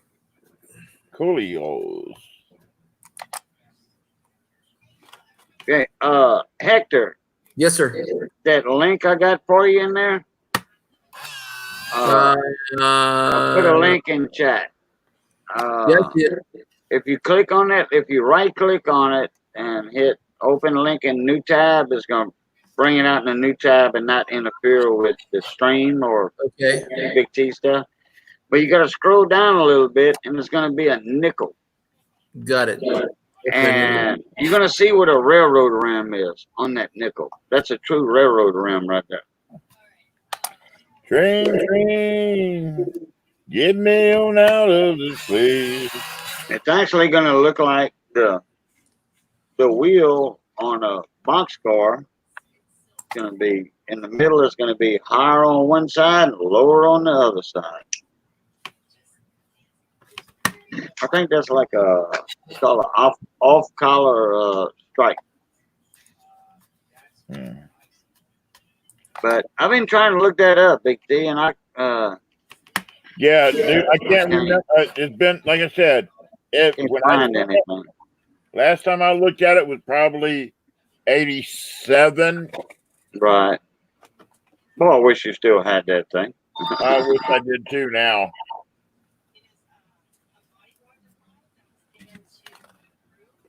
And that notch was all the way around it, huh? Notch went all the way around it. I'll probably probably research it some later to see if I can find it. Right. It shows a railroad rim on a nickel too. That's the one I was talking about, a nickel. Oh, okay. That's a railroad ram. It's also on a dime, Roosevelt dime. Okay, I didn't go that far down. Oh yeah, I see it. I see the dime. It's right underneath the nickel. Yeah. Okay. Yeah, that's a railroad ram. That's what I look for.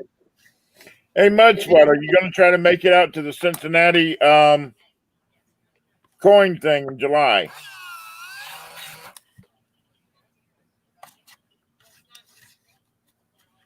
Mudswat? Yeah, it's a good magazine. I've been reading it. Just the articles that I find. Shoot, I haven't seen Mudswat in a while. I used to be subscribed to Coin World years ago when I was a teenager. I was a young fella, and from like 1979. Were you a fart smeller or a fart smeller? I was a fart smeller. Yeah. But that Coin World, it was a magazine. It wasn't a magazine actually, like Vogue magazine or Penthouse or whatever. It was a magazine, but it was kind of made. It was made like a newspaper. It was made like a magazine, but it was in a newspaper form, and then they would fold it like that, and then in half, and that's how you get it in the mail. And I would get, I think it was twice a month they would send them out. Now it was like it wasn't a cheap subscription. Well, back then I think I was like $8 a year or something. You know, which that was pretty good money back in 79, 80. I remember the Saturday Evening Post from the 1950s when you were a kid. Oh, yeah, okay. Yeah, I'm older than dinosaurs yet. Yeah.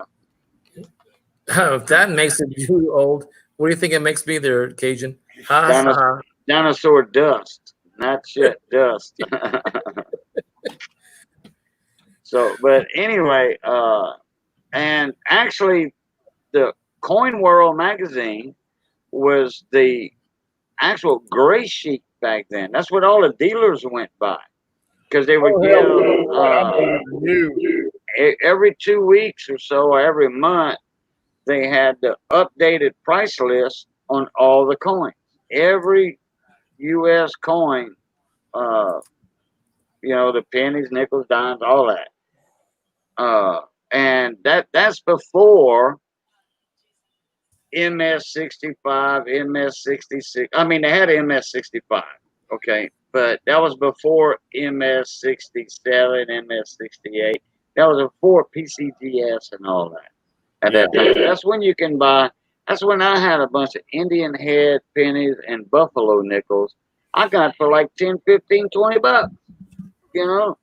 And now I wish I still had them coins, because, man, those things be worth $10, $12, $15,000 right now. Yeah. I wish I had a 240Z. Now they're selling them for $25,000 for a nice clean one, and mine was very. Coming. Mudswat, you're a youngster, son. Yeah, he is. Shoot, I was in my second year in college that year. The first time. I didn't learn any better, so I went back 3 I was times. in middle school back then. Hey, AG, what's going on, AG Chopsticks? What's happening? Shoot, in my senior year, I remember the busing that was going around the country. I wish I had some silver chopsticks. Boy, I'd gain attention at the Chinese restaurant over here if I brought some silver chopsticks over there. Hey, look what I got. Man, people would gather around. Solid silver chopsticks. You must be rich. When's your birthday, Mud? If you're 40, means you haven't had your birthday yet this year. So when's your birthday?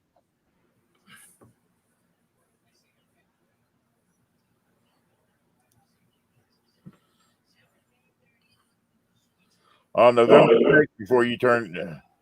Hell, I turned 52 next month. I had to think how old I was.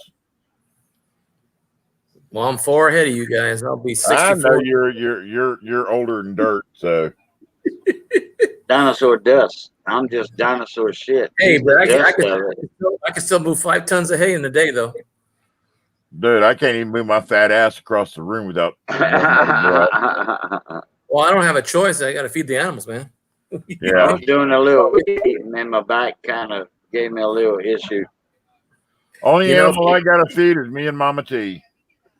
All I know is that when I was in my 30s, 53-foot trucks by hand, and all cans, 202s, 303s, the 10 size lids, man, and then a hot day of 100 inside a truck. Oh shoot!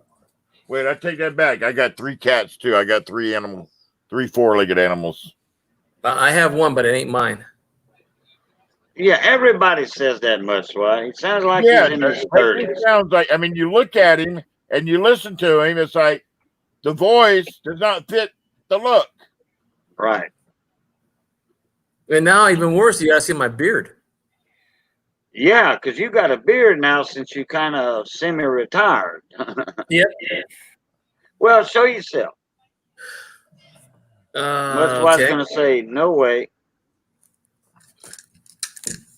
But I think he's one of them that always says you sound like you're in your 30s. Yeah. Let's see. How to turn this around? Everybody says that. He sounds like he's in his 30s. There we go. Santa Claus. Hey, I know what I want for Christmas. Yeah, give me your wish list. There's Santa Claus. Do you know what I said? Give me Christmas. your wish list? That means that whatever you wish for, you give to me. Yeah. No, this is only 2 months. Jesus, 2 months. Yes, sir. This is from what I've got on me is just from the cancer auction. Really? Yeah. March 14th. Tell how long it's taken just to get what I've got right here. I think that was March 14th. This will be 2 months in a week. Man, since March 14th, I clean shaven down to baby bottom smooth. I done trimmed this 6 or 7 times. I done did this about 12 times, and look how thick that is. And Does it look somebody good? said, "Oh my God, Cajun, you are a grizzly bear." I'm like, Yeah, my buddy has seen me in 2 months, and he says, "Man, you look different." I go, "What do you mean?" He says, "Usually you're clean cut, shaven, and short hair, and I've got hair down to the back of my neck, which I never had before." And my wife says, "You need to get a shave." And I said, "Why?" I says, "Because you don't look. No, you need a shave." I said, "Give me a reason why." She couldn't give me one, so I'm keeping it. yeah, well, hey, your beard does look good. It does. Yeah, it I does. like it. I like it because you keep it trimmed on the top right there and the bottom. You keep it trimmed. So Yeah, that's Well- what I need to do is trim mine up right here on each side. Yeah, It's I have a nice problem treatment. getting this clean shaven for some reason. This comes out faster than this does if I was to take it off. This and this side on near the cheek, and I got hair going almost up to my eye socket. So I have to shave up here down to here. Yeah. I got it at my eye socket. I sure do. As a matter of fact, when I first grew a beard back when I started going to shave, I grew a beard. A mustache because I looked like I was 20 when I was 30, and I got carded a lot of times after I was 21. I still got carded until I was 30, and then when I grew my mustache, it was a Fu Manchu, and it was biker style, but down to here. Yeah. And my wife didn't like it because she said, "You look like a biker." So what's wrong with that? Your uncle's a biker. And so I trimmed it back so where it's, even in business, you're not supposed to have it below your lip. So, and now that I'm like Paige says, I'm semi-retired, and that's what I got this on. Especially this pandemic, you don't go nowhere. So this is me for until July 1st, and then it's coming off. Or I trim it down. Well, my dad, here's the funny thing about this. My beard looks like Santa Claus, like my grandson said, but he also added to it. He goes, you look like Grandpa Vito. No, how do you say his name? Grandpa Adolfo. Because my dad's grandfather his name was Adolfo. And so he says, "You look just like Grandpa Adolfo." Oh, Mudwat says, "Whoa, it's not what I imagined." Anything. I guess it's maybe because I have a higher voice. Maybe that's what it is. And sometimes when I wake up, I have a real deep throat. Hey, y'all remember that TV I was working on? What was it? I think it was last Thursday in the Thursday night chat, a week ago tonight. I wasn't on that time, Cajun. Well, you mean like a flat panel screen TV? Yeah, flat TV, LCD. I finally got all the parts. I got the manual, service manual downloaded on it for the power supply board. Mm-hmm. And what I did was I diagnosed that TV. Johnny Best, my buddy, he brought it over here, and he one of his neighbors had it, but it was on the side of the road. It's not like that. His neighbor gave it to him and said it doesn't come on or anything. So I did not know no history on the TV at all. So I think the day he brought it or the day after, I plugged it in. I can see a red light come on.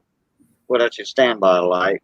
And then, so I don't have a remote on for it. So I just hit the manual on the bottom. They got a bunch of buttons for the volume and channel and stuff, power, so, and the menu. So I just hit the power on button. The red light blinked, and that was it.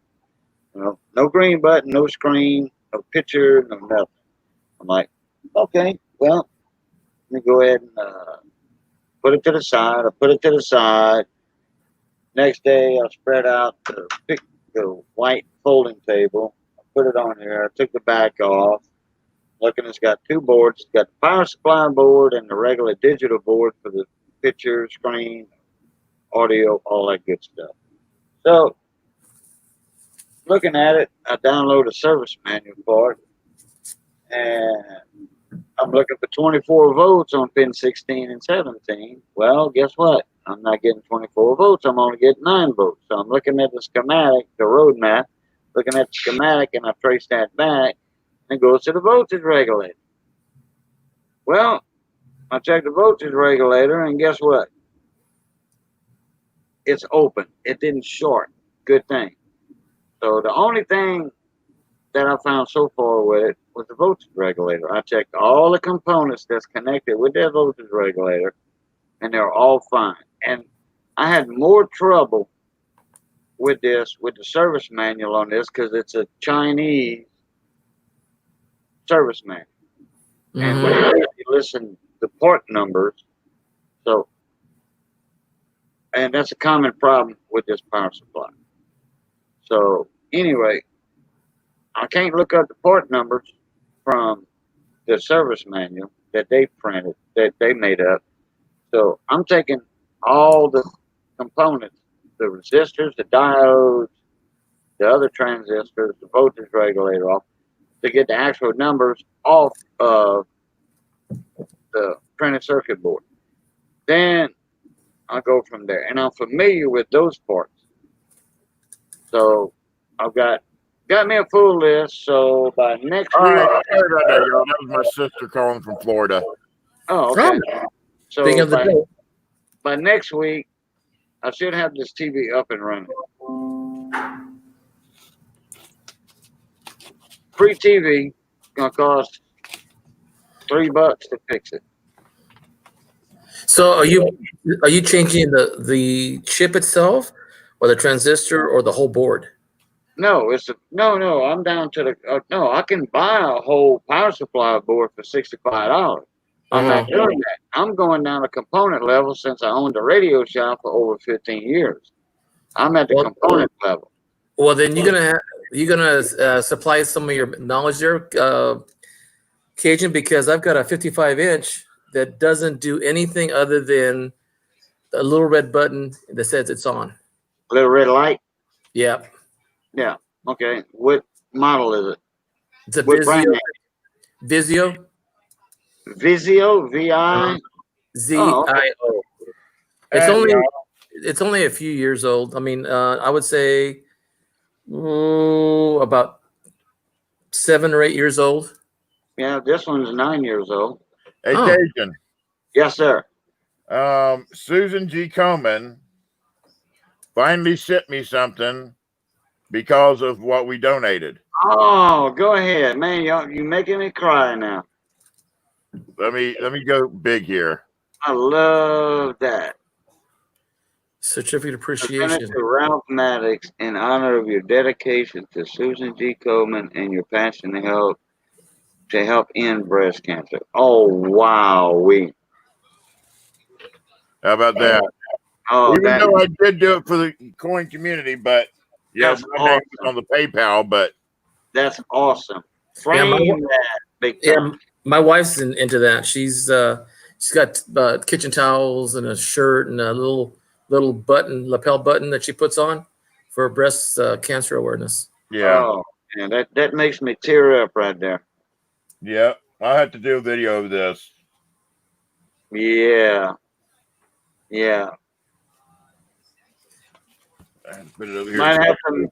Might have to make about 5 or 6 copies of that, some good quality copies, and send those out to the main people that helped out. Yeah. What I have to do is I'll go in with a program, and I'll take my name off and put other people's names on it also. Oh, okay. Well, I wasn't even thinking about that. I mean, I'd like to have one like that. Yeah. Framed up, man. Yeah.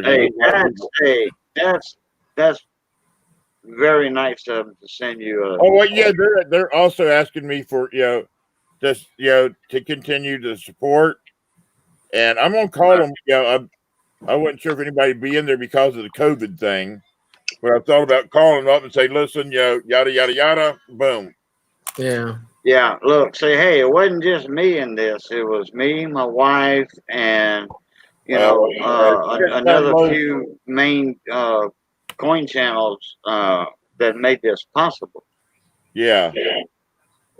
Also the American Cancer Society, it does all the different types of cancer, men's and women's, and children. And to me, when I was my grandson was born, I heard a lot of people, in the same room, their child has a, blood disorder, and being born, just barely born.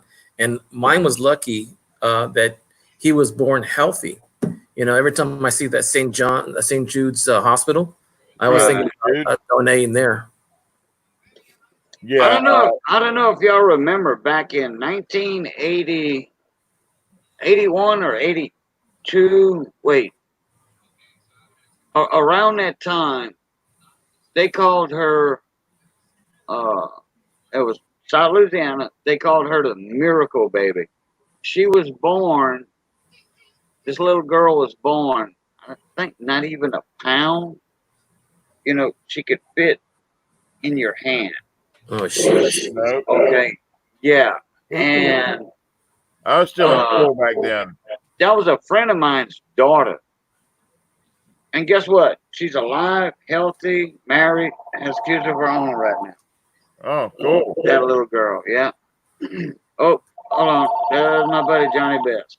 Be right back. Yeah, they actually sent me something a while back to join this little thing that they had. It was like basically a thing to sit there and listen to the ladies that are make up the foundation, the vice president and all like that, the stuff that they're working on and all like that. They asked me to sit in with them when it was like a town meeting, but you could ask questions and all like that. But I sat in on it. It was about an hour. And I do get things from time to time. I'm asking, for another donation, but I want to give them a call and say, listen, I'm all about doing a donation, but it's going to be a once a year type thing. And it's going to be, from what I make from an auction, that like the last one I did, and tell them what all I did and all like that, and how the community came together to do everything. Sounds good to me. Yeah, because we sent in $6,800. Wow. Yeah, almost 7,000. It was over 7,000 when we were done, but keeping out for shipping and all like that was 6,852 or something like that. Do you remember? And don't quote me on this, but wasn't there a phrase someone said, a president or something, about going to war against cancer or war on cancer or something like that? Do you remember that, Big T? I remember the war on drugs. For some reason I remember that. Yeah, I remember the Ronald Reagan and Nancy Reagan doing the war on drugs. Just say no to drugs, you know, but cancer, I don't know. I do remember. I just looked it up. President Nixon declares war on cancer on December 23rd, 1971 of the National Cancer Act. He actually signed a declaration of war. I was 3 years old in 71. Sorry. That's why I remembered it. I remember that. It was, I'm sorry. Forgive my age, but you know, I would have liked to join that. That would have been something, because I lost my grandma to that. I lost my 3 aunts to that. I lost 2 uncles, cousins, friends. I lost my dad in 06 to emphysema. Mm-hmm. I lost my mom 2 years ago to, it was myeloid leukemia and lymphoma. Wow. It only took 2.5 months and she was gone. Boom. From the time she was diagnosed till 2.5 months. Mama T's mother, the reason we did Susan G. Komen, has been stage 4 breast cancer for 10 years now. Really? Yeah, so she's been fighting it for 10 years. Well, when they found it, it had already left her breast, went to her lymph nodes and into her bones and stuff. So it was nothing. I mean, they had her on experimental medicine for about 8 or 9 years. And now they're finally starting to do the chemo on her. And the chemo is what's really racking her body real bad. Yeah, we were in a daze, my wife and I, because we didn't know that how much time we were spending, you know, not at home, but with my mother-in-law. She was sick. Well, my father-in-law passed away in 2002 from smoking cancer. And then my mother-in-law, she passed away 2 years ago, 15 days before my dad did. And then my dad in May, and then my brother in December. And we were going back and forth to the hospital, rehab, ICU, doctor's appointments, medicines, and taking care of the house and taking care of my mom at the same time. And I didn't know that I could be that efficient with my time. And the only time that we really had was my wife and I having dinner together, then leaving to go to either my mom's or her staying the week with her mom. You know, they take turns. Okay, I'm back. Sorry about that. Yeah. No problem. So I know health is really important to me. Just so that I changed my insurance around yesterday, and so next month the doctors, because Mama T's doctors all come to the house. Oh, cool. And I'm getting mine set up. That's the reason I changed my insurance, so I can have the doctors also come to the house and look at me.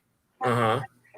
I mean, I get on here all happy and jolly and all like that. I'm not in the best of shape myself. Mm-hmm. I mean, but I get on here. I mean, I can't stand for more than 5 or 10 minutes at a time, and I better sit down or I'm going down. Big T, but you remember, my dad tell me this all the time. He lived in 93. He never told me that, you know, be happy, this and that and the other thing, you know, go along with the doctors. He just had his like thumbs up, you know, hey, Dad, you ready for procedure? Couldn't say nothing. Thumbs up. He always had this idea that whatever best for him is going to go for him. And I always thought he had a positive attitude.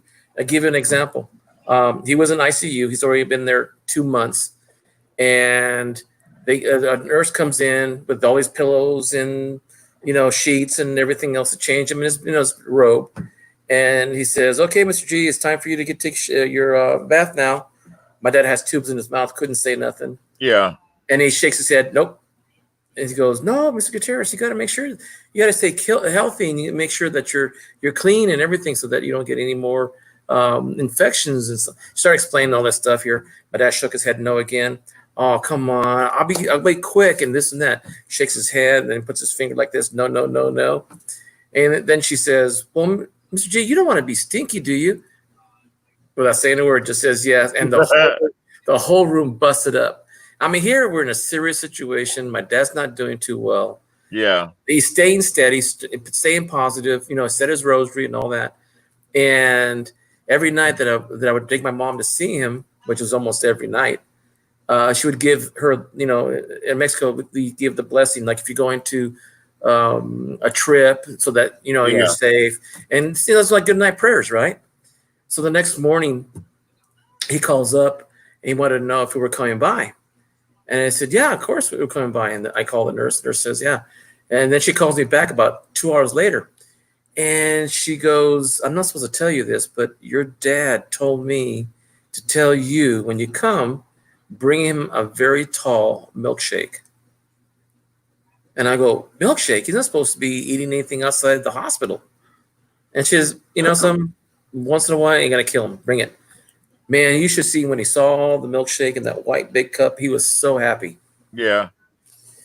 And I think that positive attitude will work because the doctors even thought, oh my gosh, he's in an ICU for 2 months. His signs are improving.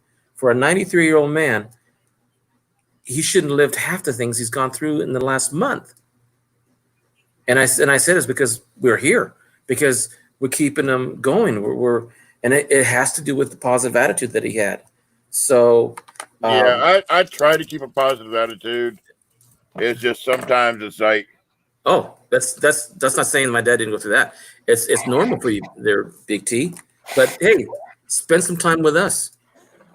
We'll keep you happy as much as possible when we can. Oh, I know. I mean, it's just if you see my legs and see what I and I know what part of it is. I'm trying to phase out my biggest problem, which are these right here. Yeah, me too. And I don't drink a lot of Cokes. I don't. I stay away from that. I don't drink a lot of Cokes either. Mine are Mountain Dews. Oh, okay. Yeah. Any form of Coke, soda pop, soda water, this is made by Pepsi, not Coke. Yeah, but any form. Oh my God! I don't care for 'em. When I was a kid, I did. Dr. Check, Shasta, all that. Yeah, when I was a kid, you know. Yeah. Now it's water, homemade lemonade that Missy makes. Homemade lemonade because we got a lot of lemon trees down here. You know, I mean, kind of learned my lesson from my sister. She drank like three or four 2-liter bottles of Coke a day, and she had to get surgery on the kidney when she was like. Well, the other day I drank. The reason I say I got to transition myself off of them. The other day I drank a full bottle of water.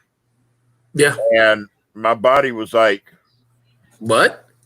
Yeah, what is this? Yeah."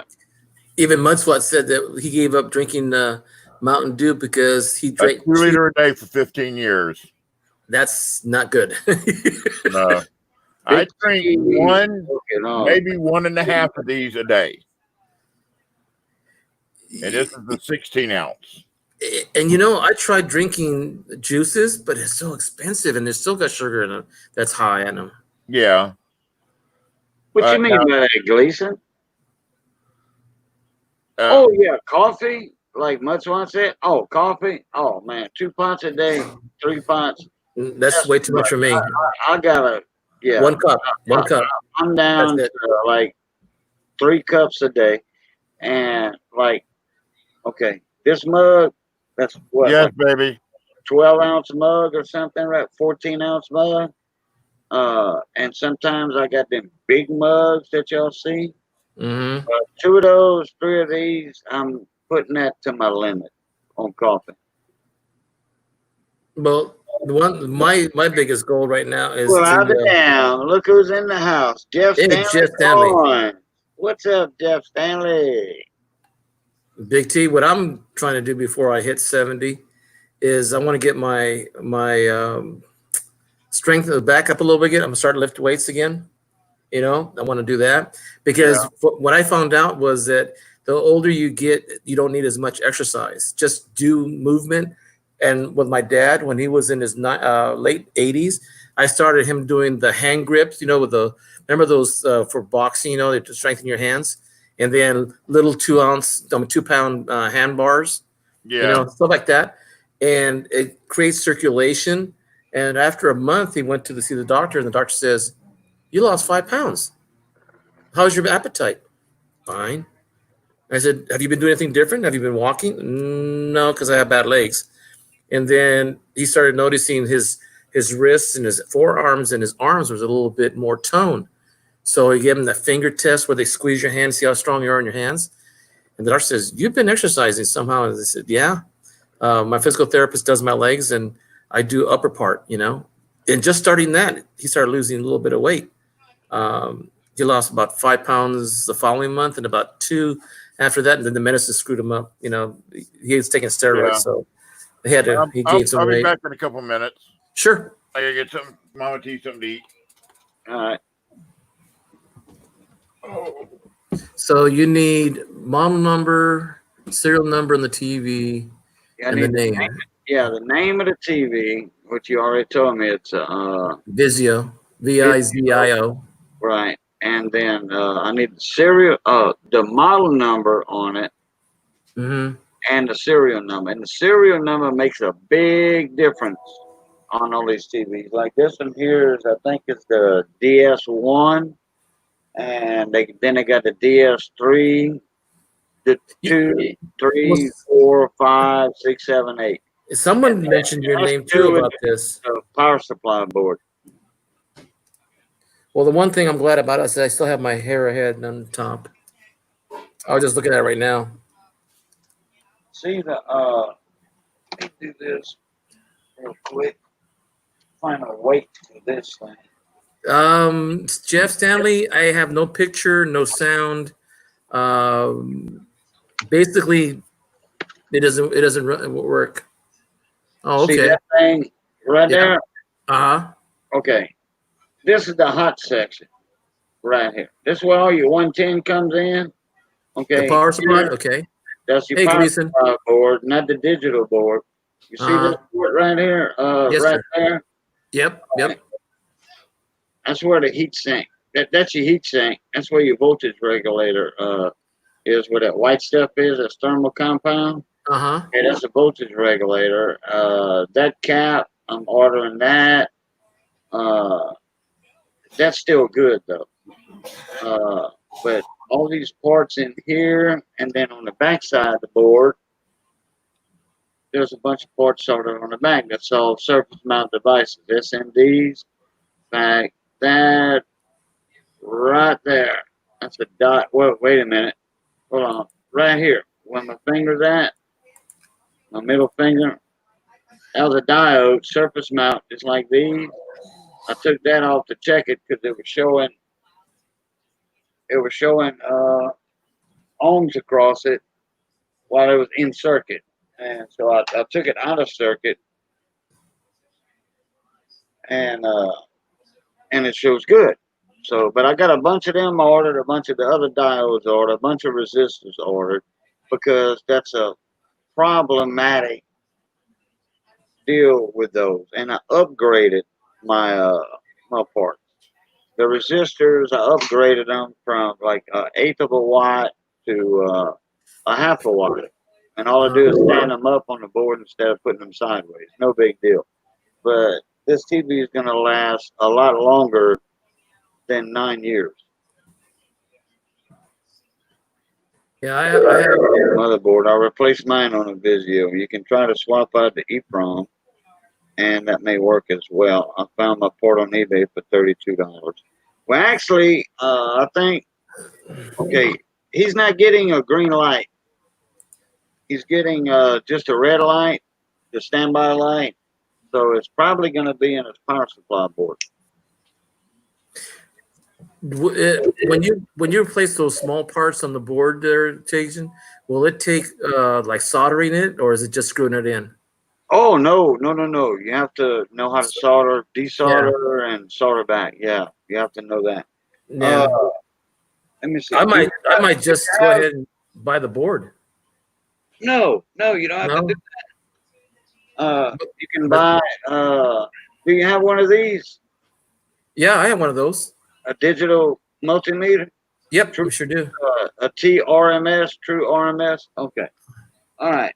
Well, if you got a good quality one like that, that's like $150 right there. But I got it on sale. Anyway, that's all you need.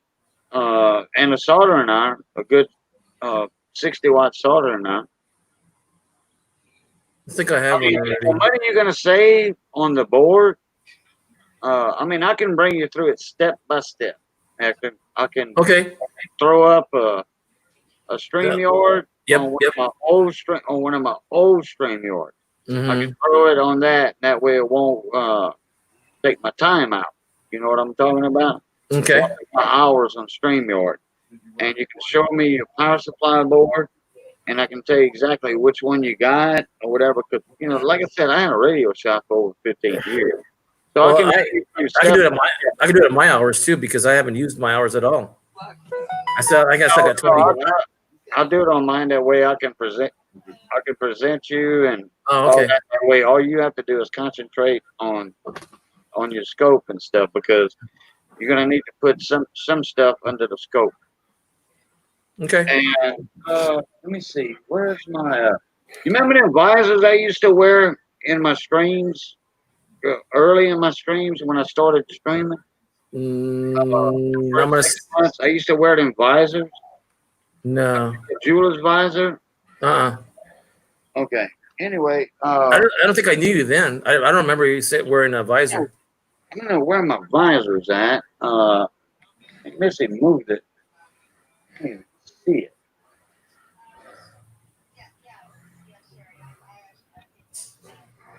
Anyhow, do you have a loop? Yes. Okay. Well, there you go. You're gonna be in good shape with that.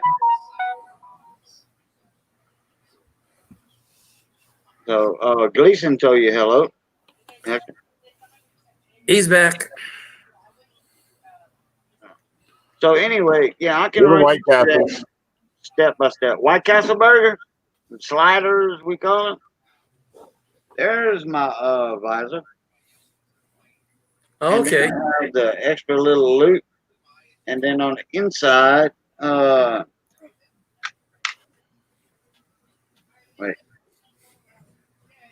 wait a minute. Yeah, there it is. On the inside, so you have that certain power, you have that power, and then you have your loop right there. Yeah, this thing comes in handy when I put it on my head like that. I can see that board real good instead of using my scope. Hey, Jeff. Sorry I didn't say hey a while ago. Mama T wanted something, so howdy, and welcome back, Gleason. Yeah, I said Gleason hello. As a matter of fact, I think I caught him. Jeff Stanley says he changed out his EEPROM or EPROM. EEPROM, yeah. EEPROM. Yeah. Read So only 32 memory. bucks. Read only memory. Well, I would like But to see. if it has to do with the power supply part, Uh-huh. because your light's not turning green. Okay. Okay. So your standby light's on. Yeah. Your red light's your standby light. So what you do, you just you like you said, you got a multimeter, right?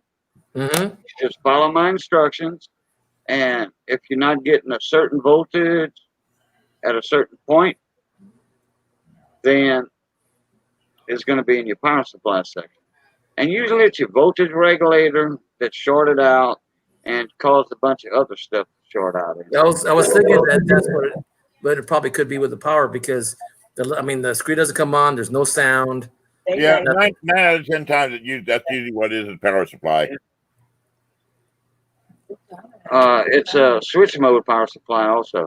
Oh, Hector, it's only 8 o'clock over there, baby. It's still daylight over there at Hector's. Missy was wondering why it was daylight over there, Hector. Oh yeah, our sun doesn't go down until about 8:23. Yeah, 8:30, and then later on in the year, it's going to go. The sun will be setting at 9 o'clock. Yep. Yeah. What'd you say, Big T? What's the power supply? Yeah, I said 9 out of 10 times it has something to do with the power supply. Correct. on the TV. Correct. Hello, Hey, Gregory Lee. Gregory Lee, how you doing, Bubba? Hey, Gregory, how you doing, mate?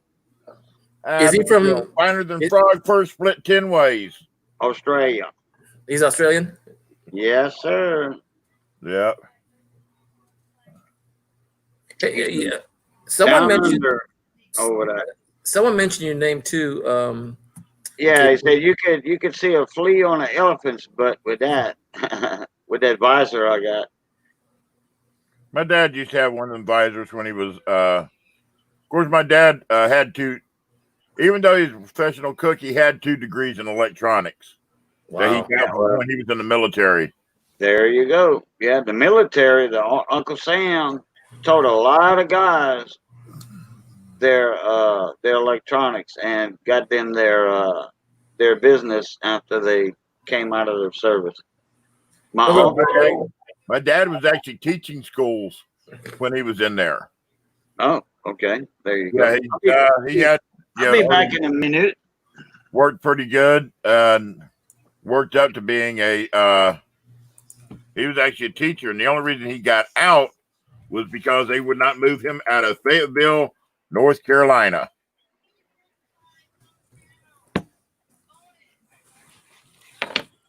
Got stuff on my keyboard here. I'm trying to move it off. I've been trying to go to my bank, but every time I go to the bank, the lines are so long that I don't want to wait in the sun like they were the other day. I don't do it. I don't even go to my bank to deposit anything anymore. Really?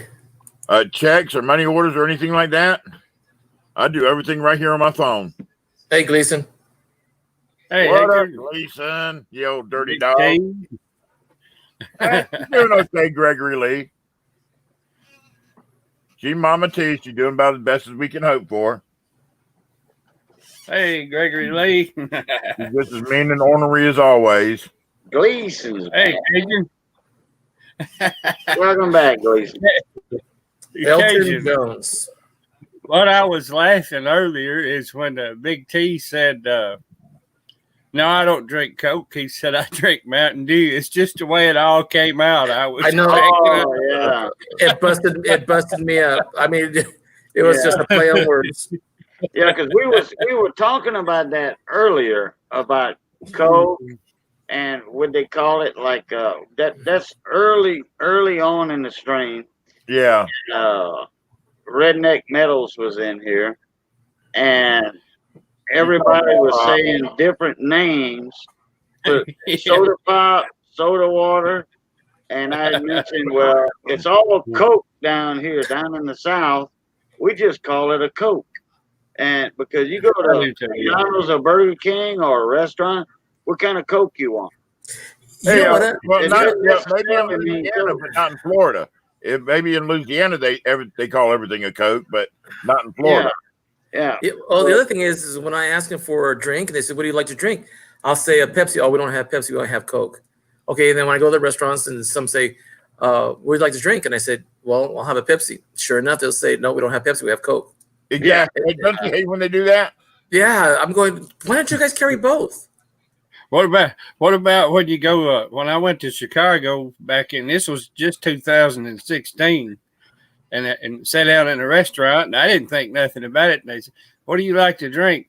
I'll have a sweet tea. They look at me and they said, "Sweet tea? We don't have sweet tea." No, everything. South Florida, most of your little diners and stuff like that, because you have such a big New York, they don't drink sweet tea. They drink unsweetened tea. Unsweetened tea. My wife does the same thing. Yeah. And you go into these little diners, and majority of them are run by Yankees. New Yorkers and stuff like that. And so all they carry is unsweetened tea. Yeah. And me and Mama T's stepdad, I guess you can call him that. Her mom and him's been together for so long. We got to go into this one diner so much every morning that they actually kept when we walk in, they'd make a pitcher of sweet tea because they knew I drank sweet tea. Well, now they'll do that here in Gleason if you come to the Corner Cafe downtown. Hey, if I go in there, And I worked right across the street all them years. And if I went in, they'd set me a pitcher, about a gallon pitcher of tea with ice. Somebody screwed up one time. We went in there, me and Lloyd, we sat down. He asked me what I wanted to drink. I said, sweet tea. So they brought me a glass of sweet tea. I took one sip and spit it back in there. Somebody had picked up the salt instead of the sugar and made salt tea instead of sweet tea. Oh my God, you talking about nasty. It's funny because in California, you have to order water to get water. Because we're such a dry state. We've been in drought for the last 6 years. So they'll ask you, would you like to drink? And they'll first ask, would you care for water? And if we say no, then they go on to the drinks. But for mostly in California, you have to order water in order to get water on your table. Yeah. Well, a lot of restaurants are getting like that too. Now, if you want water, you have to order water. They don't automatically bring you a water. Well, they're thinking even charging. Some of the restaurants thinking of charging for water because they have to buy the bottles of it. That's right. Well, not only that, the filtration for our city wells and all that, they're actually if we use a certain amount of water, it's a certain pay. You go to tier 2, tier 3, tier 4. I've heard people pay $200 a month for water. Wow. I buy every so often when I go to the grocery, about once a month, I buy a case of waters. Sometimes it lasts a month, sometimes 2 months, but I buy a case of water. My water and sewer bill a month here runs right at $100 every month. Every month. My water runs $100 for 3 months, and sewer is separate. Yeah, most places water and sewer is together. Here, the sewer is separate. And plus, you have to buy stickers to put on your trash bags. So sewer and trash are together, and it's like $150 for 3 months. You know what? Tags for your automobile. We have a city sticker as well as your county sticker every year to go on your license plate. What? So when you live in the city here, and you go to see the street I live on, it was blacktop all my life, and now it's like that chip and tar because they ain't got no money no more. Chip and seal. Chip seal. And I'm paying $35 extra a year for my city wheel tax. It's supposed to fix the streets. And the funny thing is that my tags for let me see. My 13-year-old car is $121 a month. I mean, a year. And to me, if I was to pay $35 on top of that, a lot of people in California would be really upset. My before if I lived out in the county and not in the city limits of a corporation, a town, it would just be $64. But they add that other $35 on top of that. Yeah, but okay, right behind this wall right here, on the other side of my fence, is the county line. Guys who own trucks on the county line buy either two types of tags: one, passenger; two, commercial. If they are on this, they have a ranch, they got to buy commercial, and it's like $150 for the same truck that I have in the city. That's for probably $120. Just because they're in the county, because they got to put things in the back of the truck, so they call it commercial.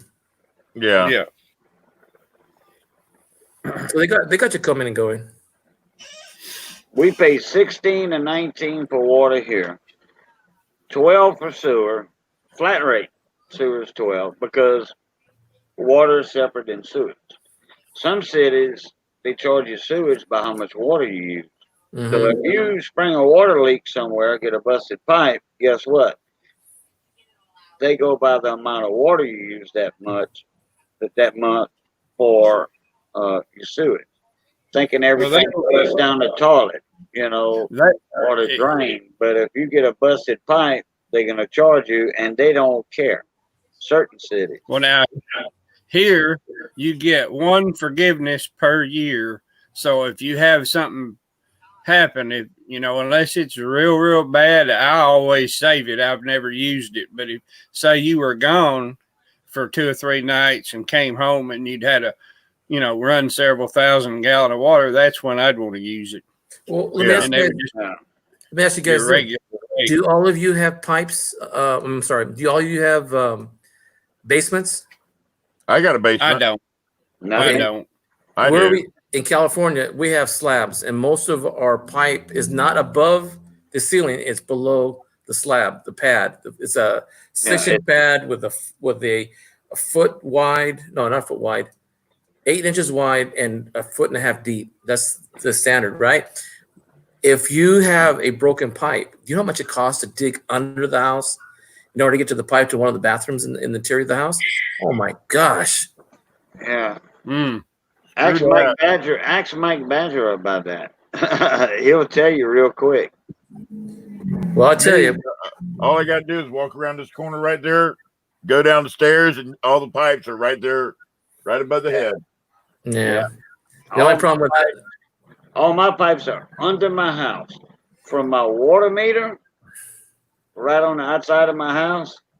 Well, mine are under my house also, but they're in the basement. But my house is on blocks, on pyramid blocks. The old style blocks. It's not on cinder blocks. Yeah. With a pad. It's on a pad with a block that's made almost 4-sided, and it comes up at an angle. Anyway, I've got some of those blocks here. They're solid. All my pipes are exposed under my house. I've been under my house several times, believe me. I've been at my mom and dad's house where they have a crawl space. With PEX too, PEX pipe that won't freeze. I ain't going under my house. I don't care if there's a gold bar. Well, I tell you one crawling thing. under a house.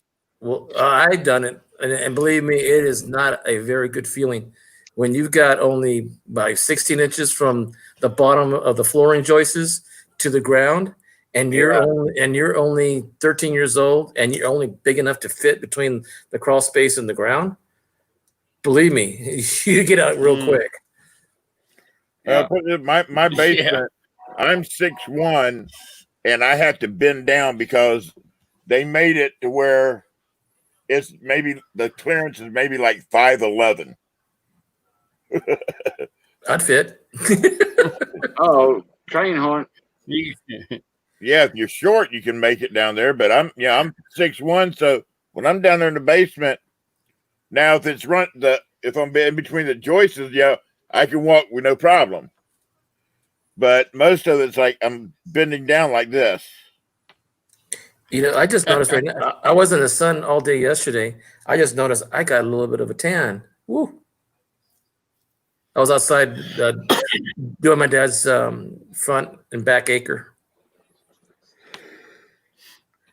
Hector, did you say you're in California? Is that right? Yes, sir. Okay. I had met you before.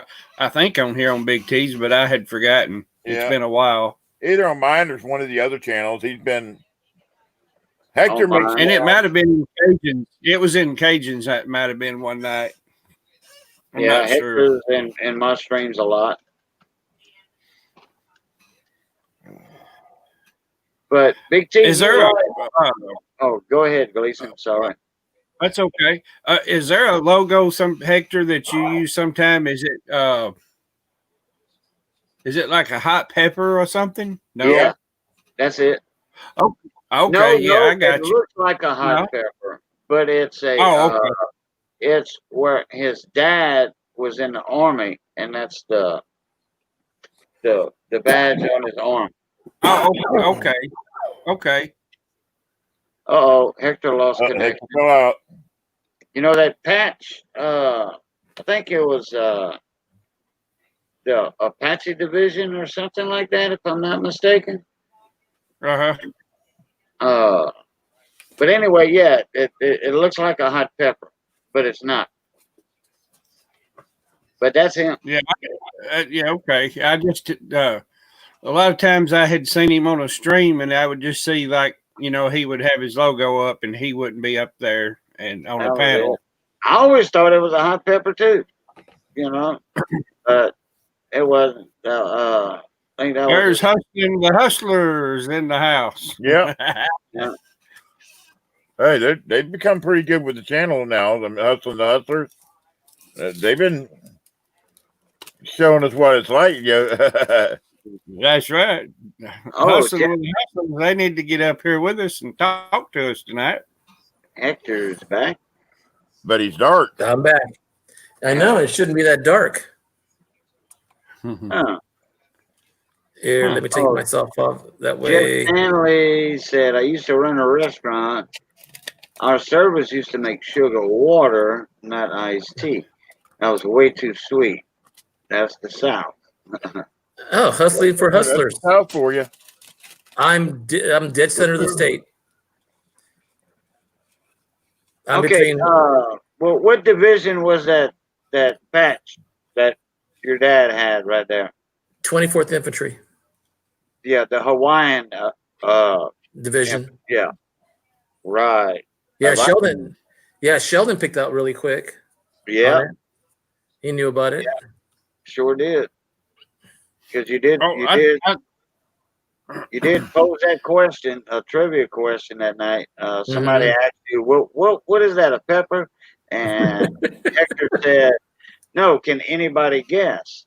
And I think that was in one of my live streams. And Sheldon Wexler was in there. Man, we hadn't seen Sheldon in a while. Where the heck he's been? But don't know. Everybody else has been wondering about it. He didn't return my phone calls, or I think he's just, I don't know. But anyway, Sheldon got it right. U.S. Treasury paid that order $1,200. Donald Trump. Then a silver bar. Yep. Stimulus check. Silver bar. Yep. Wow. Who made those? It is Mile High Mint. Okay, that's neat. That's going to be a Monday's auction. It's a hand pour. Oh, okay. And it is 3.6 ounces. Wow. I Yeah. was thinking like an ounce and a half, but that thing's bigger. That must be thick, huh? It's a fatty. Yeah. Yeah, that's going to be Monday night. Along with this right here. Where am I at again?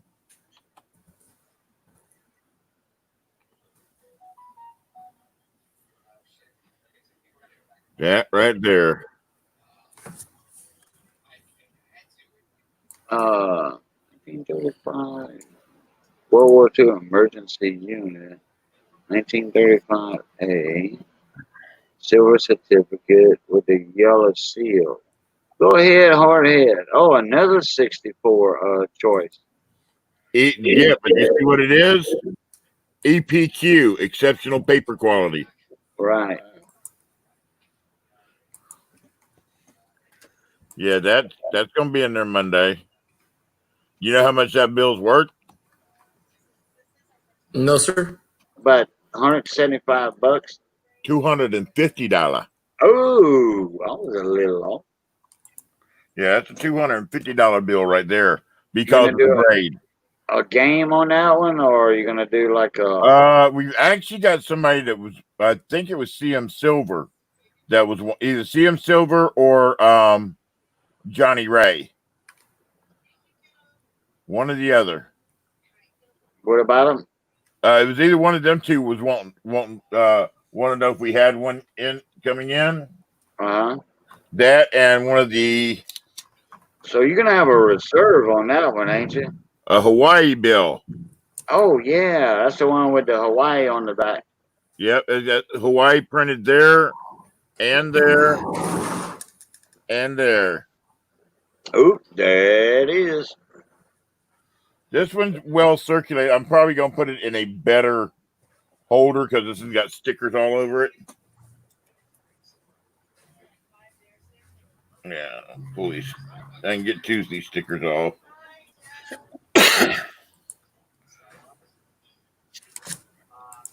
Actually, somebody gave this one to Mama T, but we already have one in our collection, and mine's in better shape.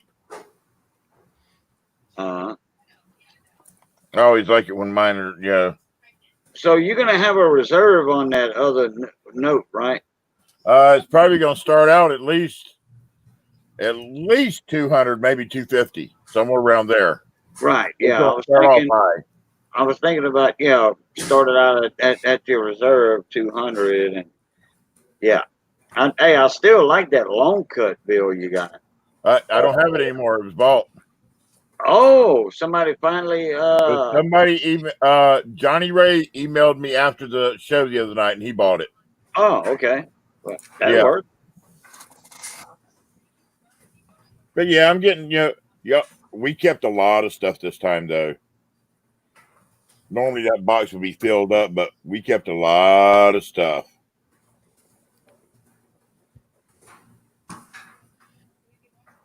What guy I was I'm asking. gonna run? Big T, appreciate you. All right, having me appreciate you up. coming up here, Cajun. No biggie. Man, I appreciate you having me up as always. Yeah.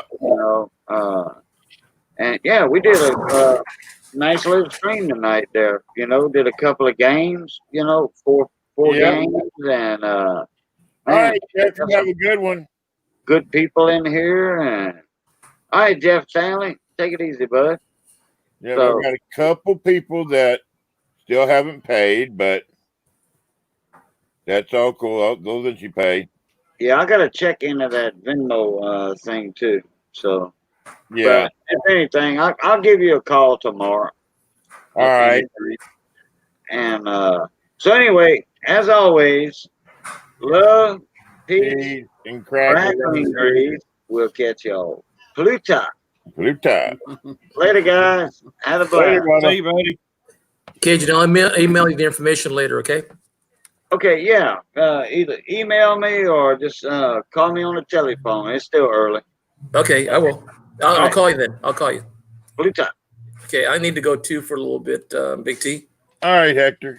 All right, Gleason, nice to see you again, sir. Nice to meet you again if we didn't see Yeah. you probably before. Run into you again sometime. Yeah, same here, sir. Okay, everybody. Stay Later. healthy. Wash your hands. Yeah. Bye, guys. Bye. See you.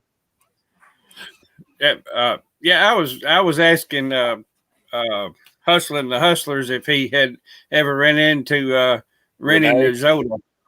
He said he didn't remember if he did, but he was on Storage Wars, and I just figured since he was in that business, he might have known him, or he lives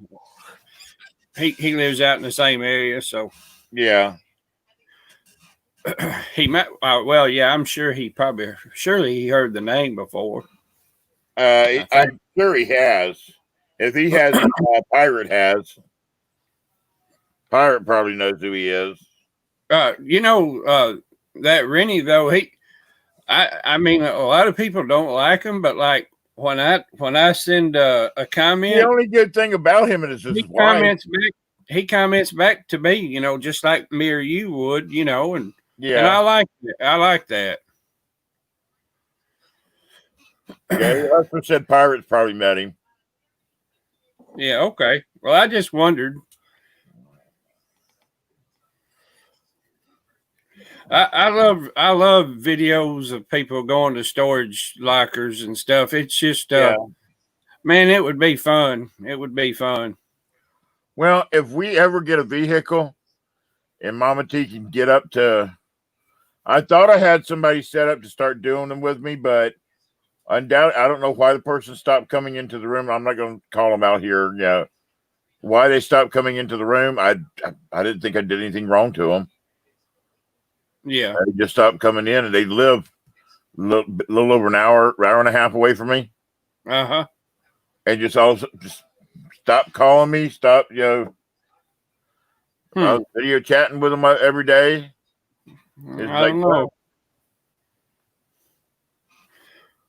Yeah, I hated earlier tonight, Big T. I had company. My little grandboys were here, so That's cool.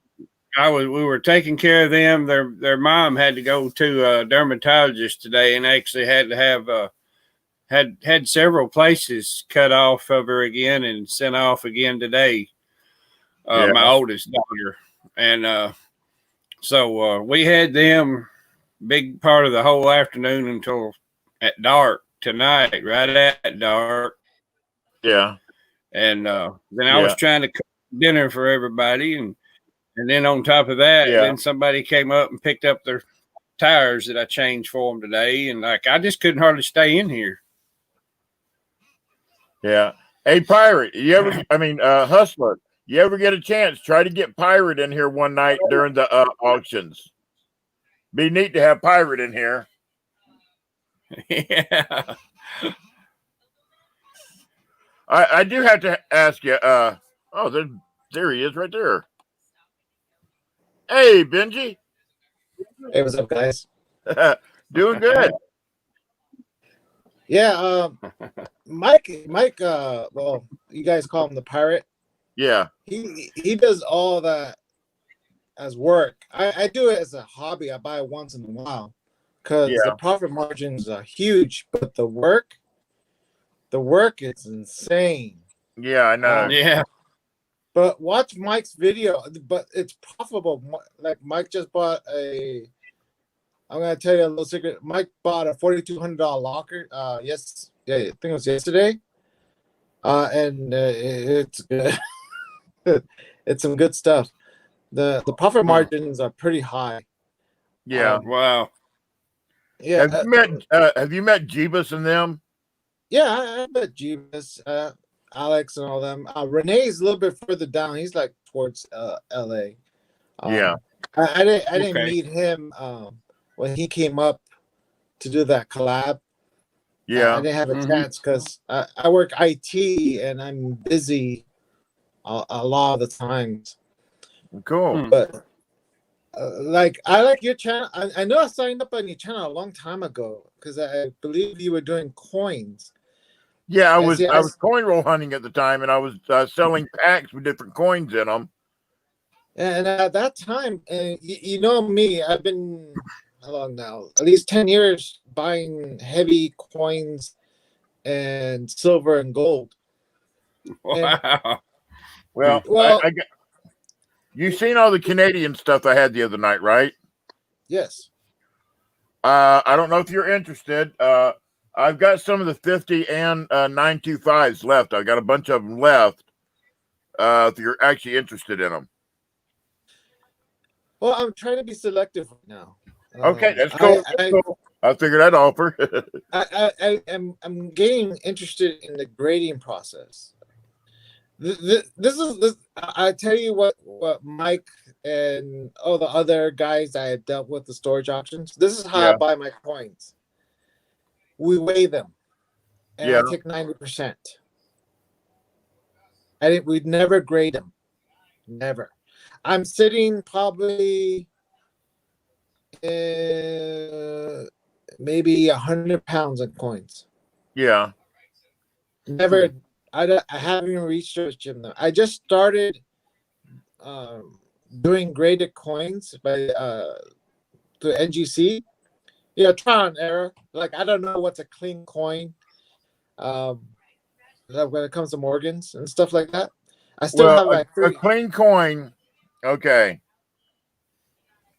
When you're looking at a regular coin, one that doesn't have toning and isn't dark and all like that, if you turn it, you'll see like this little loop going around it, like an hourglass thing. That when you turn it, you'll see this thing that goes. Now, if that's gone, if you do not see that luster, if you see a shiny one, but when you turn it, you don't see that little figure going around it, you know it's been cleaned. Yeah, let me show you a coin. Because I've been going through my Morgans. I've been trying to figure out. Let's see. Here, I'll show you this. Because I like expensive coins. And if you look at it, how can you tell it's clean? It Yeah, has that. that's been cleaned. Yeah, and then it's toned over time again, like Yeah, toned. it's toned over, but you can tell from back behind the head, you don't have the what I'm talking about. There's a little. It looks like a some people call it a cartwheel or something. Not a cartwheel. I can't think of the name I'm trying to think of. Like a swirl, or it's sort of like an hourglass thing. The light catches it a certain way, and there's like an hourglass that you'll see moving around with it as you move it in the light. Now, when it's been cleaned, that hourglass disappears. I'm gonna put one up, Big T, in here, and I mean it ain't the best thing in the world, but I'll put a picture of it on it, and as best of my knowledge, it hadn't never been cleaned. Let's see. Okay, yeah, like much what I said, main thing to look for a clean coin is tiny little scratches going in one direction or a circulation pattern. And also, if it looks like it's got a mint luster, but it's dirty around the letters, it's been cleaned. Let me put Gleason up there. Let's see. See, now that one right there has not been cleaned. See, because see how the scratches are all different ways?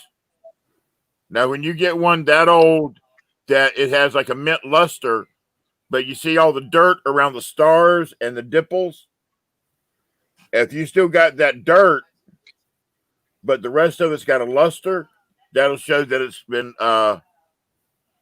cleaned.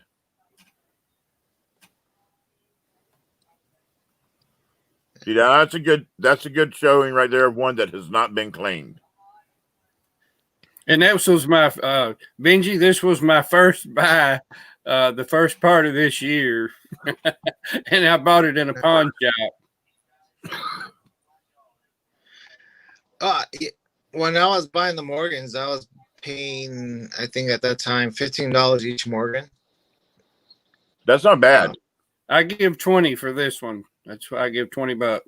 If you get a Morgan, any Morgan, at around the $15 you're paying right now, you're paying below spot for one. And this is 1883. An average Morgan, and that being in New Orleans, it's going to run a little bit more because it's a New Orleans mint mark. I see right there. Yeah, there it is. Yeah, if you pay $20 for a Morgan right now, you're still getting a good price for one.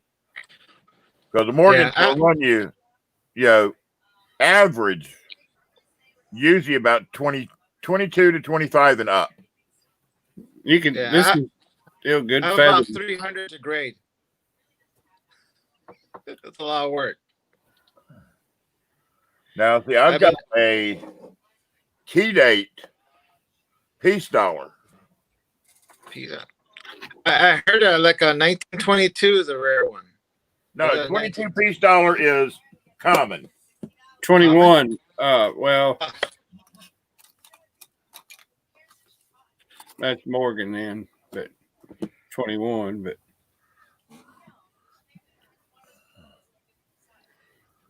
without the light on, it makes them sure look different, don't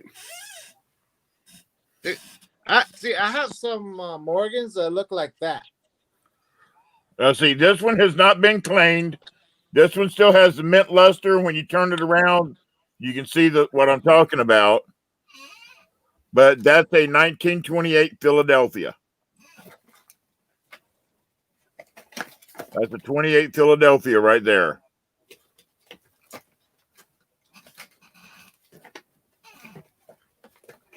Like and that one right there is worth a little bit of money.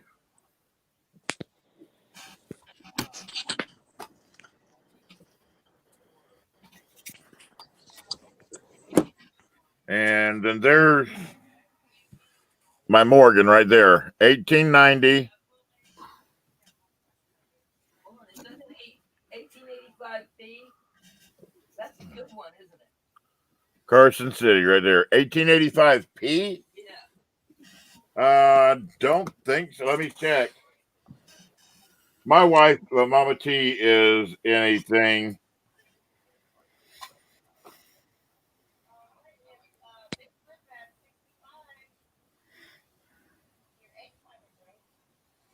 Uh, 85p? No. No, 85p. You want the 85cc. The VF20 is only worth 30, baby. Got to have the red book. But yeah, this organ is a. For how much? Baby.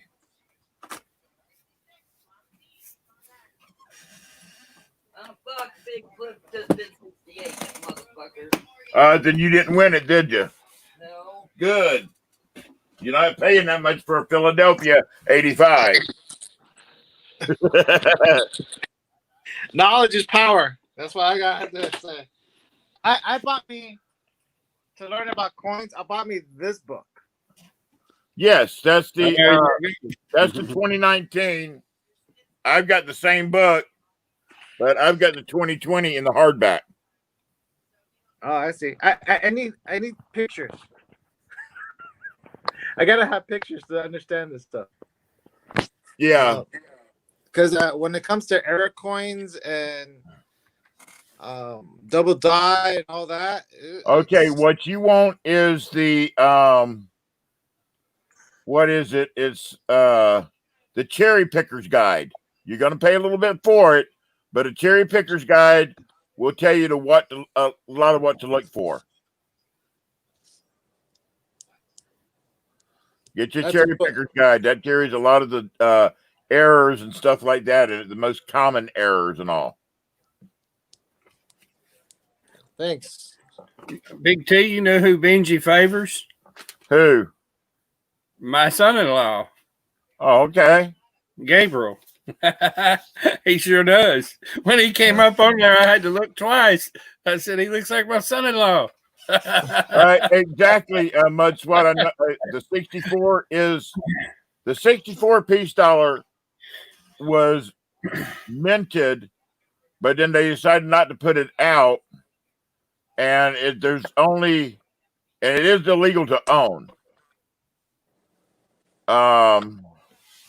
If you have, because they were all supposed to be destroyed, and there are a few that are not accounted for. So if you get caught with a 64, your butt's going to jail on a 64 piece. Is that like similar to the 1933 Double Eagle, or when they confiscated gold back then? I don't know. I know. I do know what Mud's talking about on the 64 piece dollar because it's illegal to own one. And actually, NGC or PCGS, I think it is, has a bounty out for a 64 piece dollar, a real one. But if you show one, you're going to go to jail. In the United States, that is. Yes. Okay. There's always a loophole somewhere. Yeah. If you're in the U.S. and got a 64 piece dollar, your butt's in deep doo-doo. Yeah. There's some things you can't sell here in the U.S., that's for sure. Yeah. But yeah, that's why I'm watching this show now, because you guys got me intrigued. Yeah. And I don't know how you are about bills, but like I said, I'm starting to get it. I've got a big collection of bills, paper money. And certain paper money is worth a lot of money too. Just wait a minute.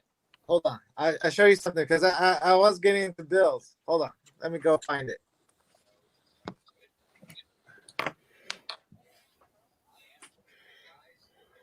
I'm glad Benji came up with us tonight. Oh, me too.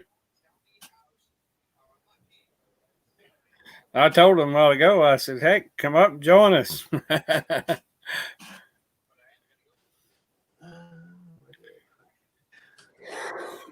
Damn.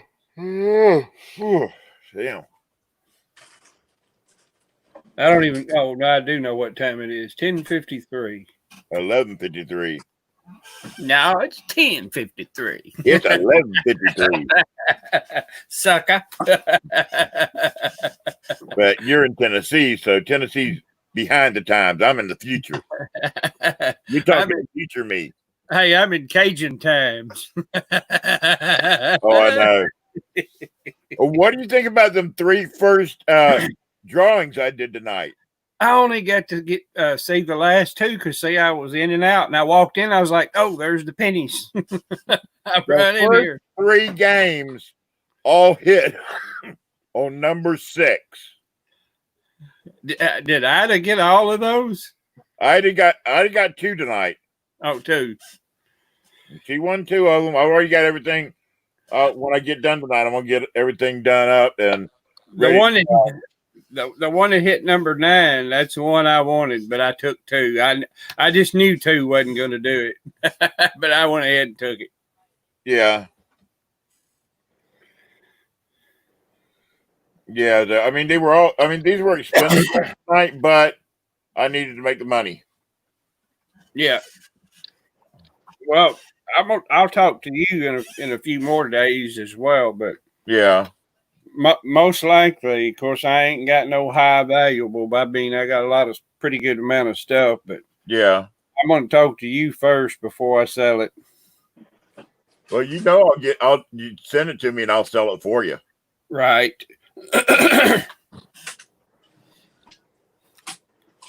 Hey, Mud, Mud, I only got into this stuff when I found Paul and Snacks. And that's been just about almost 3.5 years ago.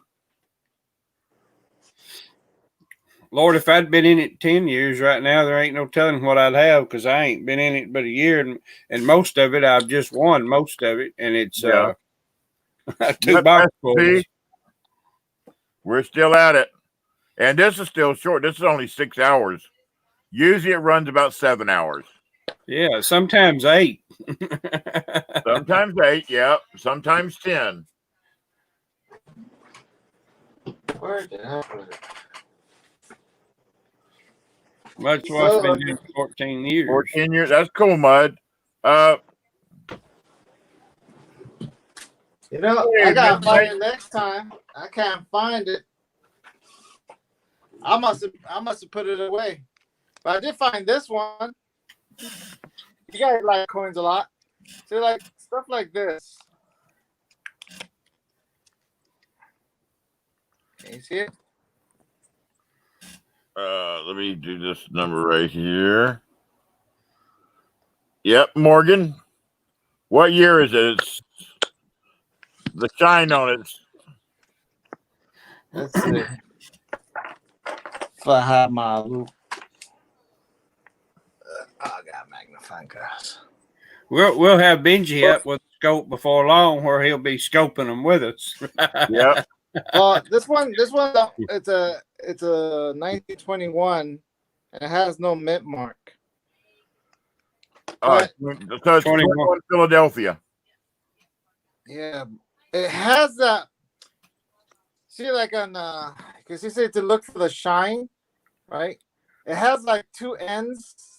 It turns in a wheel, right? Yes. Now that shows that if you got that whirlwind to when you turn it, and that means it has not been cleaned. If it's got that whirlwind, if that whirlwind is gone and it's luster like that, and the whirlwind is gone, that shows you right away that it's been cleaned. My question is to you, because I know 1921s are very common and not very desirable. Is it even worth grading? 21. If you have one that's, if you can get, yeah. This is always your. Hey, S Mac, how you doing? I'll trade you the 22 for that 21. Okay, a 21 piece. If you get it graded, if it comes out to an MS64, if you want it degraded at an MS65, Because an MS-65 is worth 120. At an MS-64, it's only worth 55. And by the time you pay for, what you pay for it and what you've pay for grading, you're losing money unless it comes out to at least, an MS-65. MS-65, at least it'll be worth 120 then, and you can get your money back. But once you pay the grading and have it shipped back to you, and what you paid for the coin, you're going to be in it for $50 on top of the price of the coin. Yeah, I started to realize how much it costs to grade coins. Yeah. But I tell you what, the one that actually treats people like people is NGC. We know the vice president of NGC, Miles Standish. Ah, okay. Real nice guy. We know him from Instagram because he's real active on Instagram. Well, my first dealing was pretty pleasant with them because I had mistakenly mixed up U.S. with foreign coins in the same, and they just made me aware and took care of it for me. Yeah. Instead of sending it back, which would have been bad. But yeah, I actually like their slabs better than the other companies. PCGS and Anax, yeah. Yeah, the other ones seem so. Because I have a couple of them and the slabs, I don't like them. They're too thin. Yeah, Anax. I don't care for Anex's grading because Anax will screw you over. Because we know somebody on here that sent a Morgan to Anax and they cleaned it, and he didn't have, because Anax will clean your coins and then mark them cleaned. He had one that they sent to him. He sent to them, and they marked it. They cleaned it. That's not good. No. Now, I'll tell you, my oldest paper money right here is a Colonial $3 bill from Colonial times, way before the Civil War. And that's a 1775. Right there, 1775 Colonial. That's American currency. Wow.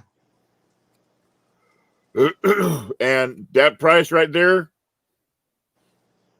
is what we paid for it.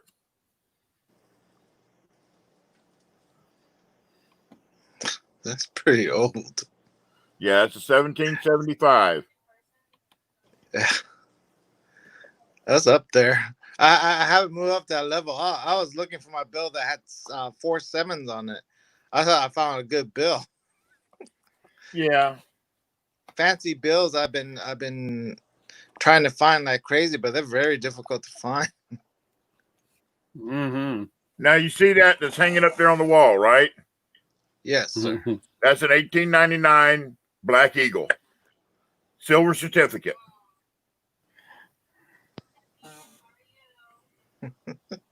$18.99 silver certificate. That's sweet. I really like the eagle a lot. Yeah. Coins with eagles are pretty dope. But Benji, do you have very many of those? Do you have very many of those 21s, or is that the only one you had? The 21. That 21. Yeah. But then right here, here's my two favorite ones. Confederate States of America. Boy, those are sweet. Yep. Those are my two favorite out of all my my bills.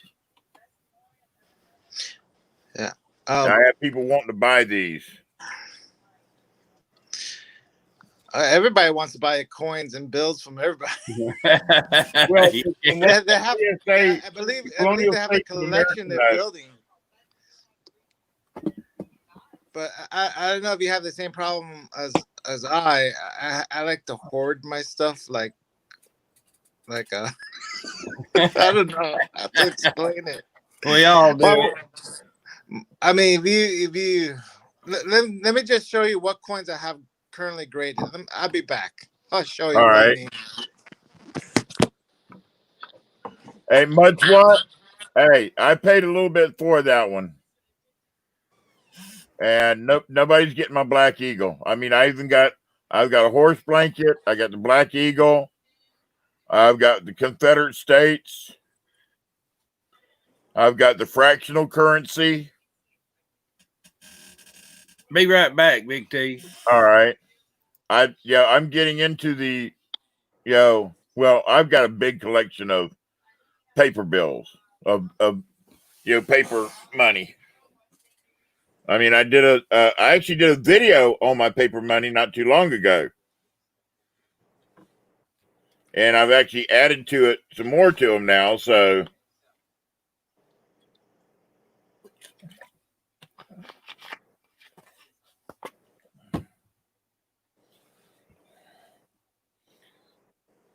but that's one thing I'd like my paper money now. I mean, I've got a 5-ounce, round. I've got all kind of bullion. I've got all kind of hand pours and all like that. But I like my paper. I don't know why, but I like my paper money. And I try to make sure all my paper money is inside a plastic holder.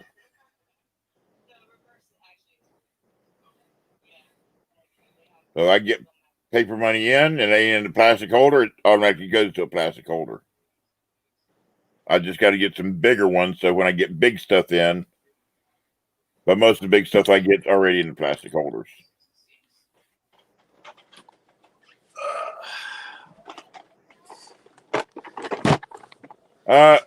Mud Slut, tell me what you want to spend for a Black Eagle, and I'll see what I can find. But I got reputable people that I buy from. If you're looking for a Black Eagle, tell me what you're looking to pay for one, and I'll look for one for you. I wonder how you flip this on here. You can't flip the camera on this, huh? I don't know. I haven't used it from a phone. Oh, I see it. Hold on. There you go. Yeah, so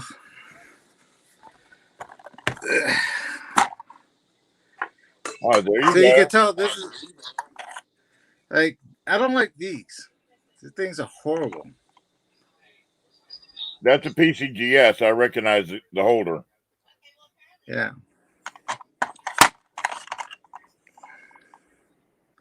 Yeah, those are PCGS easily. Yeah. Yeah. See, I like these slabs. These slabs. Yeah, those are the NGCs. Here's one of my foreign coins. It's pretty dope. And it says it's been cleaned. Yeah, it's been cleaned on it. Oh, I think this is gold. Oh yeah. Yeah, that one's gold. I think that's gold too.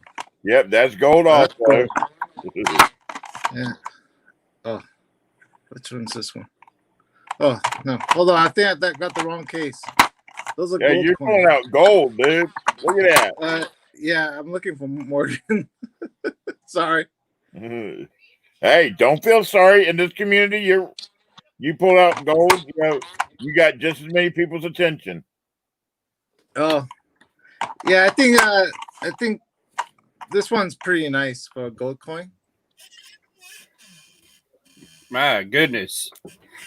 Yeah, that's a nice one. Wow. Man, is that a beauty. Yeah, it is. You want graded foreign. I'm not getting rid of it. Yeah, it's not really graded. It's in a basement slab type thing. But right there, it's a 1820 8 real. Oh, Mexico Mint 8 real.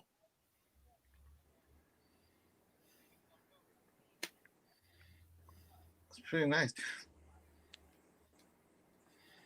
Yeah, I'm thinking about. I have a. Hey, John Isabella. Because when I buy coins, sometimes I buy all the coins, that's including foreign coins. Yeah.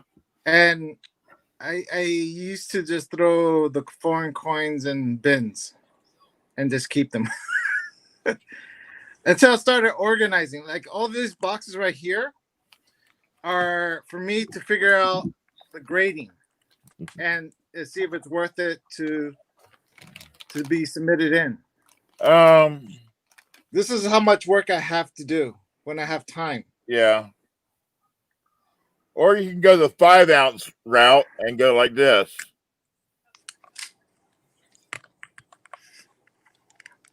Go 5 ounces and go right there. Oh, on silvers, I have big rounds. I've gotten the 1 pound. Wow. Rounds. I've I've bought these storage guys find silver and gold. Not that very often, but when they do, they find it a lot. That would be fun. Well, yeah. Well, I buy in bulk. That's how I get the best deals. Is when I buy it in super bulk. Yeah. Yeah. Or the 2020 Batman.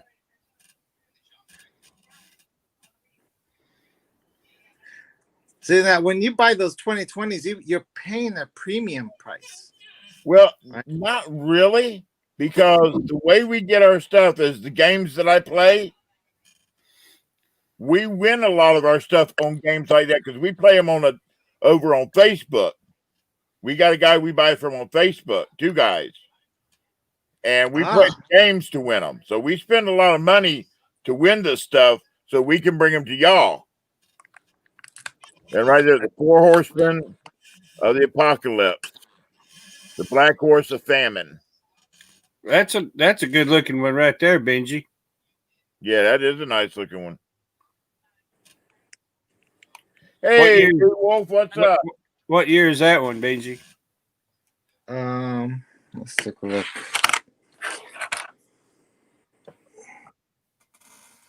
Uh, 1888. 1888. Yeah, this one has a letter on it. Hold on. This is a letter O. Oh, New Orleans. Okay. But these are just the ones I've encapsulated them and to be graded. But I still have some that are not even in these kind of containers because these are expensive too. Yeah, It's like- it's $2 per container. For them seal tights are about $2 a piece. Yeah, I forgot how much I paid, and it's like this is just 2 boxes, and I still have to buy more. Yeah, damn. Yeah, well, if you only see how much Mike finds, and I'm like for Mike, I'm his primary buyer. Oh, okay, yeah. Well, hang That's in like- there because it looks like you know what you're doing. Yeah. You got Well, some good looking coins. You can't go wrong with silver and gold. No. Mm-mm.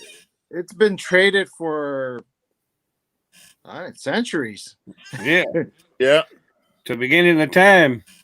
Yeah, when I look at American, when I look at the current currency, I just look at it's cotton. That's all it is. Yeah. It's not backed up by anything. That's true. But see, I bought these from the guys. They just sold it to me as a scrap. So, what year is that one? 1884. 84S. That's a pretty good coin.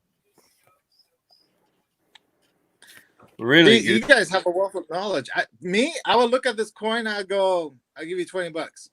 That's how I deal with it. And then has a XF40 on it. Yep, it Yeah. does. That's a $75 coin right there. Here's another one. Or is that? Yeah. Holy cow! See now, like for this coin, look at this coin. Okay, it has like all these marks on it. The other coin looked better than this one, but why did they grade it like that? And the other coin looks better than that one. MS63. What year was that in again? This one's That's 87. Yeah, but see how this coin looks? Well, I'm thing trying to is- figure out is how to grade these coins, so that way I don't waste my money. Yeah, the years. A lot of the years have a lot to do with them, value wise.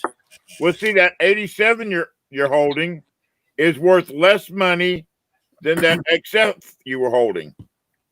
And this is a higher grade. That's Yeah.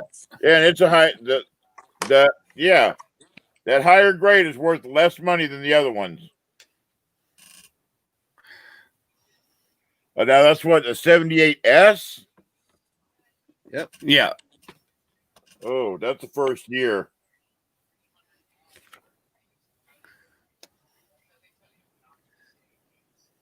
Now this one almost has like the back of it almost has like a mirror look to it. Okay. That's a 63. And it's MS63. Yep. Yeah. Well, see, that's the 78S. That's the first year at $85 by Redbook. See, here's one. Now the deep cameos is what I'm trying to figure out. When they say it's mirror right here. Yes. Yeah. It'll almost look blue mirror or like deep. Yeah.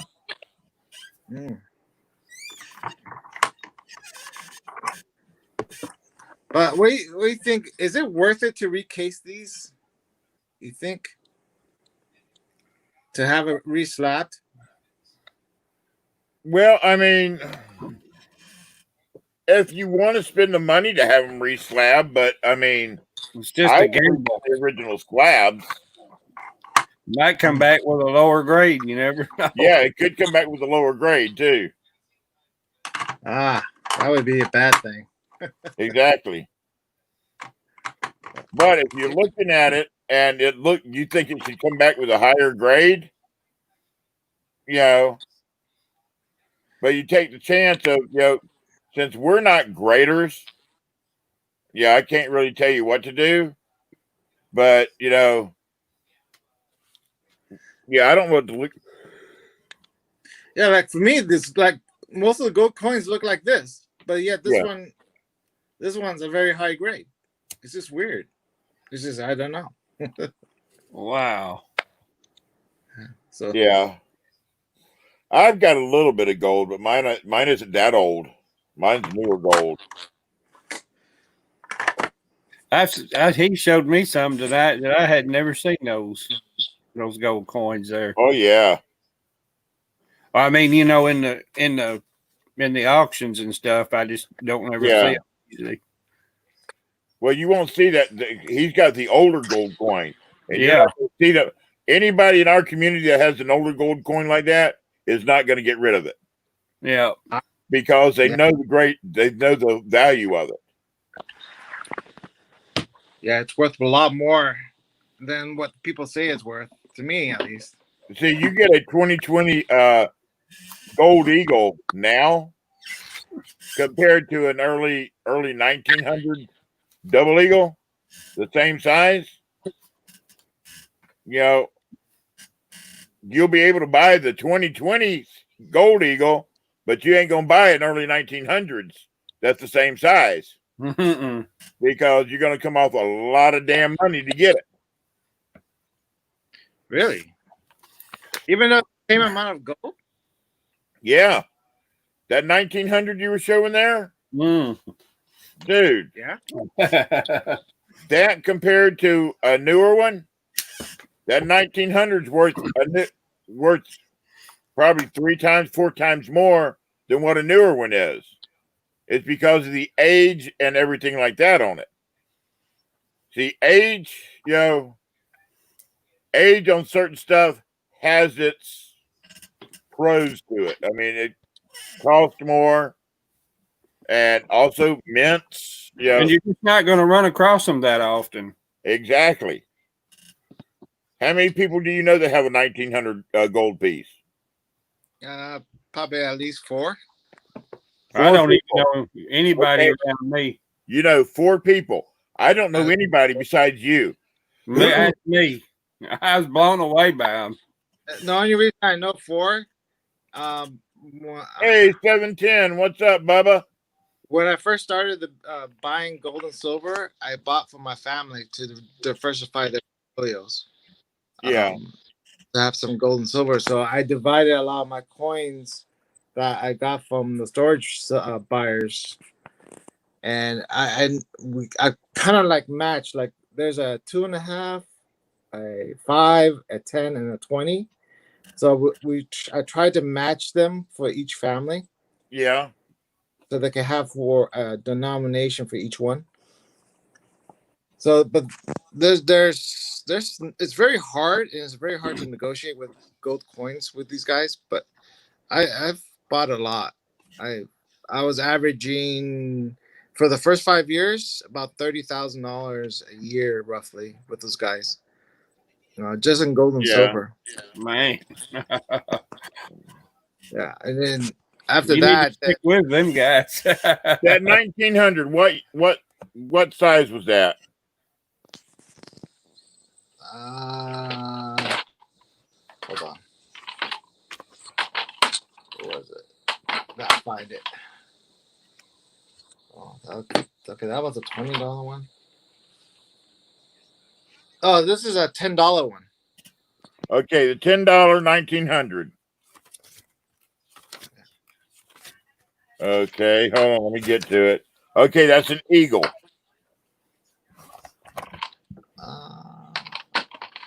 Is The it called 1900 was an eagle. Yeah, it has the eagle in the back. Yeah.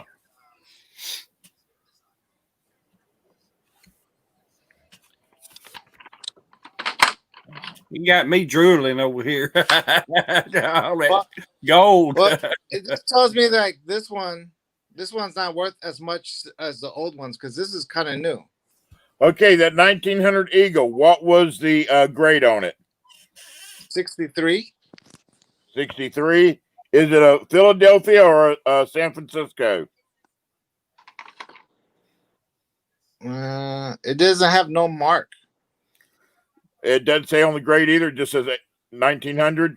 It just says 1900. And then Okay, then that's the Philadelphia. You know what that thing's worth? Probably about $560. $950. Oh wow. Sweet. That coin is $950. Now, if you would have had that, if you had that in a PF 63, okay, a PF 63 would take that up to 15,000. Jesus Christ. The difference between an MS and a PF, that's how much of a difference there is. Wow. That proof like, and this one's pretty damn good. It's for 63. Yeah, that's an MS 63, and that's $950. But I guarantee you, the right buyer, you could probably get $1,100 to $1,200 out of it. Most very possible. Wow. Yeah. That's for those coins, huh? Now, like I was saying, if you take a newer one, the same size, you're going to pay less for it because of the history on it. But what you guys are telling me is I better slab up my gold coins. Slab them up. Yeah. And I mean, even the newer ones, I'd slab them too, especially if they're in perfect shape. because down the road, 15, 20 years from now, when somebody's looking for, say, a 2020 and they can't find one, oh, I got a slab one right here.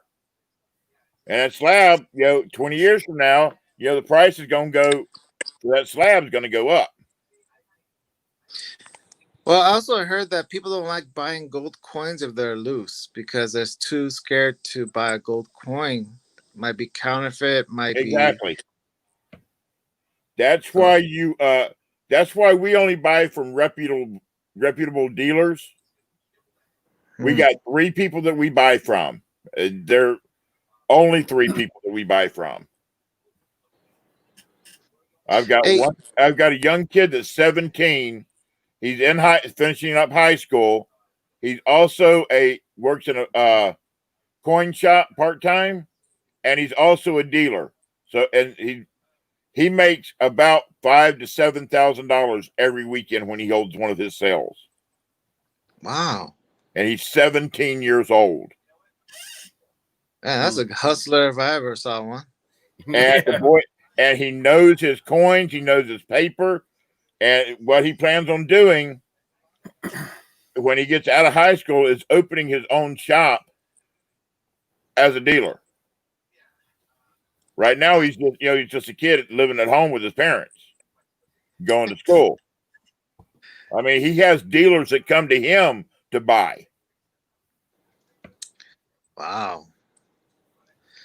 That's pretty good. I mean, he already knows what he's doing. With him, we buy our old stuff from him. We buy a lot of old stuff from him. And then we got 2 guys over on Facebook. We buy from that guy on Instagram. Then we got 2 guys on Facebook that we buy the paper stuff that we've been doing, the colorized coins and, stuff like that. Now, I do have another 1890 Carson City coming in a big notebook folder with all the paper, with different paperwork and stuff like that. That's in pretty damn good shape. Yeah, it's not flat, but it's in a nice, nice presentation. Yeah, the Carson Cities are. I don't think I'm not sure. If I've seen one yet. I was looking for them, but I don't think I ran into any. Well, I'll have it. Should be here. Let me check my phone. It's probably not tomorrow. Yeah, I'm going to use that coin as an example so I can look for those marks. Yeah. It also depends on, and I'm sure each person that grades differently. I've got, let's see, I don't know who the hell that is. I don't know who the hell that is. I've got certain people that I buy from different people. I got stuff that probably be here on Saturday. And that Carson City should be in that on Saturday that I'll have for Monday. Okay, I'll look for it. Hey, I'll be back. I want to show you some other coins that haven't got slabbed yet. All right. Cool. I'll be back. What's up, 710? How you doing, Bubba? Or should I say oil? Man, he has some beautiful coins back there. Yeah, he does. That one gold coin, $950. I bet we'll go, or I will. I'll go probably maybe the rest of my life and might not never see as many gold coins as he just showed us. Oh, I know. I've got a couple. Well, no, Mama T has a couple, but hers are small ones. Yeah. Hers are 2020. She's got a couple grams, and then she's got a 10th ounce. And I like seeing somebody. He's new to our community, and I like seeing somebody new that actually has something to show, you know. Yeah. And So that's what this channel is about. You know, everybody, you know, you got something to show, show it. We at Yeah. Coin Channel. Thursday nights for chat and whatever we want to talk about. And tonight we're talking and showing coins, and I like that. And he's new blood to our family, the Hobo Hut family. He's a super nice guy. Yeah, he is. This 22 I got from Shibby Rob. Now it's got a lot of luster to it, and I looked it over too real good. And best I can tell, it ain't never been cleaned. Did you get the whirlwind when you turn it around in a circle? Yeah. Okay, Yeah. it hasn't been cleaned. Yeah. Hey, River, how you doing, sweetie? You know, and when you mentioned that, I had never thought about that was one of the ways to tell that, but that's yeah, that's good to remember. 710 says he wants to show his bills, his light bill, his water bill, his gas bill. I hear you. Yeah, I got a few of them. I paid on. Next bill ain't due till next week, and I like to do them like Fred Sanford does. he Throw cut all the himself bills in the out. garbage. He cut himself out. Hey, River, he'll get back. He'll come back. Yeah, I'm gonna put it back up there just in case. But Oh, anyway, River Spirit. I wish CM would come in here because I think it's CM that wanted these bills that Mama T just got. The 1700 ones, or the No, that North Africa. Oh yeah, the with the gold. Yeah, that's a $250 bill.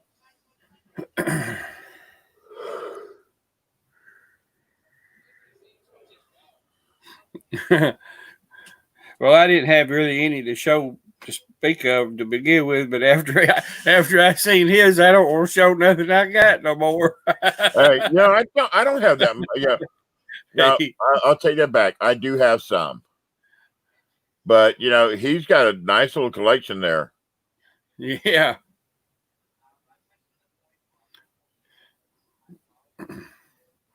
There he is. I accidentally hit my phone. Yeah, I see it. As soon as you grabbed it, I was like, "Oh, they done took the stuff out." So I've been preparing to do another run of grading. Yeah. Before I send it off, because it takes a while to get it back. Wanted to show you some of the cool stuff. Let me start off with, because I have to label everything for them. Yeah. So this one is 1911 Indian. But look, can you guys see that? Wow. Let me get you up here. Let me present your front and center here. Man. Oh, wow. That's India? Indian. It's called a 1911 2.5 gold Indian. Gold Indian. $2.5. That's a 1911. Okay. Very nice.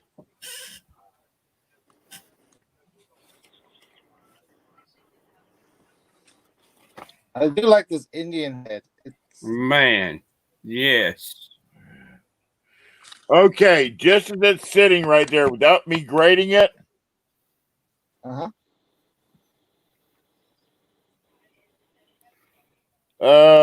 If you can come back with a MS63, it'll be worth about $700.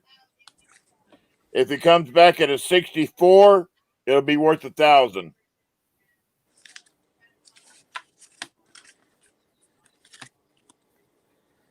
So here's a 1901 Liberty head. I think this is one of the coins we've seen before. 1901. Okay.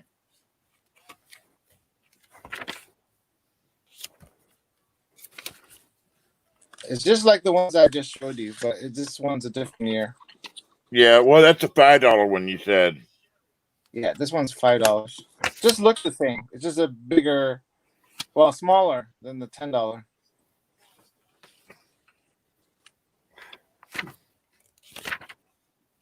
I'm gonna make a wild guess, and I do not know. I'm guessing. I'm gonna say a $400 coin. Okay, if you can get to the MSs, MS 63, 575. I'm a little low. And then this Liberty gold coin. I wonder which one this one is. Oh, it's the same one. But why I put Liberty? 1881. Yeah, it's the same lady, I think.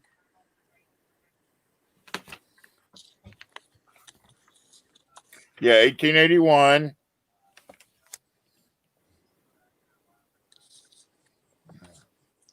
Is there a mint mark on it? I didn't see one. I'll be honest with you guys. I don't know whether mint mark will be on this coin. Well, look for a CC or an S that looks out of.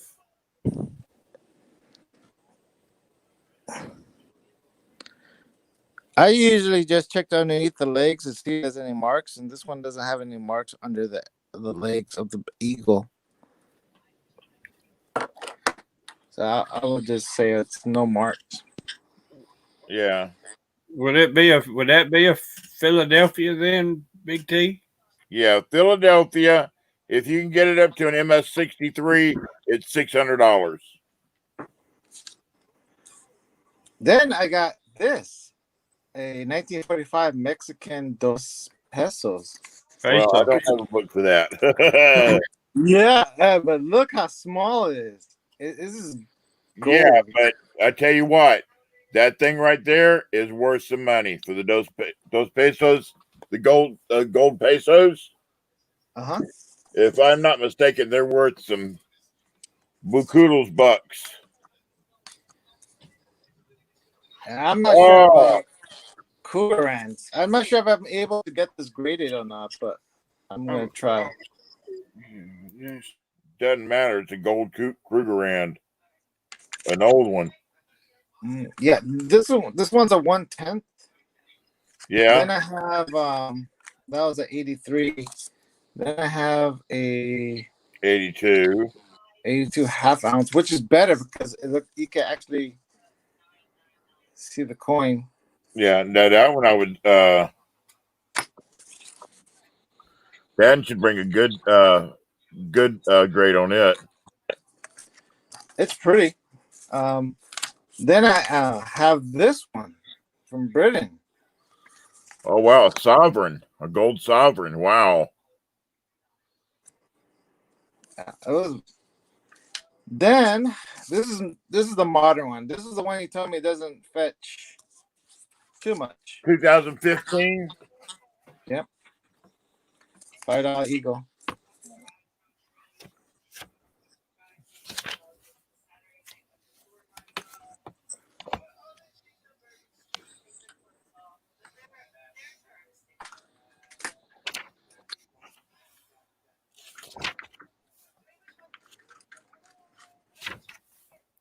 I don't even see the 2015 in here.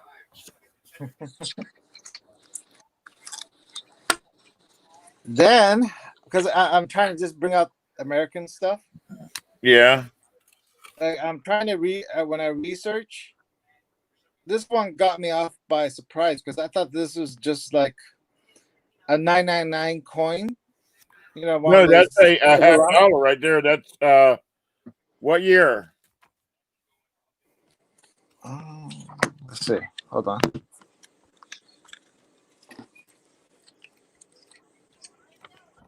The date's right there. 1936.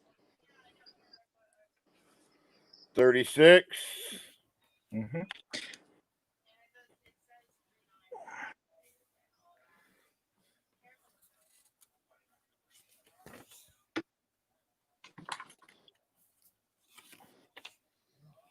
What else is What's it? on the front of it? That's Look a the little one- bear. Okay, that the bear. And what's the back look like? I just want to make sure to see what's the other side look like. Looks like Golden Gate Bridge or the Bay Bridge.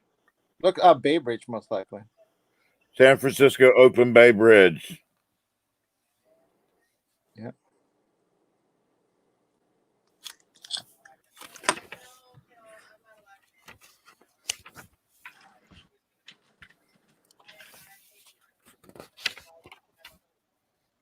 What?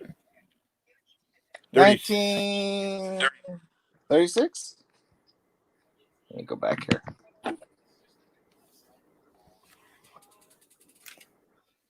Yeah, 1936.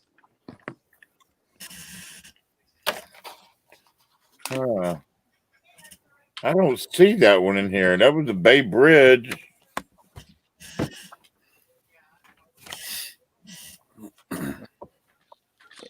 I think that was called a commemorative.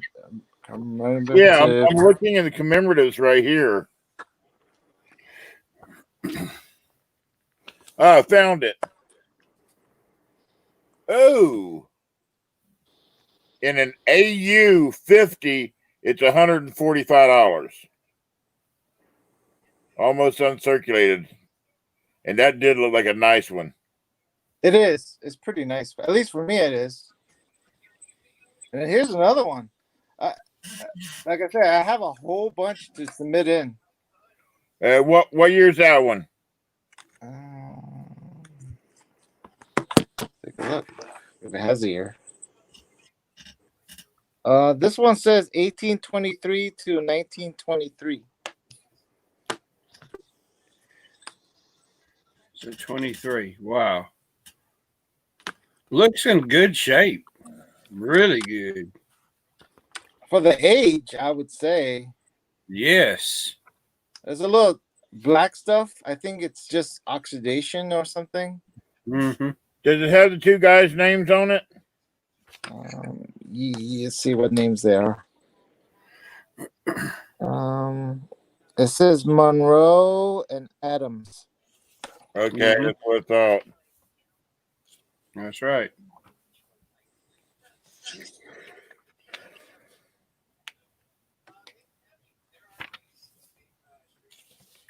Right there, 1923 Monroe Doctrine Centennial. At an AU 50, it's worth $50. If you can get an MS on it, at an MS 60, it's worth $75, and then the price goes up along the way. And then I have. Now I'm still looking at these coins because I don't know what to do with them yet. But I know they're worth money. Is Indian heads. Okay. What you want to look for on Indian heads is full Liberty and diamonds. Diamonds? On the headband, there's a ribbon that comes down right behind the head that's got 4 diamonds on it.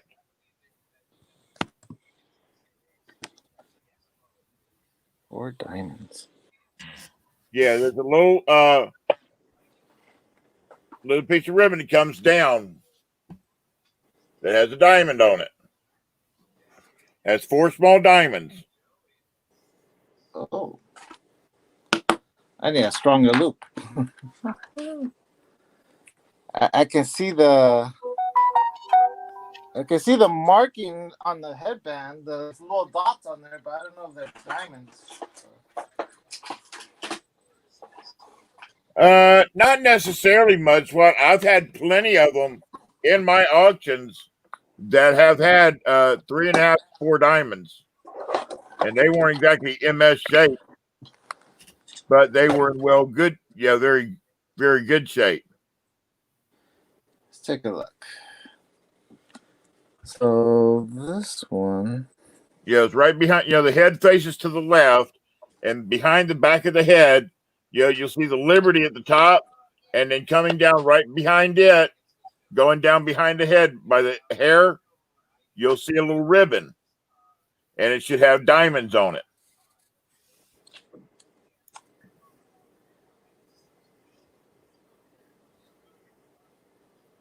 Because believe me, I deal. You can ask Gleason. I have dealt in a lot of Indians over the past year. Yeah, kind of a specialty seems like. Yeah, I know my eagle. I mean my Indian. So the Indian heads actually look for anything with the diamonds on the back of the behind, right after Liberty. After Liberty, it comes down behind the head. There's a ribbon that comes down straight behind the back of the head. It goes down, going down. And it has diamonds on it. If you see the diamonds on there, that'll bring more money for them. If them diamonds aren't on there and it just has Liberty and the diamonds are gone, you'll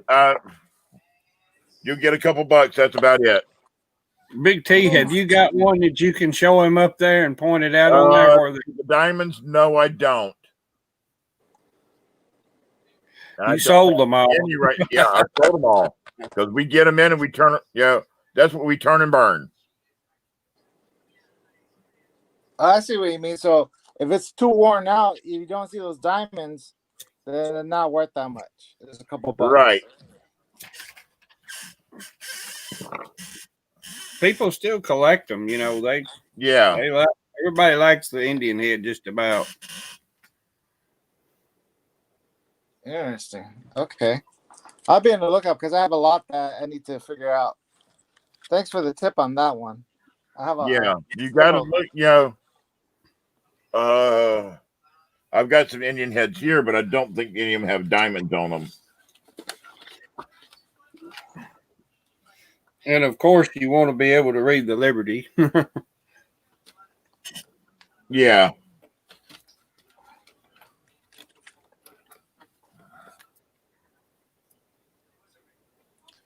Okay. That's good to know. So I won't probably put this for grading.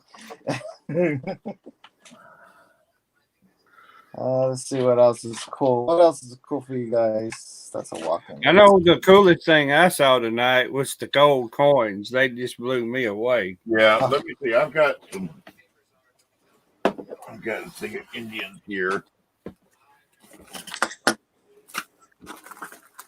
I mean, here's another question for you guys. Here's the last date Kennedys. These are very common. All right, 1964s. Yeah. So these are not going to be worth grading, only if they have extreme high grades, right? Right. Yeah. You won't get ahead a whole lot by having those slabbed or anything. I mean, my opinion. Yeah, I found some Indians I have here. Let me plug my scope in here. See, I don't think I got any with diamonds. I might have some. I have a piece of a diamond or something, and I can show you. Now, there is a good looking beach. Yeah, that's 59. 59, okay. Yeah, this one's it looks good to me.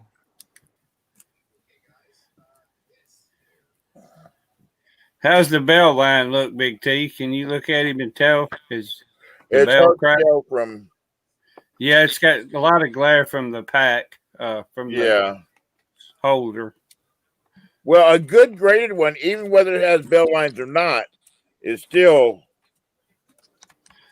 That thing is, full of luster on the other side too. It's shining. Let's see. 1959D. It has.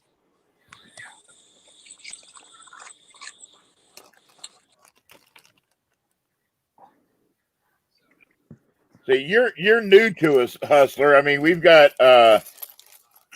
you got different stuff than a lot of us have. Well, I'm most of the time I'm busy because before the lockdown, I would just work, and then every Saturday and Sunday I'll do garage sales, hunting, thrift shops, buying coins, and then going to the flea market, talking to the storage guys, and buying stuff Yeah. from there. So when it comes to like watching YouTube, I barely had time. But when we had the lockdown, I've been doing a lot of online auctions. I've been buying heavily through online auctions through other dealers.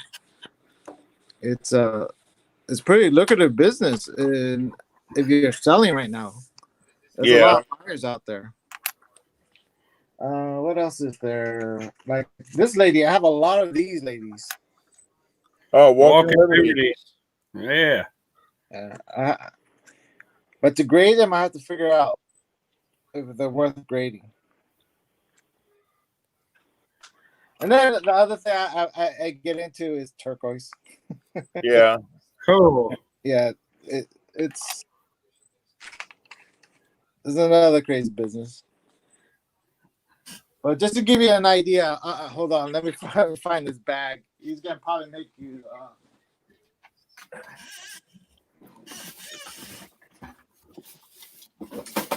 Yeah, I'm trying to find something with diamonds on it to see where I can show him. I had something turquoise here. I was going to show him, but I'm trying to find it. So, I've been doing this lately too. I've been putting my pennies by dates,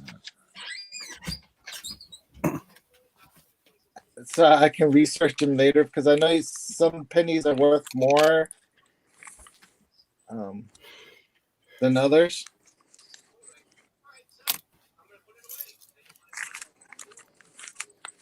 So stuff like that. That's why I want to venture out there just to see.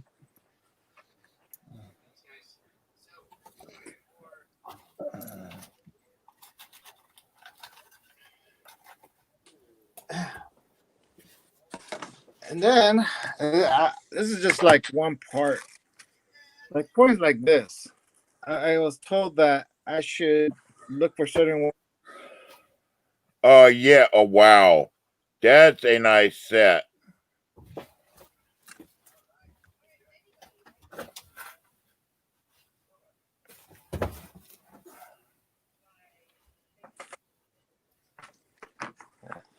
Let's see what else.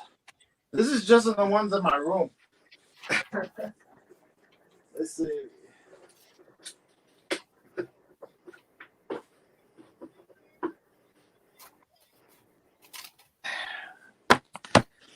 Let's see what kind of cool stuff I have. Now, see, another thing, Benji, you want to look for on your Indians. Okay, you see that date right there, 59. 1859.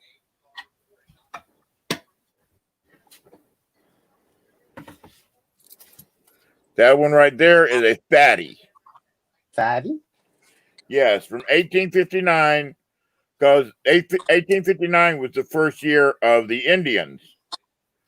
So 1859, 60, 61, 62, 63, and 64 were fatter. And I'll show you. Let me get on the big screen here real quick. Okay, see that's a 59. That's a 1907. Now let me get my pinpointer here. Let me show you a few things.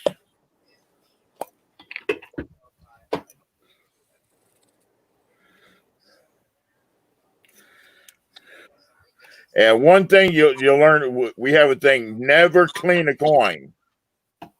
If you are going to try to clean something off of one, the best thing to use really is a toothpick. Like you find something that's got a piece of dirt, use a toothpick. All right, you see this right here coming down, this right here, this piece of a band, right there where I'm pointing at, right there. That's where you look for the diamonds at. Okay. I was looking at the wrong place. I was looking at the. Okay. See, the Liberty would be right here. Liberty, you can barely read it on this one. And then coming down right here, see, that's what I was talking about. The ribbon comes right down here behind the head and by the hair, over the hair. That's where you find your diamonds at. Now, that's a 1907. And the other one's a 59. Do you see a difference in the thickness? Oh, yeah. So, okay, I know what I need to do. I'll look for them. 59 to 64. 1859 to 1864 are your fatties. Oh. And you can tell there's a difference in. That is a huge difference. See? Did they? I noticed the Dukes. It's a little bit different colors too. Yeah. Wow, that's way different. Yeah. That's okay. Now I understand where the fatty term comes from. Did they put nickel in here, or it looks more like silverish than it does copper? They were copper up until what was it, 82? 710 the other night. 710, you bought 8 Indian head pennies, and they were all fatties. You had an 89, a 59, a 60, a 62, 63, and 64, and then you had one regular 1905. That is what you got the other night, 710. I tell you what, one of these right here, these scopes, will be your biggest friend also. You got a computer? I do. Biggest friends. Yeah, my computer is pretty big. But I have a question. Are these even worth keeping anymore? Stuff like What this? is? I tell you what. As far as they've got more of a collectability. Oh, well, wait a minute. 10 new US 5 cents. Wow. Okay, now see a set like that. I'd have to research it, but on my channel, I could sell a set like that easy. Good night, Gleason. Absolutely. And flip it back. And I tell you what, I guess you being in it, out there in California, you know what the coin stores and all like that will give you for one. I would never go to a coin store. No. Well, I'm just saying. I mean, you want to deal dealer to dealer. Yeah. A lot of these storage guys went to those coin guys to compare prices, and they were way different. Yeah. They're always going to be different. Yeah, I thought I was cheap, but there's some people cheaper than I am. Yeah, on your silver. Like silver and stuff. You take a silver something into a coin shop. You know it's worth. I'm just going to use this because I haven't ever been into an actual coin shop to see how they offer stuff, but I've heard other people say it's worth, say 18 times face, and I'm just using that as an example. It's worth 18 times face. That's what it's worth. You're not going to get that. You're going to go in expecting at least 15 times face. You know what I'm saying? Yeah, with a 20% profit margin for them, right? Or something like that. Okay, you're going to go in there expecting at least get 15. you know what they're going to offer you, right? Probably about 50%. They're going to offer you 12 to 13 times face. More than likely 12 times face. It's worth 18, and you're expecting at least 15 to 16. They're going to offer you 12. Gosh. Because I went only to one they coin pay dig. 12, which means they can turn around and sell it for 18. They're going to sell it for 18 or 19 and make their money back plus more. They're going to rip you off because they're going to sit there and, you got a $50 that say you got a $50. Beautiful condition. It'll grade pretty good. It's worth at least about 20 for that $50. They're going to offer you $8. That's about that's how they do. And then they're going to turn around when somebody comes in and looks at it. Oh, give me 20 for that one. That's what they're going to do to you. I see it all the time. So I went to that one in Paducah, Big T, when I was on that little trip earlier in the year. Yeah. And he was the only dealer in Paducah, Kentucky. And I'm telling you, mostly anybody that was going in there was just trying to sell. There was nobody in there buying nothing. And his prices were just unreal. Exactly. Now, like this one piece I got, it's silver, it's 4 ounces. Now, what the person offered it to me for, I bought it at that because I know what I can get for it, but I'm not getting rid of it. And that's just 4 ounce dollar bill. Oh. That's 4 ounces of silver. Okay. I paid $115 for it.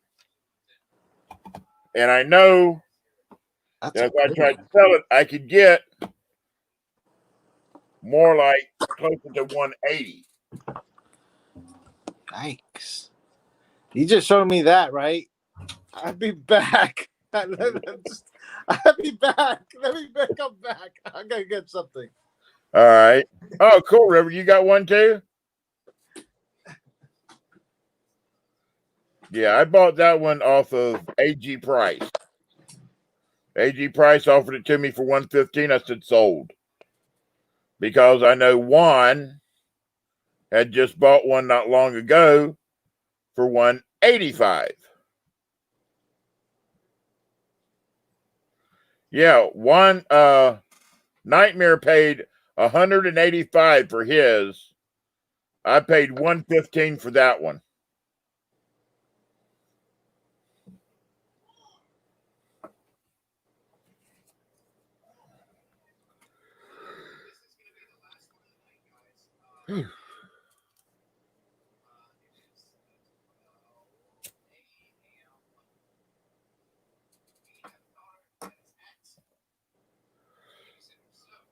Who are you watching now, baby?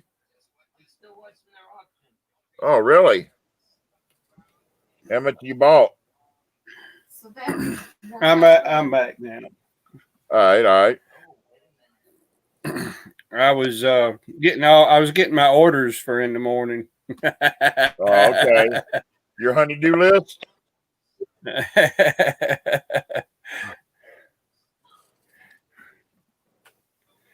Yeah, River, I just bought mine last year.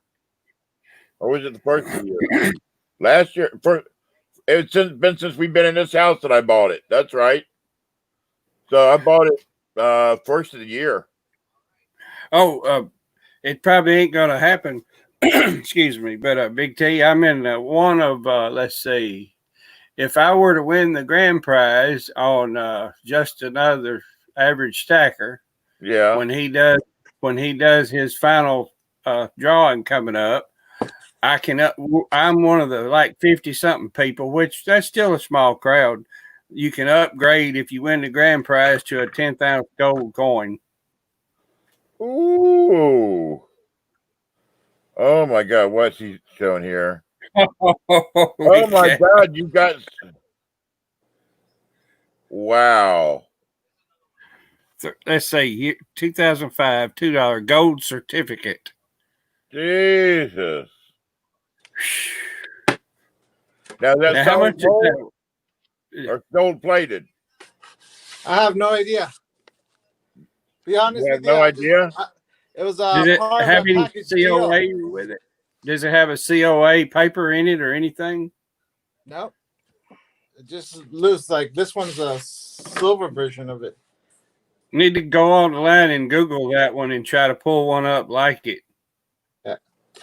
It's not as pretty as yours, T, but they're pretty nice. Oh wow. Nice. How about that? The $2. Oh, yours are the foil ones, right? They're pretty light, yeah. Okay, you got the foil. That's a 4-ouncer that I've got.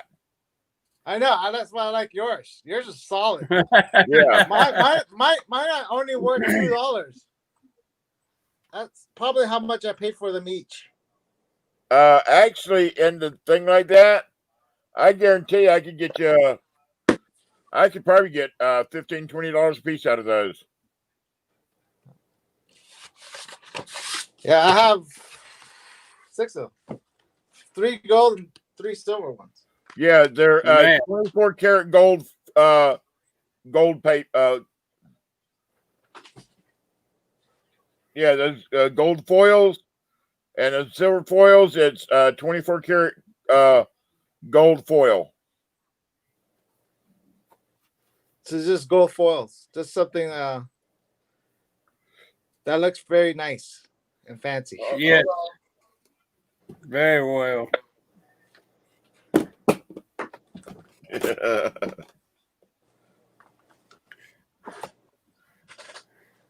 They make good starters for somebody who wants some gold. Yeah, I just like them because they're pretty. They're Yeah.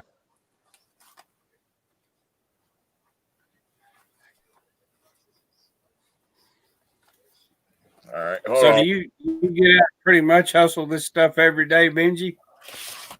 Yeah, every day. You never know when someone might hit it. Unfortunately, for the storage guys, they have to liquidate their products very quickly so they can turn around and buy another locker. Right. That's why he's called Hustling the Hustlers. And then at that time, I was paying 90% for gold, and that beat the competition was at 75 to 80. So when I came to started doing my business in Concord, by going to these guys, I offered them 90% to beat the competition. See, there's a gold one right there. Wow. And look at the back. Mine's done in red.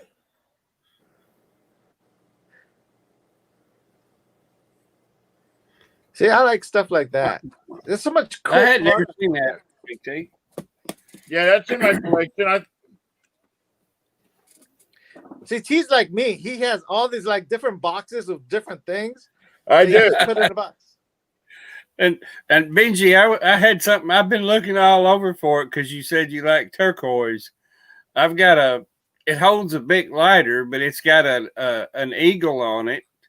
It's a silver. Well, it's probably a stainless steel holder, but then it's got the turquoise eagle wings and the eagle on it. And I was going to show it to you. I can't find it. Where I put it. Just text message me. They are transferring him to Danville. Nope, his cardiac enzymes are jumping. Who? Traveling John. Yeah, remember earlier I said he was in the hospital? I did not know. I didn't know that. Yeah, he's felt it coming on early today. He said it felt like he's had 3 heart attacks before. Holy cow! And he said he felt, it felt like he was having another one. He said his chest was hurting, and he could feel it going up into his neck and his arms. Yeah, well, he probably had a heart attack. Well, when he got to the hospital, they gave him a couple nitro pills, and they said, he didn't have a heart attack, but things were looking good. They wanted to keep him overnight, but undoubtedly his enzymes are jumping now. So they're transferring him down to Danville. Boo. If they're transferring him down to Danville, they're seeing something because he may have just had another heart attack. That's what it sounds like to me if his enzymes jumped up. Yep. He may have been getting ready to have a heart attack or something. Yep. He may have been lucky, though, and caught it before it happened. Yep. A lot of people won't take those warning signs and get somewhere. Yep. You can't be messing around. Once your tinker doesn't work, it's like something's wrong. See the doctor. Yeah, I mean, me and him the same age. I mean, he's 51. Yeah, Benji, the guy he's talking about, you may already know, but he's a YouTuber but he's been traveling, and he traveled up on a motorized bicycle and's been staying at Big T's since back in the winter. Yeah. He was just getting ready to leave again on another trip across wherever. He was planning on headed to New York, and then he was going to be at New York until the 4th of July, and then he was going to head across over to Cincinnati for the coin thing next month. Bummer. It sucks. Yeah. That I had my run in. I did something stupid with my heart. What'd you do? Because I work from home. I'm working at IT, so I'm a pretty heavy guy. So I have this gaming chair. So when I get bored, I turn around the chair and I start rocking it with my chest on the headboard. I didn't realize I was compressing my chest, so I was giving myself CPR. Oh wow! And then that's when I started having numbness in my whole left arm. Oh wow! Yeah, so I was basically softly killing myself, giving myself compressions, throwing my heart off. Yeah, right, good. So I didn't know that. I thought I was having a heart attack. Went to the hospital. Yeah, I had something a while back, years ago. We were still down in Florida. We were in the Panhandle of Florida, and I was having a dizzy spell or something like that. And I started to go down, and I was taken to the hospital, and they never did tell me what exactly. They said it wasn't a heart attack, but they didn't tell me what it was. They kept me in the hospital overnight. Never did tell me what it was. They just said it wasn't a heart attack. There's a meanness coming out of you. Yeah, it might have been. My mom always said it was the meanness coming out in me. Oh, me. Benji, you got to come back again one night and show us the gold again. Lord, I've never seen that much. That was awesome. Well, you'd be disturbed. Have you watched Pirate's video? There was one time he bid up to a locker for 14,000 something, but then they went up to like 15,000 and beat him. In the locker, they found, I believe, maybe 500 pounds of silver. Oh my Lord! When I saw the cases, I already told Mike about. I saw coin cases that I was looking at for myself. These leather cases for traveling to shows and stuff. They don't want to discuss how much gold coins they found, but they found a lot. Well, I would imagine. Goodness gracious! Damn. Now that was in San Francisco. There's another incident over in Sao Paulo where another guy found $100,000 worth of coins and gold coins. Yeah, the storage guys are no joke. They find some good stuff. You know Jeremy and George, right? Yeah, the Hales. Yeah, what the hell? You remember a couple months ago when they found that locker that was all that jewelry, remember? The thousands and thousands of dollars worth of jewelry? Yes. That was a heck of a score for them. Oh, for them, yeah. Watch Pirates video. You want? I think I gave you the link to one of the gold videos of some of my garbage gold I have. Yeah. Yeah, the Hales. Well, I'm not gonna say anything about the Hales, but Mike, the pirate, is 100% real. That's all I gotta say. In and out. All his stuff is never staged. His product comes from the storage units. You see it from the beginning to the end. Well, see, that's one of the reasons I got into watching Jeebus, because Jeebus gets right in there in the middle of it, and he shows you junk. Oh, here's a nice little tidbit. I'll get a little minute. Junk. Jeebus jumps in there, and he shows you everything. Yeah, but you ever notice Jeebus shows you the good thing at the very end? Well, yeah, I noticed he waits till the end to show it. Yeah. Mike, I think Benji knows what he's talking about. I do. Just watch other YouTubers and Mike. Watch Mike's video coming out this Friday.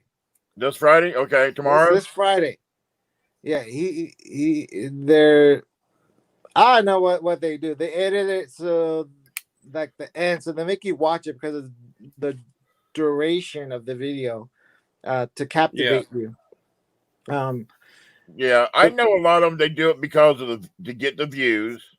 Yeah, and they find that because we used to watch Storage Wars and all like that, and we learned that a lot of these guys they stage them. That's right. They have to keep you interested in it. They do. But that's because they don't buy the volume. They buy like one a week. Yeah. Versus Mike will buy like 9 a week. And I've listened to Mike a couple times. A while back, I know when he was having problems with his daughter, and he stood out there one night, out by the water in his car and did a live stream, and just did like it was late at night. And he was just doing a live stream, just talking. Yeah. And I got all new respect for him because he sat there and opened up, that he's having problems with his daughter and all like that. And he didn't know what to do. And, he just seemed like a down to earth guy. That's why I help him. He is real. Also, I can't help everybody, but I can help one person. That's all I need to do. Mike, the other guy that was with him that started his own channel. Alex? Yeah, the heavyset guy. Yeah, Storage Soccer. Yeah. Yeah.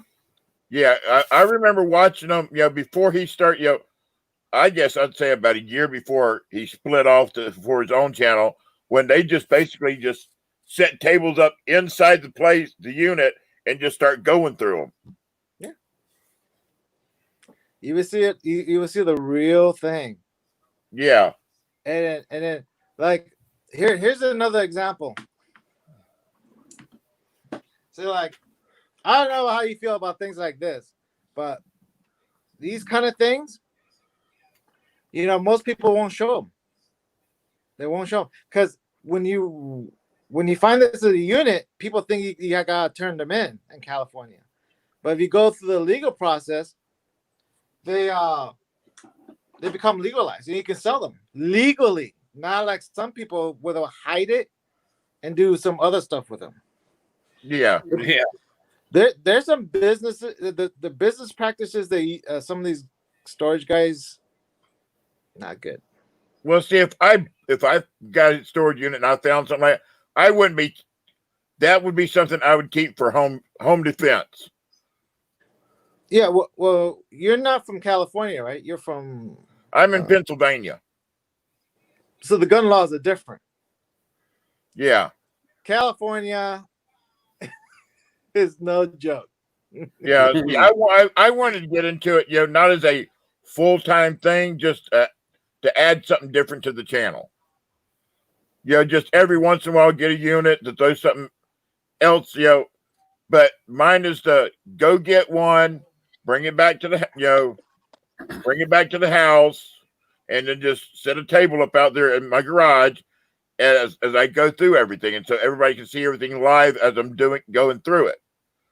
I'm not going to go through any of it before I show it live. Yeah, like right now, Mike bought that $34,000 unit, the train unit. He has like 1/4 of it in his garage, and he's gonna open it slowly. And he's gonna show everybody him unpacking it, and then after he unpacks it, he's gonna post it on eBay, just to show everybody how much money he can make. Wow! Even though he has to sell panties. So what? That killed me. And then unfortunately, Mike can't show you everything. There were some unique pictures in there of some special activities. Oh, really? The owner was a cross dresser, and he definitely batted for the other team. Oh, really? Well, Mike, I tell you this much: is an inside thing. When Mike saw the first pictures of that stuff, he thought it was a girl.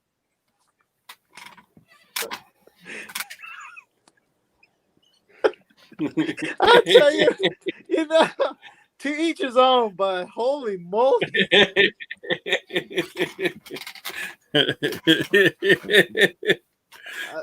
Some of those lockers, man, but I tell you, man, I know personally, being Mike's friend, I don't know how he deals with this stuff. I've heard him quite a few times that, he's talking about he's putting, he's letting stuff go at home so where he can invest money into getting the lockers and trying to, switch money around to make everything work. He definitely moves his money. I mean, he's the type of guy that remember how he said he started with $3? He can put his mortgage, his rent money for a locker and don't even care about it. He's that big of a gambler. He's just been very, very lucky. Yeah. But I've been watching, well, I haven't watched Jeebus or Hales in a while. Because once Jeremy started getting with, he had George and George's brother, and doing the collaborations to where, watch the other half on their I don't show the damn locker. Don't be saying go to somebody else's channel to watch the rest of it. Show me everything. That's why I come to your channel to watch your stuff. Not to go to somebody else's channel to watch somebody else opening your stuff. Yeah, I don't like collaborations too much. Yeah. That's why Mike says he doesn't want to have any partners anymore. He doesn't want to do, unless what's a cameo here and there, but he doesn't really like doing them. You're right, River. Hales is getting to be a little bit of a joke lately. That's why I stopped watching them. Once they start, George doing them, and now he's got another young couple, young Spanish couple, doing them now too, where he's doing a lot of collaborations with them, and it's just they're not from what I used to watch him. They're doing too much. And that's why I want to do, 1 or 2 a week. Depends on how big they are. If I can, like I go online and I can find 2 small ones to get, be able to go pick them up, bring them home, go through them, and show everything that I got. There's clothes in there. I'll probably donate them. Furniture. I'll try to get something that doesn't have furniture in it because I really ain't got nowhere to keep extra furniture. Well, you already have an advantage. From just dealing with coins, you know what coins come into. You know the different grading companies come in certain packages. You already know how certain things look for. You're a coin guy, so Yeah, that's knowledge. And I'd be looking for coins too, because I know there can be coins out there to be found. I appreciate that, River. I know a lot of people would get into it, and I would bring a little bit more traffic to my channel. I would start getting the storage people to start watching my channel and get some more people over here. But I don't want to grow. I don't want to be one of the people that grows to a bunch of people and where I become fake. I like having a smaller channel. That way I can stay true to myself. And that's what I tried to do from day one. I've been in the community for 3.5 years in the coin community. I've actually been doing coins myself as a channel for 2 years. This month makes my 2 years that I've been streaming. And I have fun at it. I've got 1,300 subscribers. Big whoop. That's not a big channel anymore. 1,300's, a small channel. That's still an infant channel. But I'm staying true to myself. I'm being who I am. And you're honest with the folks that come in there. And I am honest. Anytime somebody has a problem, and I get it, I'll tell you, Benji, I do give people my phone number. There's a lot of people in this community that have my phone number. And there's a lot of people I talk to almost. Gleason, I talk to Gleason every day. If it's by text message, it's by video conference, video calls. I talk to him every day.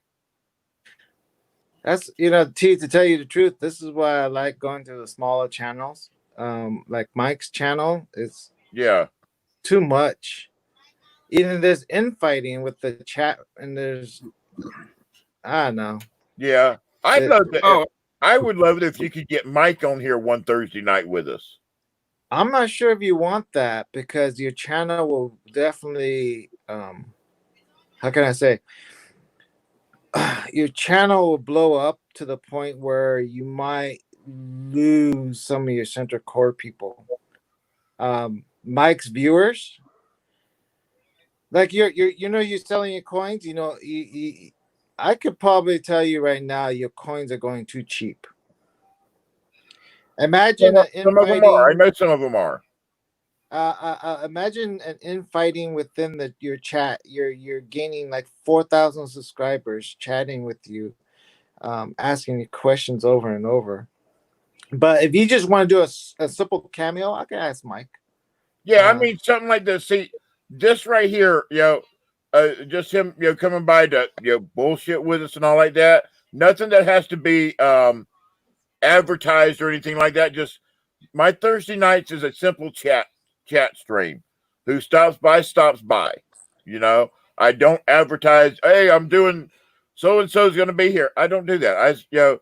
Somebody wants to come by and visit for a little while, and that way he ain't got to worry about saying, "Hey, y'all, I'm gonna be on this channel." He can just stop by and say, "Hey, y'all," Well, here's the thing with Mike. Mike doesn't mind sharing. It's just that I know what happens when he shares your link. Hey, Turkey, what's up, Bubba? Mr. Sandwich in the house. I would definitely ask Mike. He'd be willing to step in on a Thursday. He's now he has a bigger family now, so he's kind of busy at certain times. He's forced to have family time now. Oh, that's right. He's seeing Mama Jeebus, ain't he? Oh, Mama Jeebus. Oh no. Who's he seeing? He has a girlfriend now. Oh, does he? A youngin'. Yep. I thought him and Mama Jeebus looked like they had something at one time. Not that I know of. I mean, I it's know. just like from the few videos I watched a while back when Jeebus and them first come out there, it looked like Mama Jeebus and Pirate had a little something going. It may have just been for show, but it looked like they were a little sweet on each other. Oh well, Mike's a very nice guy. Yeah. To tell you the truth, the Jeepers helped out Mike. Really? Yeah, because Mike lived with him for a whole month. I believe it was a whole month. Wow. It saved him a lot. Hotels are not cheap. Yeah.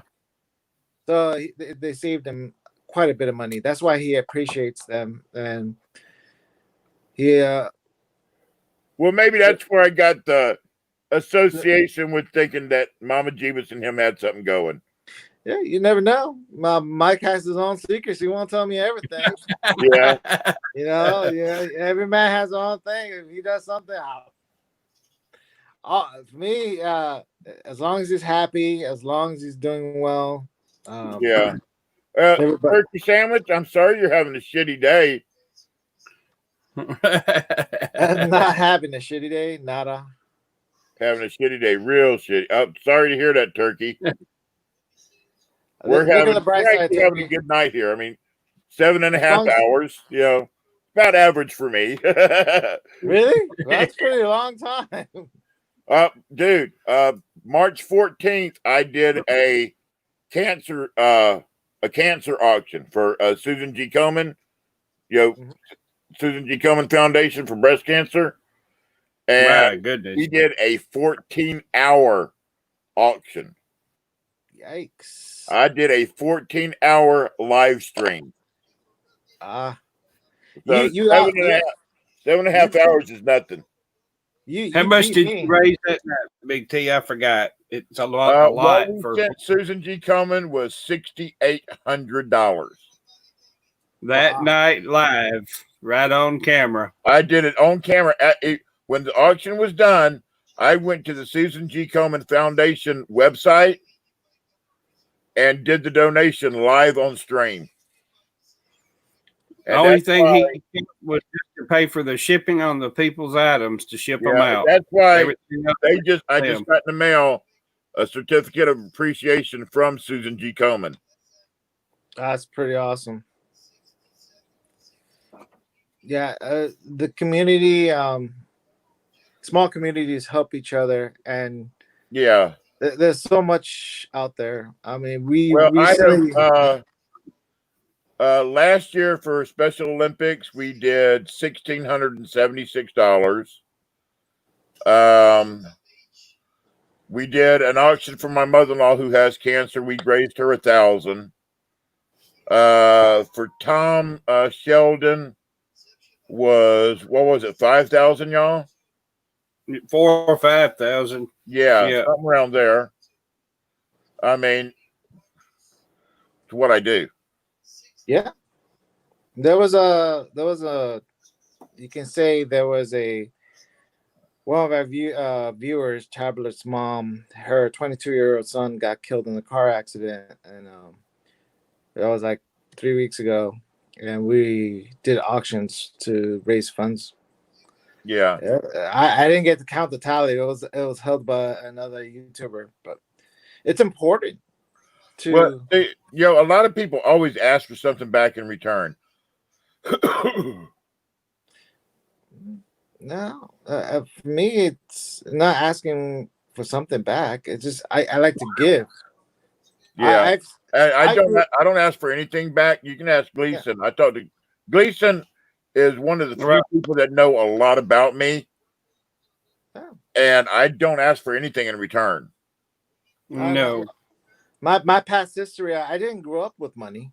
I didn't either, really. Yeah, it's just marbles and plastic toy soldiers with my playthings back in the days, and stick guns. Turkey. Oh wow! You know. T, you and I are almost the same age. Yeah, I'll be 52 next month. Yeah, I'm gonna be turning 48 in July. July what? July 27th. I'm July 7th. Ah, see, you're the what is it? Cancer. Cancer? Yeah, I'm a Leo. Yeah. Yeah, Turkey. I would like to see that. Turkey's one of our longtime, people in here. I get people they come and go, and I mean, I help a lot of people. I've helped a lot of people. I've got one friend right now that has been going through some stuff, and in about 2 weeks, he's sending me about $15,000 in silver to sell for him. That's good, T. Everybody needs a little help. Well, he told me, he's like, I'll send you a couple. You can keep a couple thousand. I said, dude, I'm doing this for you, not for me. I said, if you want to send me something, that's fine. I said, but I'm not asking for anything. I'm doing this for you to help you out. And Big T does that. He'll do auction stuff off for people if they send it, and give them what they got coming. Yeah. He don't never charge nobody. He never does. He got a big heart. The only thing I take out of what's made for somebody is what it costs for me to ship it. Because if I've got stuff, if they send me the stuff to auction off for them, I say, okay, I'm taking out so much for shipping, and the rest is yours. I ain't worried about anything. And that's why a lot of people come to me in my part, the community, the coin community, and I'm pretty sure it's like that in the storage community. You have your little cliques of people. You know what I'm saying? You have your certain people like certain people, and they stay together. And you got another set of people that they stay together. And you can say that for me, like being part of that little tiny storage things, like if I'm selling certain things and I see another storage buyer's kids buying want to buy clothes or toys, you know what I say? That's not mine. Go take it. And that stuff like that, that's a community. In the section and the people that come to me, that come watch my shows, okay, and what happens usually is they's like, Big T, will you auction this off for me? Sure, no problem. And I asked him, I said, do you want to do it like this, where they can come up and show their own stuff, or do you want to send it to me? And most of the time, people send the stuff to me. There's a few people that will get up on the thing, like this. Turkey, I'll go and read that in here in a little bit. And I tell them, when I'm done, it's like, okay, there you go. And I'll send their money to them. Now, if they're showing the stuff, I have them put their PayPal up. That way the money can go straight to them and they can ship it. If they send it to me to sell, I was like, okay, however much is done at the end. And I charge people $5 for shipping. It doesn't matter if you get 1 ounce or 20 ounces. Even though the shipping is more for anything over a pound, I still only charge you $5. I take the eating on anything over $5.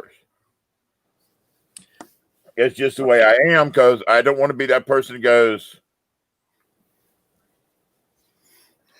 well, I'm gonna tell you, because the amount of money, it matters. I've noticed PayPal with Mike did some funky stuff because his volume has jumped. He's gonna come up with another video how much sales is made. It's kind of up there, but I saw what PayPal did. Then there's other concerns that we're having about PayPal lately. I don't know about. There was a question about sales tax. Yeah. Well, see, that's why I've been lucky right now, because I've been using friends and family, so there's not really any. And see, I'm on disability, so I can't be advertising the business. Yep. You know what I mean? Because I'm on disability, if when comes out that I'm running a business, I lose my disability. I do this because we sit there, we struggle for so long just on both mine and my wife's disability and not having anything, to where we're at now, we're able to go out and buy something if we actually need it now and not have to put stuff off.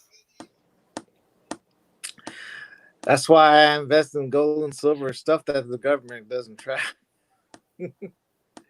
It's important. But yeah, that's why you want your channel to be a little bit smaller and don't want to expand to the levels that Mike has to deal with a lot of special stuff. I've told him to hire a tax consultant now. Yeah. It's it's gonna be something. But you have to be careful. Yeah. I tell you what, if you get into it, if he starts having problems with PayPal, there's other apps out there that does the same thing that PayPal does. Yeah, there's Cash App, there's Venmo. Yep. And I've got both of them. I've got Cash App, I got Venmo. I've got two. If my main PayPal gets taken down, I have a backup PayPal. And you are transferring all your money right away from your PayPal to your bank account, right? No, I'm usually I go to other auctions. Okay. And I buy. So my money's like I make my money on Monday night. Usually Tuesday morning, I'm paying my dealers that I bought from on Friday, Saturday, and Sunday by Tuesday morning. Okay. Try not to keep too much of a high balance on PayPal. I don't right now. I've got a little over 500 in there now, I think, something like that. I think because I had the sale tonight. I had the games I played tonight.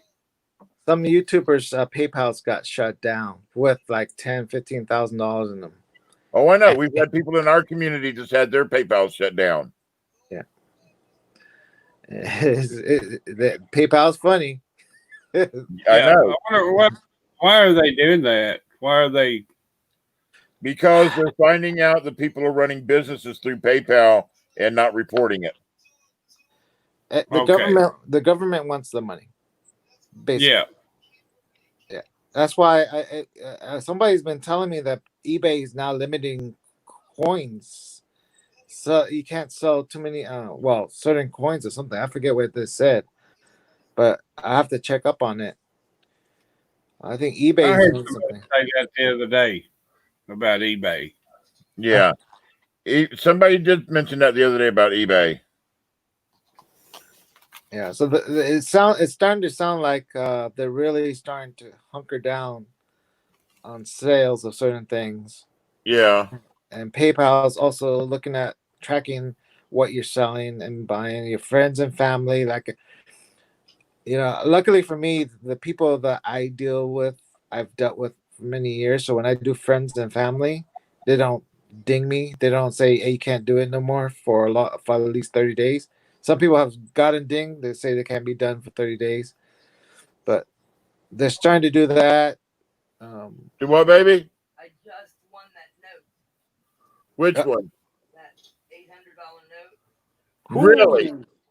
Yeah. $800? Oh, that's money. What note was it? That inverted one that was. Okay, we've got a note that has got inverted the let me get a note here and show you. You got what you call a printing error note? Yeah, see, it's like this, but the printing, the numbers, and the welcome back, Gregory Lee. And this right here is all upside down on it. Really?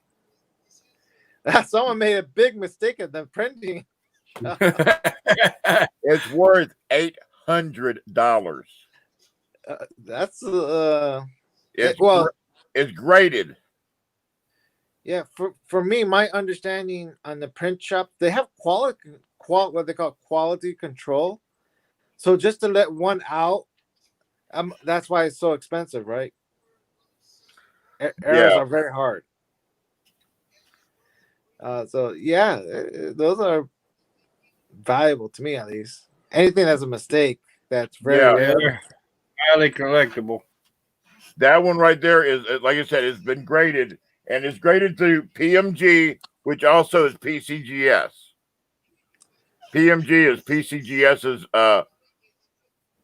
bill grading company. You know that note you just held up? Your wife said, Mama T says she's gonna get the one with the Hawaii on it. I've got one that's not graded, but I've got a Hawaii one. The story in the Hawaii where I heard about the Hawaiian is because they were afraid that the Japanese was gonna invade Hawaii, and it makes that bill dead. Is that why they put the Hawaii thing on there?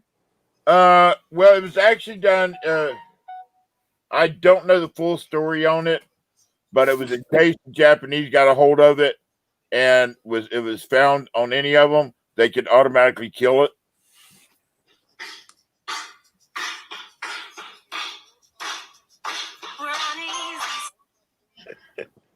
Hello.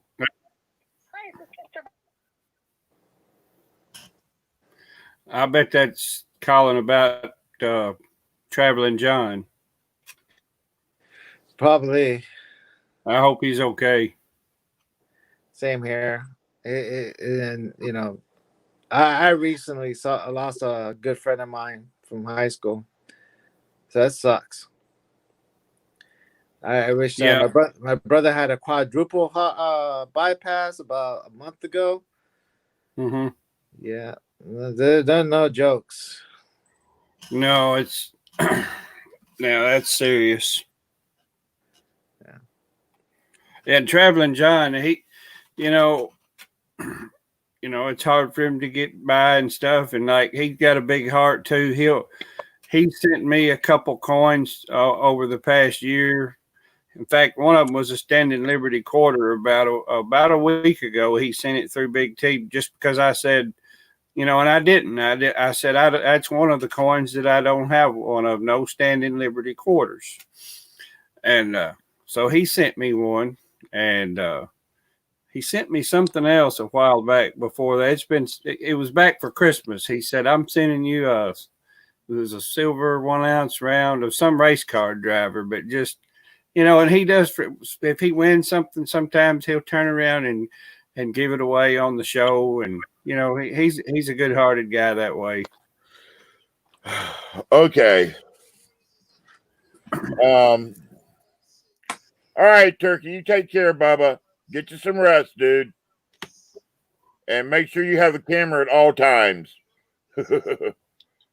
Yeah. Anyway, that was about Traveling John. I was wondering who was calling here at almost 2 o'clock in the morning. That's who I figured it was. They were just saying that they are moving him down to Danville. The reason they're doing it is his EKG has been jumping, and his blood level's been jumping around. So they're heart yeah. attack, I think. They want to take him down to Danville, which is a better hospital, and so they can keep an eye on him.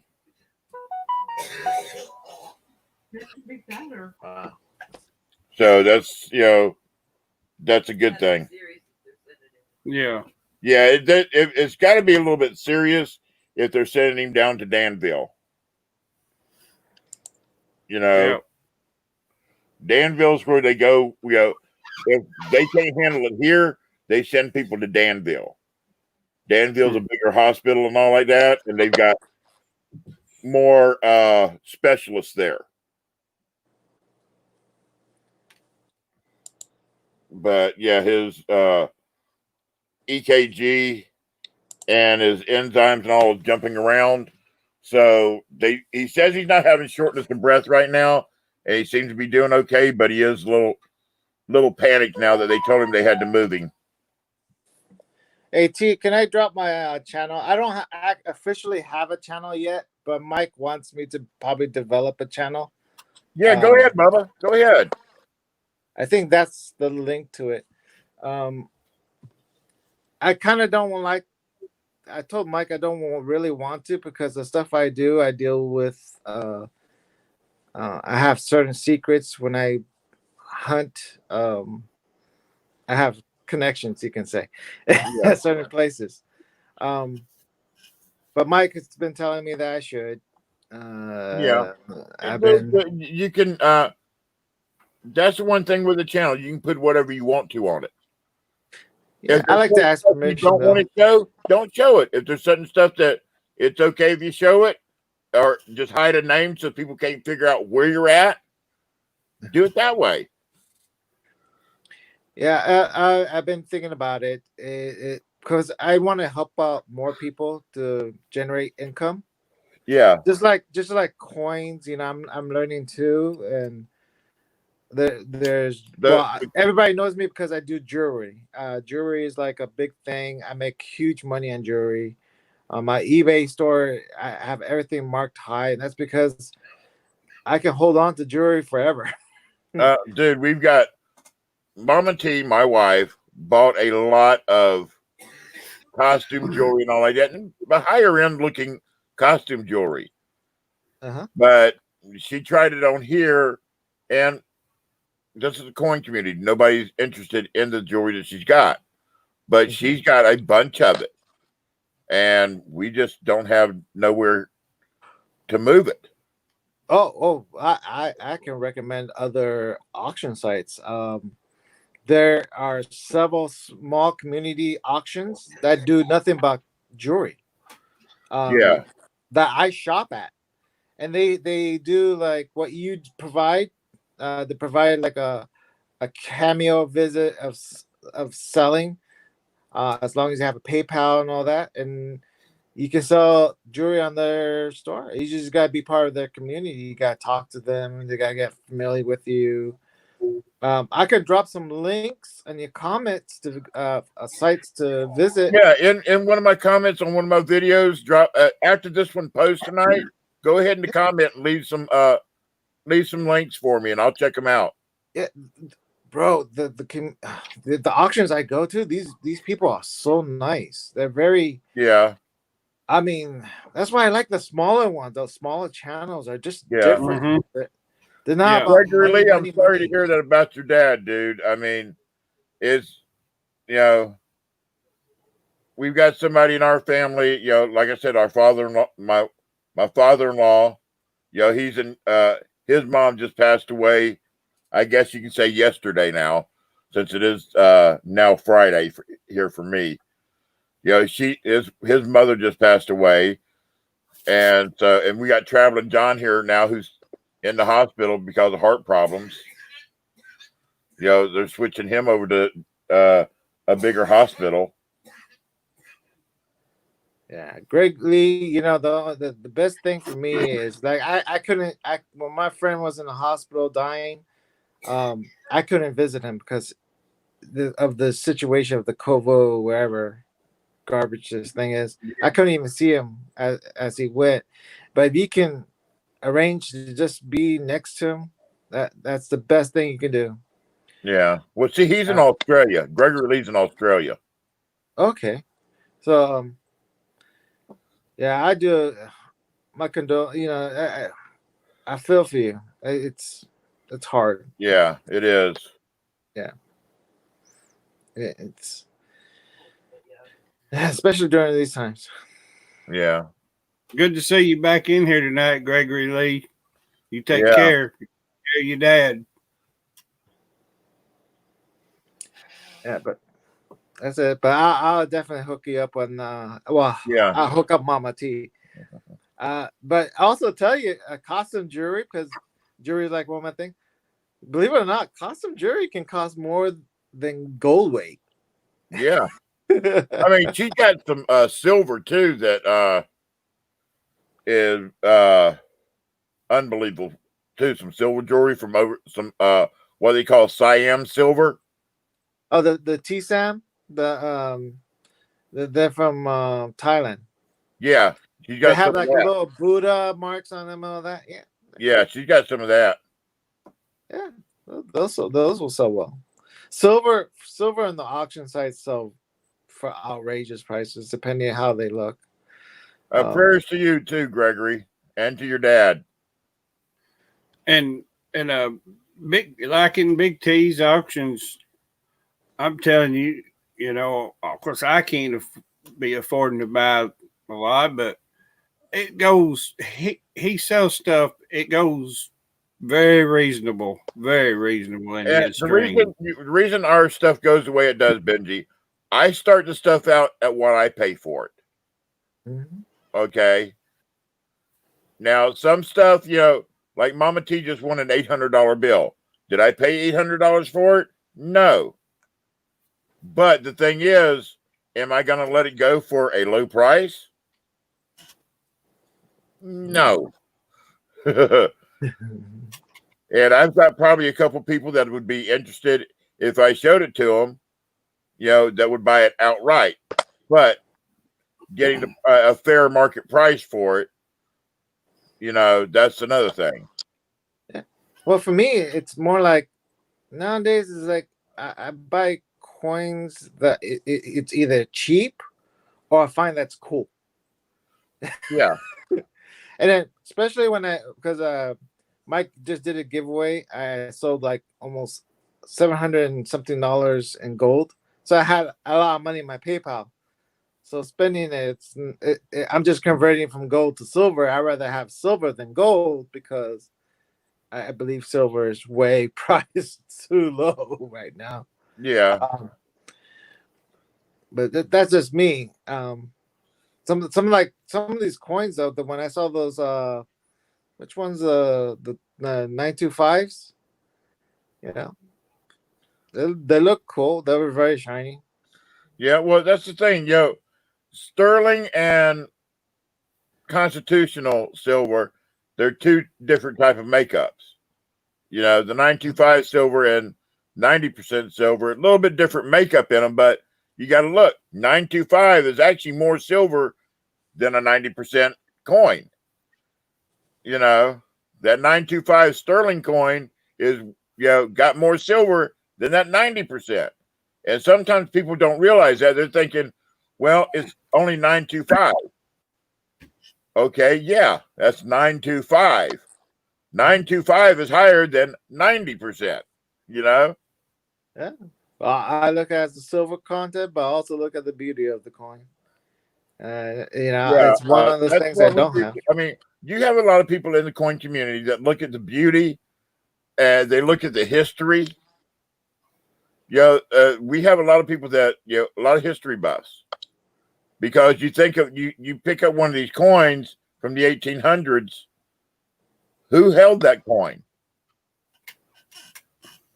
You know, you got people like on my back wall back here,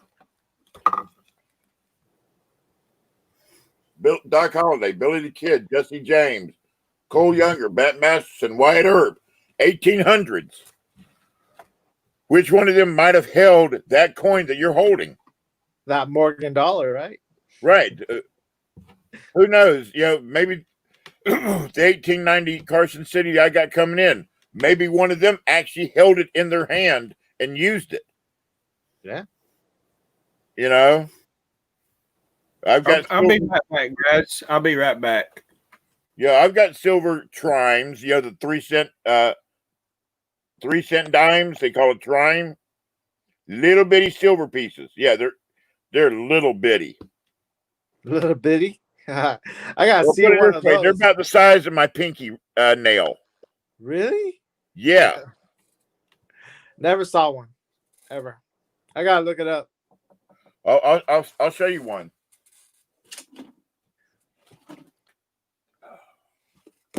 How can anyone deal with such a small coin? I gotta find where it's at. Just give me a second here.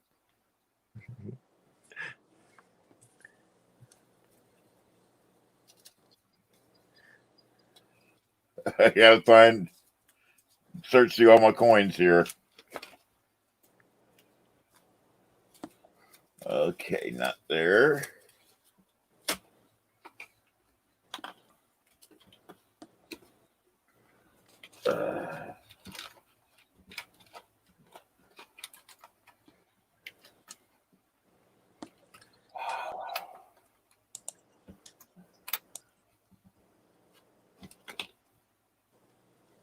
This one's a worn out one, but it is one. I've got a better looking one, but let me grab this back down here. This right here, man's best friend. Coin person's best friend. How much does something like that cost? This microscope, $85 on Amazon. That'd probably be a very good investment. Do you use that to grade coins roughly, or do you just use it to show off to people? I actually use it for looking for varieties and all like that. Now, see this right here. That is a.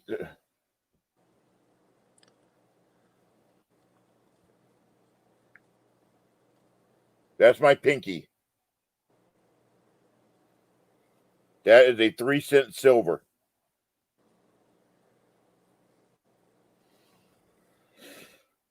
That is a trime. Wow. And one like this is not even G4, but in G4, which is good for, they're worth about $10 just for that little piece of silver. Well, I tell you this much, T, in all my business and all I've ever done with coins, I've never seen a coin like this.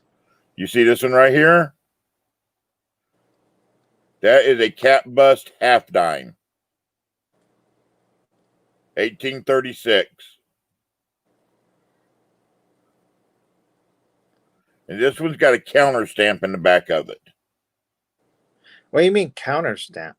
You see that M right there in the middle? Yeah.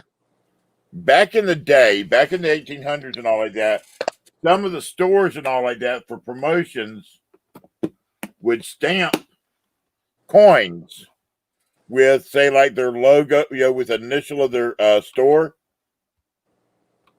and give them out, And it was another way of checking, they stamp it and make sure it was silver. And they'd have a little stamp to go ping. All right, River, you have a good night. Good night, River. Thanks for subscribing. Wow. But it's that's why I like watching this show. See, I'm learning every day.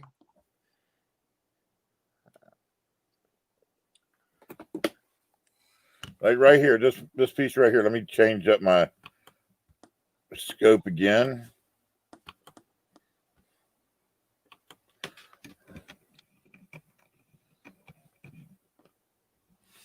That right there, 1877 trade dollar. I've heard of these. Now they do have some now from the 80s and 70s and 80s called trade units, but this is a trade dollar. Is this the coin that they use to do commerce with China, and they will make a big slash mark on them? Yeah, that's one of them. Yes. Yeah. So the one without slash, like this coin you're showing right now, this is worth a lot because of there's no marking on it, right? This is an 1877. Okay, let me get right here. 1877. This is a Philly. I would call it, let me see. Let me look at the grades here, what they consider.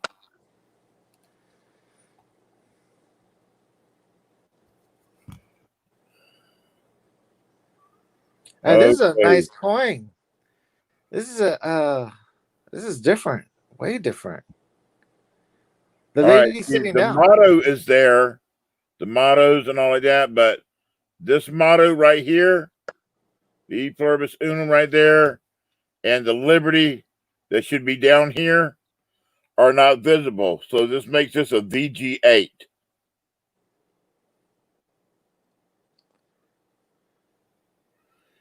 Yeah, this is a It's nice worth about coin. $165 Wow. for this condition this is in right here. It's about $165.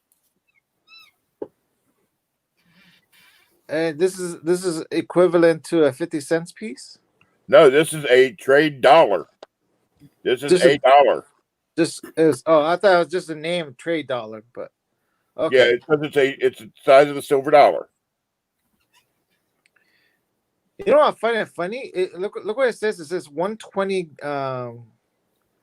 120 grains. No, 420 grains, 900 Purity? 90%. 900 fine, which means Oh. it's a 90% silver. I think Mike would like the 420 grain. Uh, For sure. Here, if you want $half, 1855. That is a seated $half, and that's in New Orleans. Okay. See, I never. Let's see. Let me get over here to the $half. This is the Liberty seated, or a seat, what they call a seated. In 1855. New Orleans. In this shape right here, this one is worth between $50 and $75. Wow. And For that bad $half. condition. And that's not graded. Wow.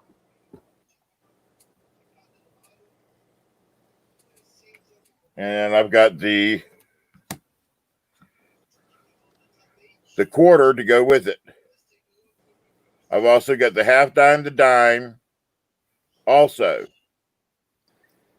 The only thing I'm missing is the dollar. The seated dollar is worth quite a bit of money. I mean, to get one of them, you're looking at least in bad shape, $300 to $400. And then, of course, you got these right here. I know you've seen these. That's what I was talking about, Benji, a while ago. The Standing Liberty. The Standing Liberty quarter. Yeah, I need to pull out my inventory. I gotta pull out my ammo cans and see what I can find. He's right here. I gotta That's look a for seated coins like dime. this. That I is think a I seated have dime. 1838 seated dime. I think I have one of those. I'm pretty much sure I have one of these. Yeah. Just gotta find it. And then where's it at? Right there is the half dime. Half dime? Yep. That is a seated half dime. So see, I have the half dime, the dime, the quarter, and the $half. The only one I don't have is the seated dollar. Wow. Now in nickels.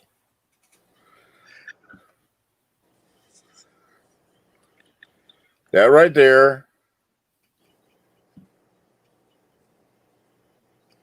is an 18. Oh, hold on.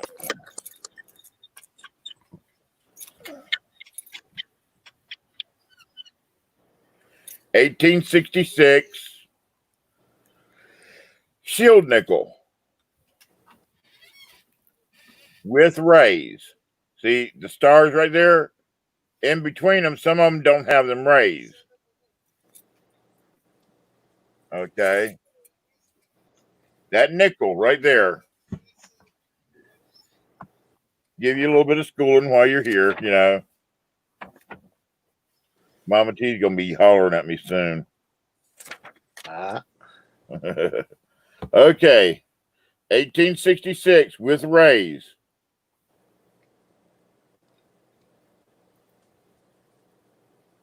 Motto clear. Stands out. Yep, motto's still up there. This would be a VG8. And that is a $45 nickel. $45 just for that nickel right there. Well, I'm gonna pull out my coins. I'm gonna see if I can find some that look like yours. Yeah. Well, if you ever need, I mean, I'd be more than if you ever want to. What kind of phone do you have? You got a regular phone or an iPhone? An iPhone 11. Okay, then we can't do it. On because I've got Samsung.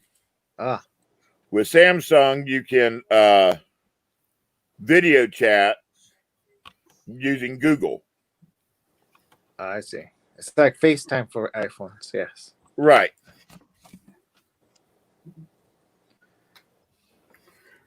But There I are will, some. I will give you my phone number. Here, it's just us up here. Let me put my email up. Send me an email.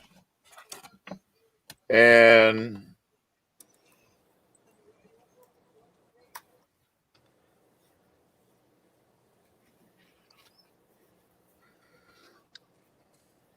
right there, send me an email and I'll shoot you my phone number. And Okay. anytime you want to talk about coins and all like that, I can even do this as a private where it ain't got to go on YouTube. And we can, you can show me some coins and I can go over coins with you like that. And it ain't got to be live. It can be private, just the two of us. Okay. If I run into something I don't know, I'll hit you up. Especially those rare ones I've never seen ever in my life. Yeah, I've got a few. Yeah, I only find simple stuff like silver and gold coins. Yeah, those are history coins. Yeah, those are history. Like I was saying, which one of these bank robbers are like that? Who might have held those? I'm going to be having gold nightmares tonight after seeing Midgie's gold. Mama T's got 3 or 4 pieces of gold now too. So Mama T's got some. Hers ain't nothing like yours. I got 0. I tell you this much: I rather have gold coins than gold bars. Gold bars are so plain. Gold coins are amazing. All the old guys down here talk about the gold coins.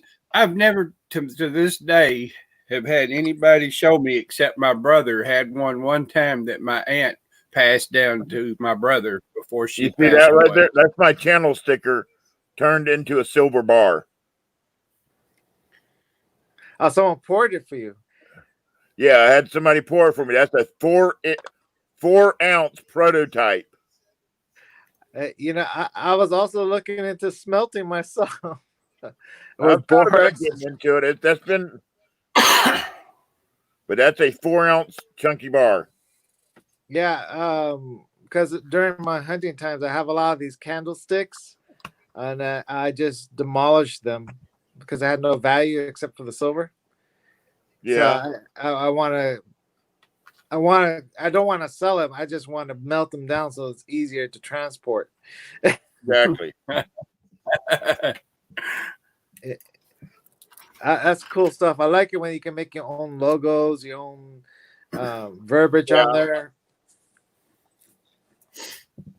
Yeah, there's only one other like that, and it's a 2-ouncer that I auctioned off a while back. And 39's Fine. He's one of our regular people. 39's Fine. He bought it.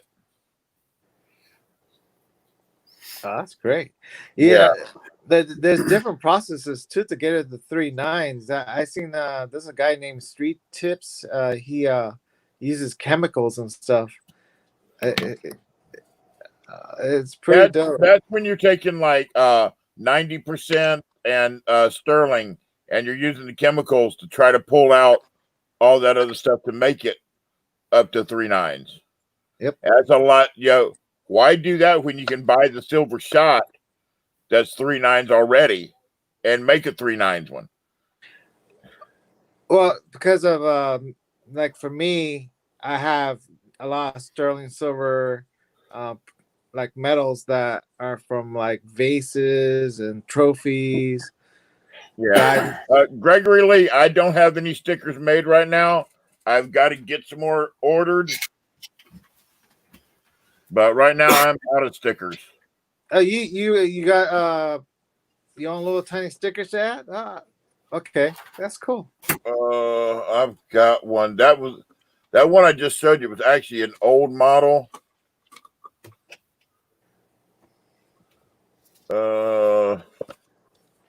Actually, I had a new one that was made this year, and that's my newest one. Yeah, you'll find all of this up here in the coin community. The majority of us do stickers. That wall right there, those are all stickers. Different channels. Pretty awesome. Gregory Lee, whenever I get some made, I'm going to be sending them out to different people. I'll just mark you down also. I just don't have any made right now. Well, T, I'm going to call it at night. I got to work in the morning. Yeah, well, you're still, what, 11 o'clock where you're at? A quarter after 11? Yeah. And then I wake up at 5. Start working. It's a quarter after 2 here in Pennsylvania. Yeah, you're hardcore. I need my 4 hours of beauty sleep, you know. Well, they ain't no helping me. I don't care how long I sleep. Here's you some sterling silver. Yeah.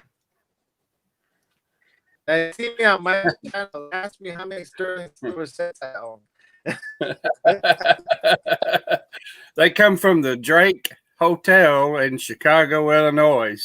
Oh, see, now that brings more money. I wouldn't have smelt those. I just smelt the common stuff. When it comes to like special hotels, because they have historical value, they fetch a little penny, you know, more than silver. Zeke, what's going on? Now Zeke's out there where you're at, Benji. He's out there in California. Oh, yeah, Zeke he just came in. He's out there in California. The good part, Northern California, or the special part of the South?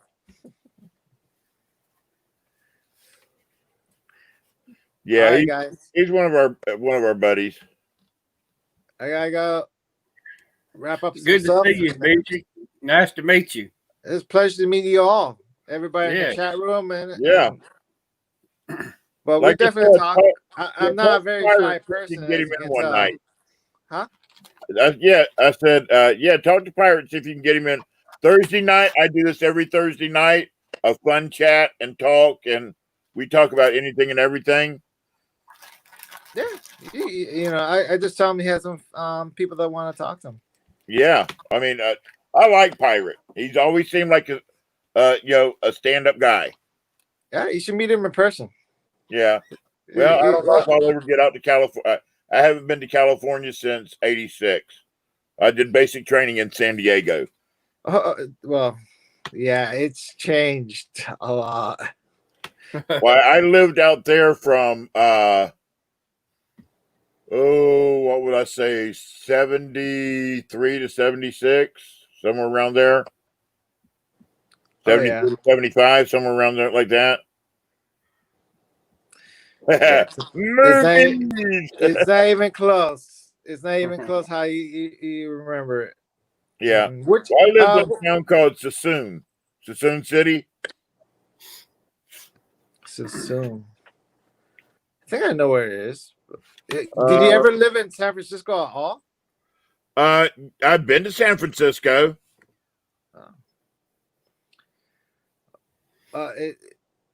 Well, the whole San Francisco location has changed. Solano County. Oh, Solano County. Okay. Yeah. Spell that last Solano. Yep. Solano County. That's my son-in-law. That's his last name. Oh, cool. Yeah, I did kindergarten and first grade out there in California. I'll be there. Well, I grew up here, and during my time, it was great. The schools were great. The place was great. Yeah. Nowadays, Yeah. Like I said, I was there. I did kindergarten and first grade, so I guess you'd say 73, 74, 75 in that area. yeah. How old are you, I Benji? was, huh? How old was How old I? are you? Yeah. I was probably 2 years now. old. Now, how old are you now? I'll be turning 48 in July. 48. Yeah. You're a young man. Hey, BMP. You remember my face, my baby face? Yeah. Oh, I've got that same baby face when I shaved this off. That's why Yep. I'm here. Believe it or not, some people from kindergarten and like first grade still remember me. Same face. Yeah, it's the most awkward position to be in, to have somebody come up to Benjamin, because my whole name is Benjamin, right? I go, who are you? I go, but it is. I'm very blessed. I don't have too much stress in my life. Thank Oh, goodness. that's good. Yeah, I'm a happy dad. my kids are paying for their own college, so yeah. Oh, that's nice. Well, Awesome. They're hustlers in themselves. They know how to make money, and Oh, that's they do good. well. All right, guys, I gotta go. You got to All come right, back Benji, in have here. a good one. Thanks for stopping by. No problem. I'll take care. All right, you too. All righty, y'all. I hear you, man. I'm dinner. It's almost 2:30 in the morning. I've got to get out of here too, Bubba. I'm give out. Yeah. You have a good night. All right, you too, Gleason. Zeke, everybody, Gregory Lee, and B&B. I don't know who else is still in here. They're about gone. Well, there's 8 still in here, but yeah, I know. Have a good There's night. people in here. Have a good night, everybody. And just for Zeke, movies. Later. Later, Bubba.